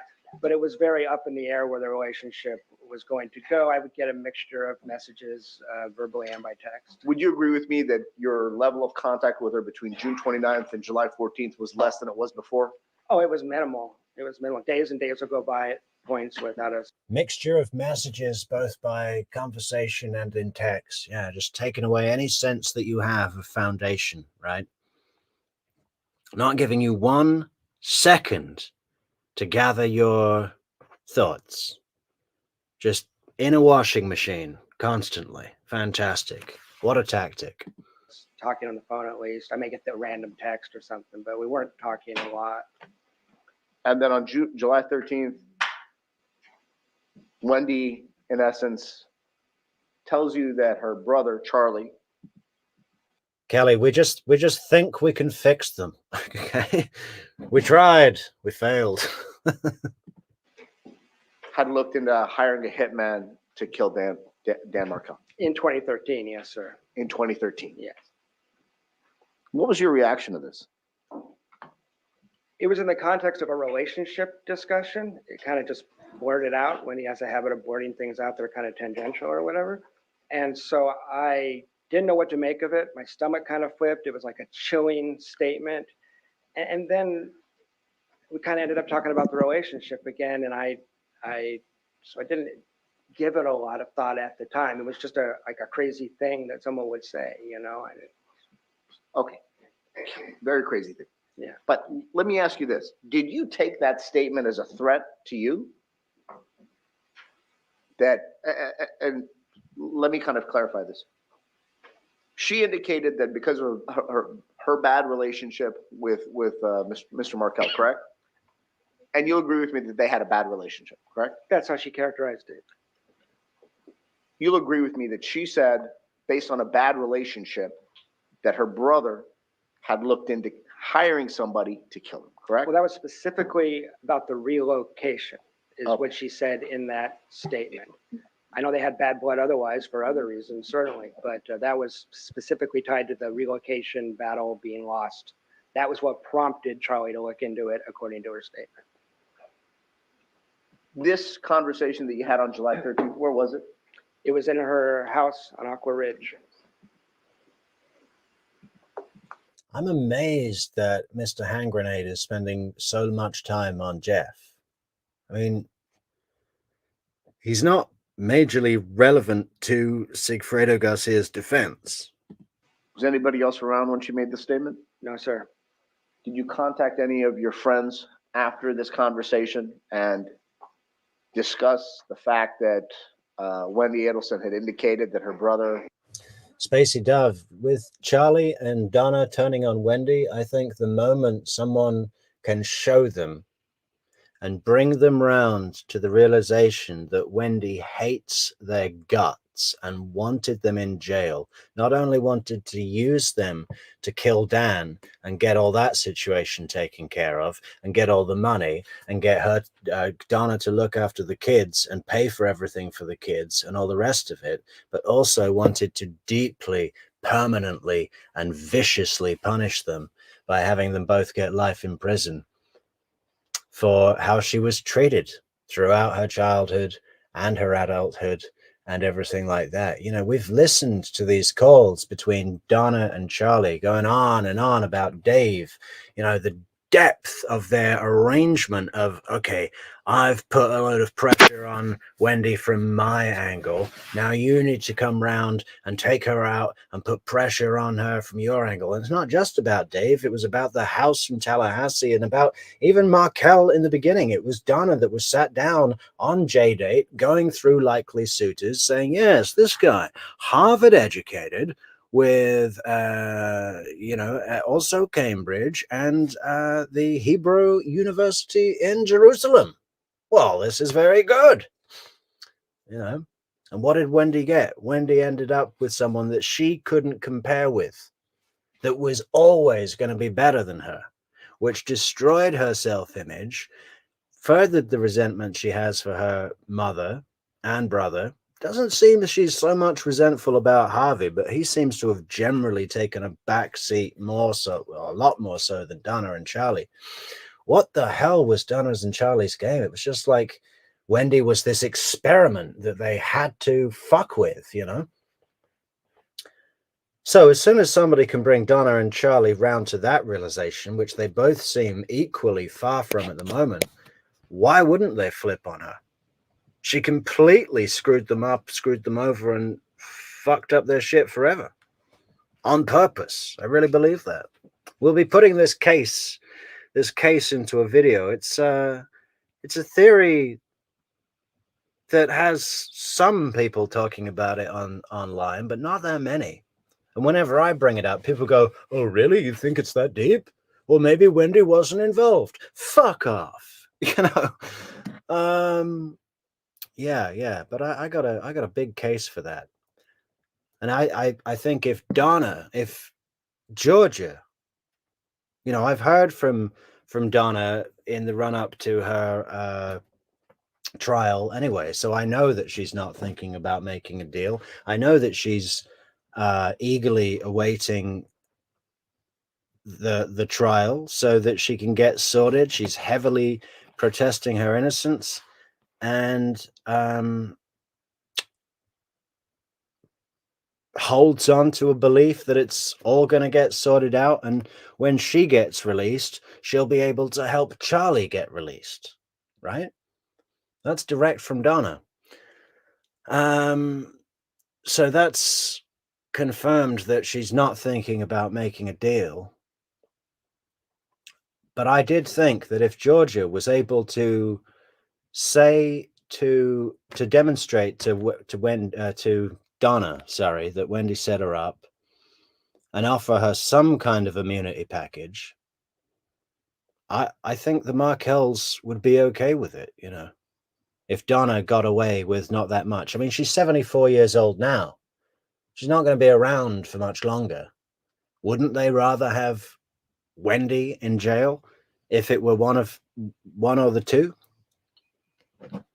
Because as much evidence as there is and that we all know about against Wendy, she definitely has the best chance of anyone so far that's faced trial of a jury finding some reasonable guilt. It could happen, which would be a disaster for the Markells, for all of us, and for justice. So if there was something really, I believe there's enough to charge her, convict her, put her on trial, and, you know, have her sent to jail for the rest of her life. Personally, that's not enough for me. It won't be enough until we cover her in peanut butter and throw her into the gorilla enclosure on Zazu the Silverback's birthday with a fucking shit ton of banana bread for the rest of the smaller gorillas. But Wendy belongs to Zazu, and he can do whatever he wants. That's justice for Wendy, in my mind. But yeah, if it was something that would really secure Wendy's fate, like Donna flipping, would the Markells be happy with giving Donna immunity? Maybe. Maybe. Had looked to hire a hitman. In what time frame? Okay, so on July 13th, when the conversation's over, do you stay there that night? No, You left. we ended with me telling Wendy, if this isn't going to work for you, you can text me and we can just break up. I don't want a big thing, you know, like confrontation. And I left for the night. I did not stay. Do you have like a family member or a best friend that you talk to about personal issues? I have several, sure. Okay. Did you call or contact any of them on the way back to discuss what had transpired about? And Hello, I'm not talking. hello, BB. Hello, everybody else in the new in the chat. Kelly O'Brien, Wendy full of beauty. Who's that? T. Cancella, good to see you. Good to see you. And Derek, good to see you. Good to see you. Yeah, welcome everybody new in the chat. Talking about the breakup. Yeah. Okay. I'm sorry. I am talking about the breakup. Yeah. Okay. Did you call your friends and go, hey, listen, you know, it ended with me and Wendy? You know, it's summertime, and at FSU, a lot of these people were out of town. Some of them were even overseas, so there was less contact than there ordinarily would have been. But I'm sure I discussed the fact, well, not that night because it was so late. What I remember is the next day when I get this email saying, don't contact me for a week, I certainly shared that with friends because I found it really frustrating. And What's this, Udi? What do you want me to see?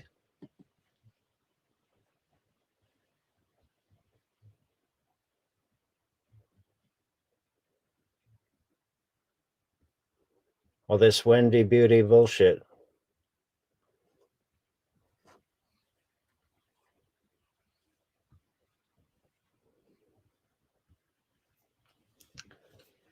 Okay.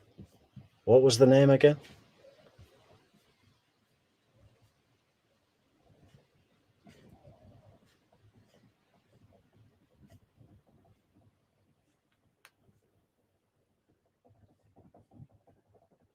Lady Scorpion, welcome. Thanks for clicking like, Lady Scorpion, and everyone else should click like also. Welcome. What time is it in the States now? It's 7 a.m. We've been on for 4 hours while all you people have been asleep. surprising and thought it was weird. Did you share with any of your friends the comment that Wendy Adelson made to you with regards to her brother and the murder for hire? Yeah, I'm sure I did. I just couldn't tell you who or when I did that, but certainly, after the murder occurred, certainly I shared that with people. I also shared it with the police the first day they brought me in. Right. So you were interviewed by law enforcement in this case, correct? Yes, sir. During your interview with law enforcement, did you mention this statement? I did. Okay. Did you tell Detective, it was Detective Isom that interviewed It you? was him and Investigator Hale. Okay. Did you indicate to them who you had shared this information with? I don't know that I was Objection, asked to. hearsay. Judge, it's not for the Overruled. Can you restate the question? No worries. So when you tell them what Wendy told you about her brother's murder for hire plot, did you say, yeah, listen, I spoke to my buddy, because the murder happened on the 18th, correct? That's correct. And so 4 days prior to that is when you got that breakup. Was it an email or a text message? It was an email. Okay, so you get a breakup email, and Wendy full of beauty. What is this? Some motherfucker or something? What are they making trouble? They want to come and ramble. Let's ramble, man. Wendy full of beauty. I don't like the name. Yeah. Do you want to come and put a bullshit argument in front of me? Let's do it. I'll be happy to listen to anything you got. so you call your friends, which is normal, right? And you indicated just a few minutes ago that you probably mentioned the murder for hire to some of your friends, right? At some point, I just don't know when. Okay. What about, was that before or after your interview with law enforcement? Was what before or after? Your discussions with friends. Well, after I had told it to the police, I certainly discussed it. I'm confident. I may have done it before as well. I don't recall that. But after I told the police that, I did share that with some people confidentially, yes. Now, she told you, and by she, I'm referring to Wendy Adelson, during your July 13th conversation, that he had looked and the price was either 15 or 50,000, correct? That's correct. So it's either one or the other, correct? Right. And would it be fair to say, based on your testimony, that she said that that price was too high? No, she didn't offer any further context or explanation. It was kind of a thing that was blurted out. And then literally 20 seconds later, she started talking about something else, and I can't recall what that was. I think it was the relationship stuff that I was very focused on. So out of nowhere, she tells you Charlie was going to go look to hire a hitman. It was going to cost $15,000 or $50,000, and you don't go back to that. I don't know that it was out of nowhere. I believe preceding that was a discussion that if anything ever happened to Danny, she would move to Miami. I think I've spoken to the investigator Isom about that previously. And listen, I have to ask Mr. Lacoste, at no point did you contact law enforcement after you heard of this threat so they could contact Mr. Markel to see if there's any need to protect him in any way, shape, or form? I didn't.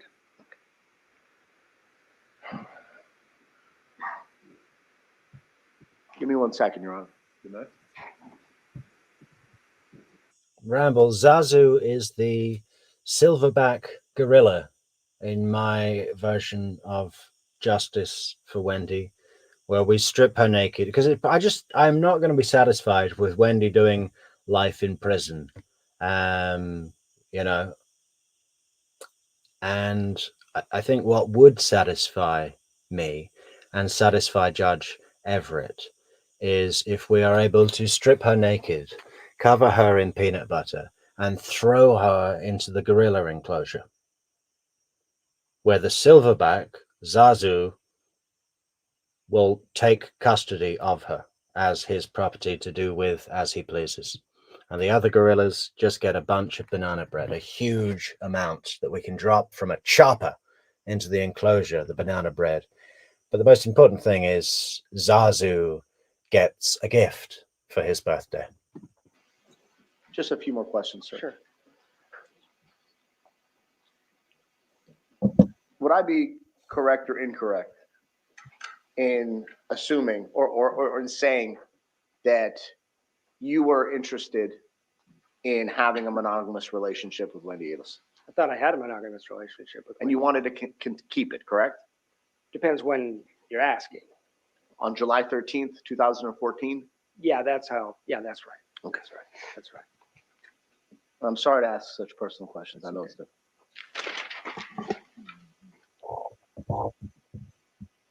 Did you think it's Yeah, right, Ramble. You know, even with life in prison, I can see Wendy never letting on that anything is bothering her and smirking all the way. And it's just going to annoy the shit out of me. You know? She'll play a martyr. She'll say she was the victim of the system. She'll have one hell of a trial attorney, one hell of an appellate lawyer if she's convicted. And imagine if she was later exonerated and received a huge payout. And then went on all the shows, the Nancy Grace and the 2020 and the whatever it is, and became this spokesperson of wrongful convictions or something, and just lapped it up with that psycho smirking face. That's my worst nightmare. That would be worse than letting her get off scot-free and never having a trial. But I think the thing with the gorilla enclosure, I would just say yes. That's it. That's it. I'm satisfied. It's done.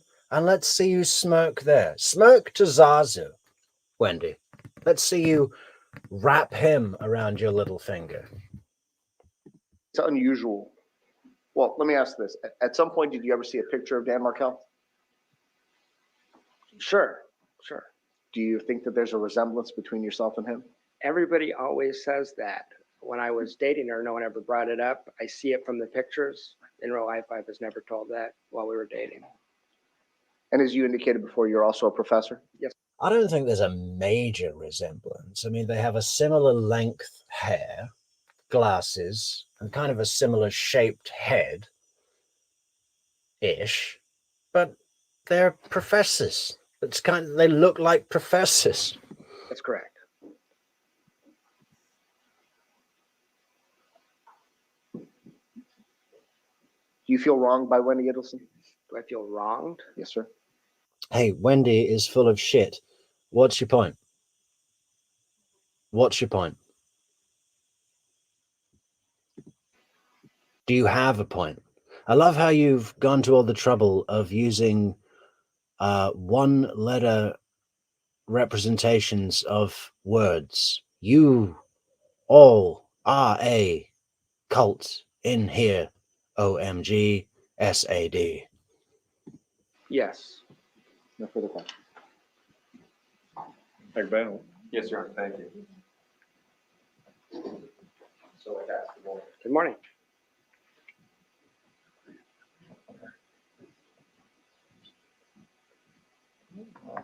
The questions I'm about to ask you are about the investigation into you, not that we believe you're a suspect, okay? I understand.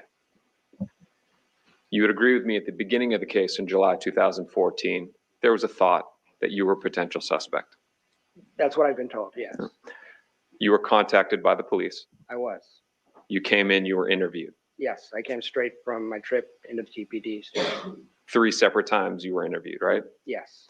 Now, they didn't handcuff you at gunpoint and drag you into the station, right? No, they asked me to come in, so I came in. Voluntarily went in. Yes. You told them what you knew. You explained the information, right? Yes. Eventually, you helped them get bank records to show where you were. It was in Tennessee, right? Yeah, I believe it was cell phone records and a receipt from a Kmart that had surveillance video of me, was my understanding of it. So they get your bank records. They see a transaction at a Walmart, right? Yeah, credit card records. Yes, sir. Yes. There's then a receipt. Mhm. And then they go actually to the Walmart, get their surveillance footage that shows you there. Yeah, it was a Kmart, but yes, sir. And then you were cleared. That's correct. You would agree with me that they objectively investigated you.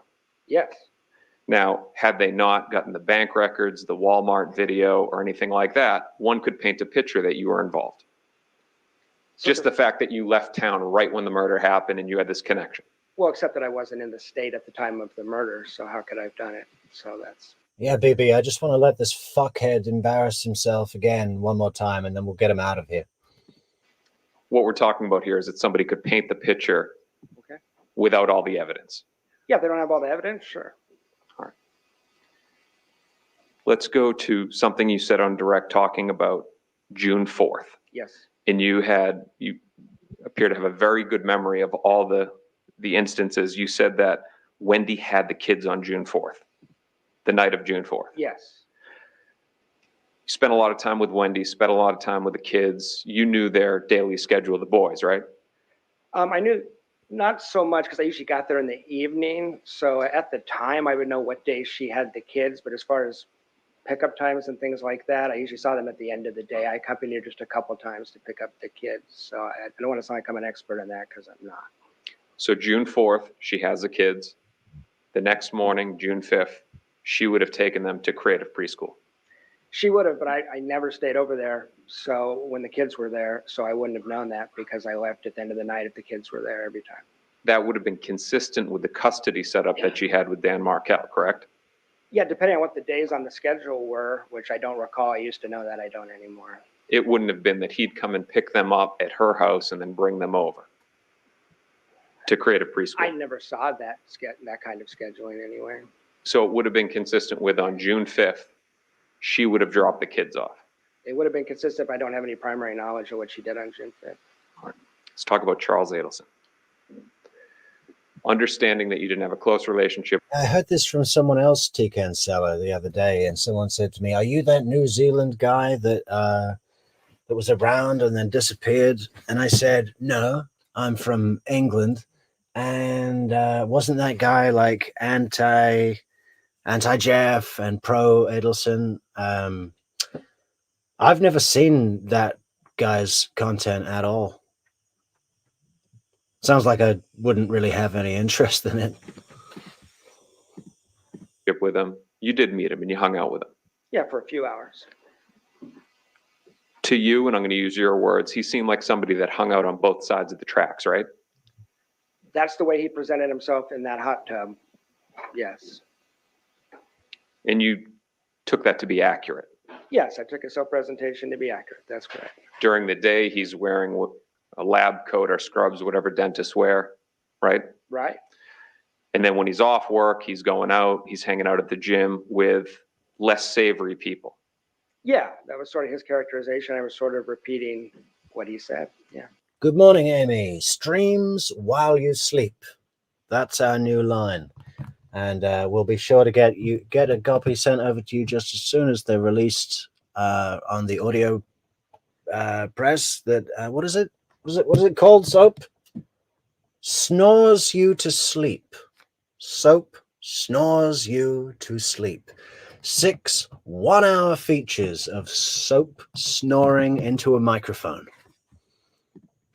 In your words, less savory individuals. Less savory, gritty. I don't remember his exact words, but gritty, something like that. I don't remember his exact words, but yeah, that's how he presented himself in that hot tub. It seemed to be almost a braggadocio kind of thing, like, look at me, I'm on both sides. Yeah. And you took him to be a street smart guy.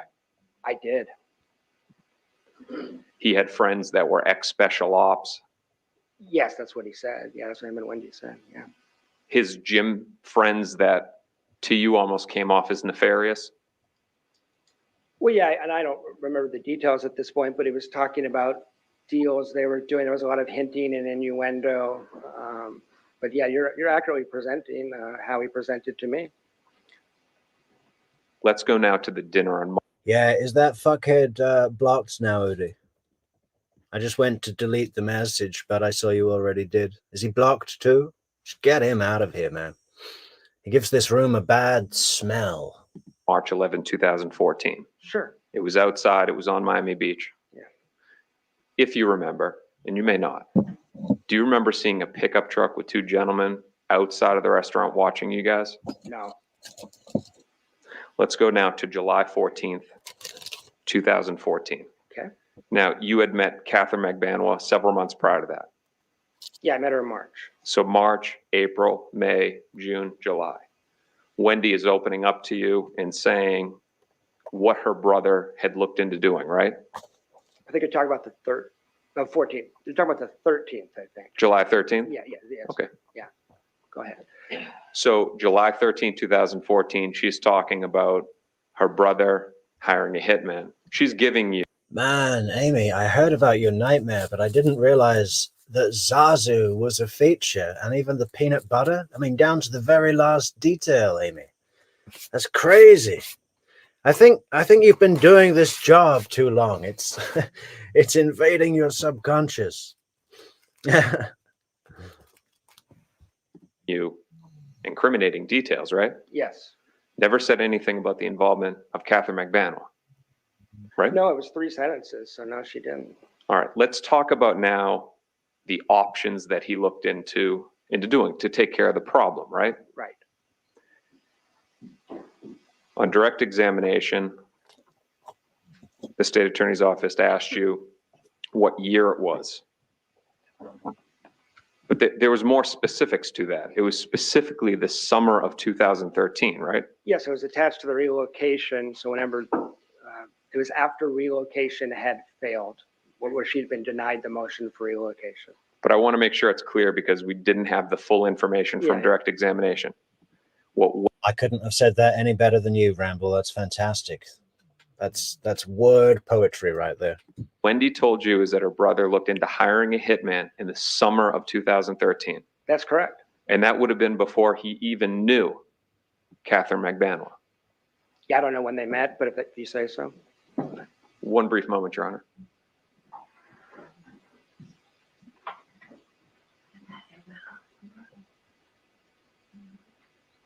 No further questions, Your Honor. Thank you. Redirect.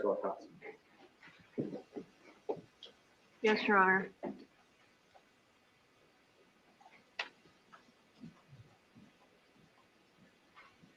The breakup email on July 14th, 2014, I know you had some phone contact after that, but was that basically the end of your relationship? That's the last time I ever saw her. Okay. We did have some, it was in August. It was after, we didn't talk between then and after the murder. Okay, and you never got back together and resumed your Oh, relationship? no. No further questions? All right, Juror, have a question of this witness. Write your question. I love it when Georgia has a really short redirect because it's just like, I'm the boss. I don't need this time. You know, I'm not threatened. And now we'll go sidebar.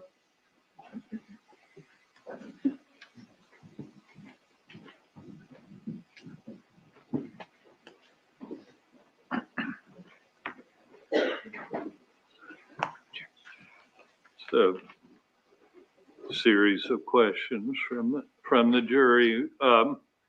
The email, the July 14th, Angel baby, good morning to you. 2014 email was that on a FSU website or a private website? Do you have any recollection? I think that was from Wendy's Gmail account. Okay, what about to you? Oh, that would have been to my Gmail as well. Okay. So the answer is no, it was not on an FSU website. Correct. Okay. To the best of my recollection, yeah. Okay. Did Ms. Adelson indicate that she wanted to relocate to have the children full time? She talked about, she didn't talk directly about relocating because she knew that was no longer a possibility. But the other side of that coin, how unhappy she was in Tallahassee and how frustrated she was by the child custody were issues that came up, if not every day, every week, that came up very frequently. Okay, so that was actually the next question about, she frequently spoke about the divorce and the custody battle. Yes, consistently throughout the entire relationship. And did she appear distressed when she didn't have the children with her? Sometimes, yes. What kind of vehicle were you driving back in July 2014? I was driving a 2004 four-door silver Nissan Sentra. Ms. Kaplan?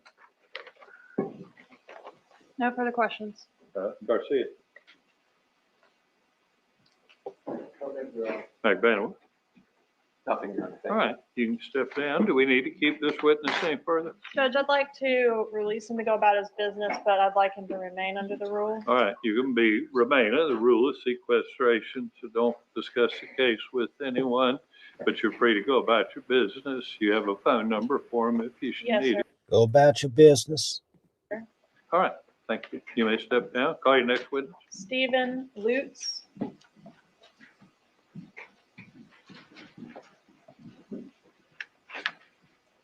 Now, who is Stephen Lutz?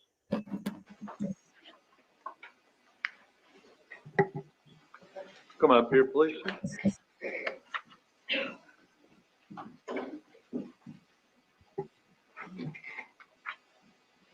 If you face the clerk and be sworn, please, sir. Swear that I'm testimony about giving you truth, the truth, whole truth, and nothing but the truth, so help you God. Yes, I do. Have a seat. Slide up the microphone, please, sir.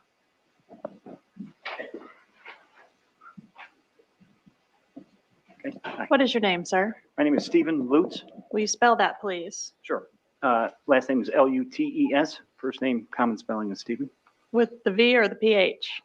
The common spelling, PH. All right. And where are you employed, Mr. Lutz?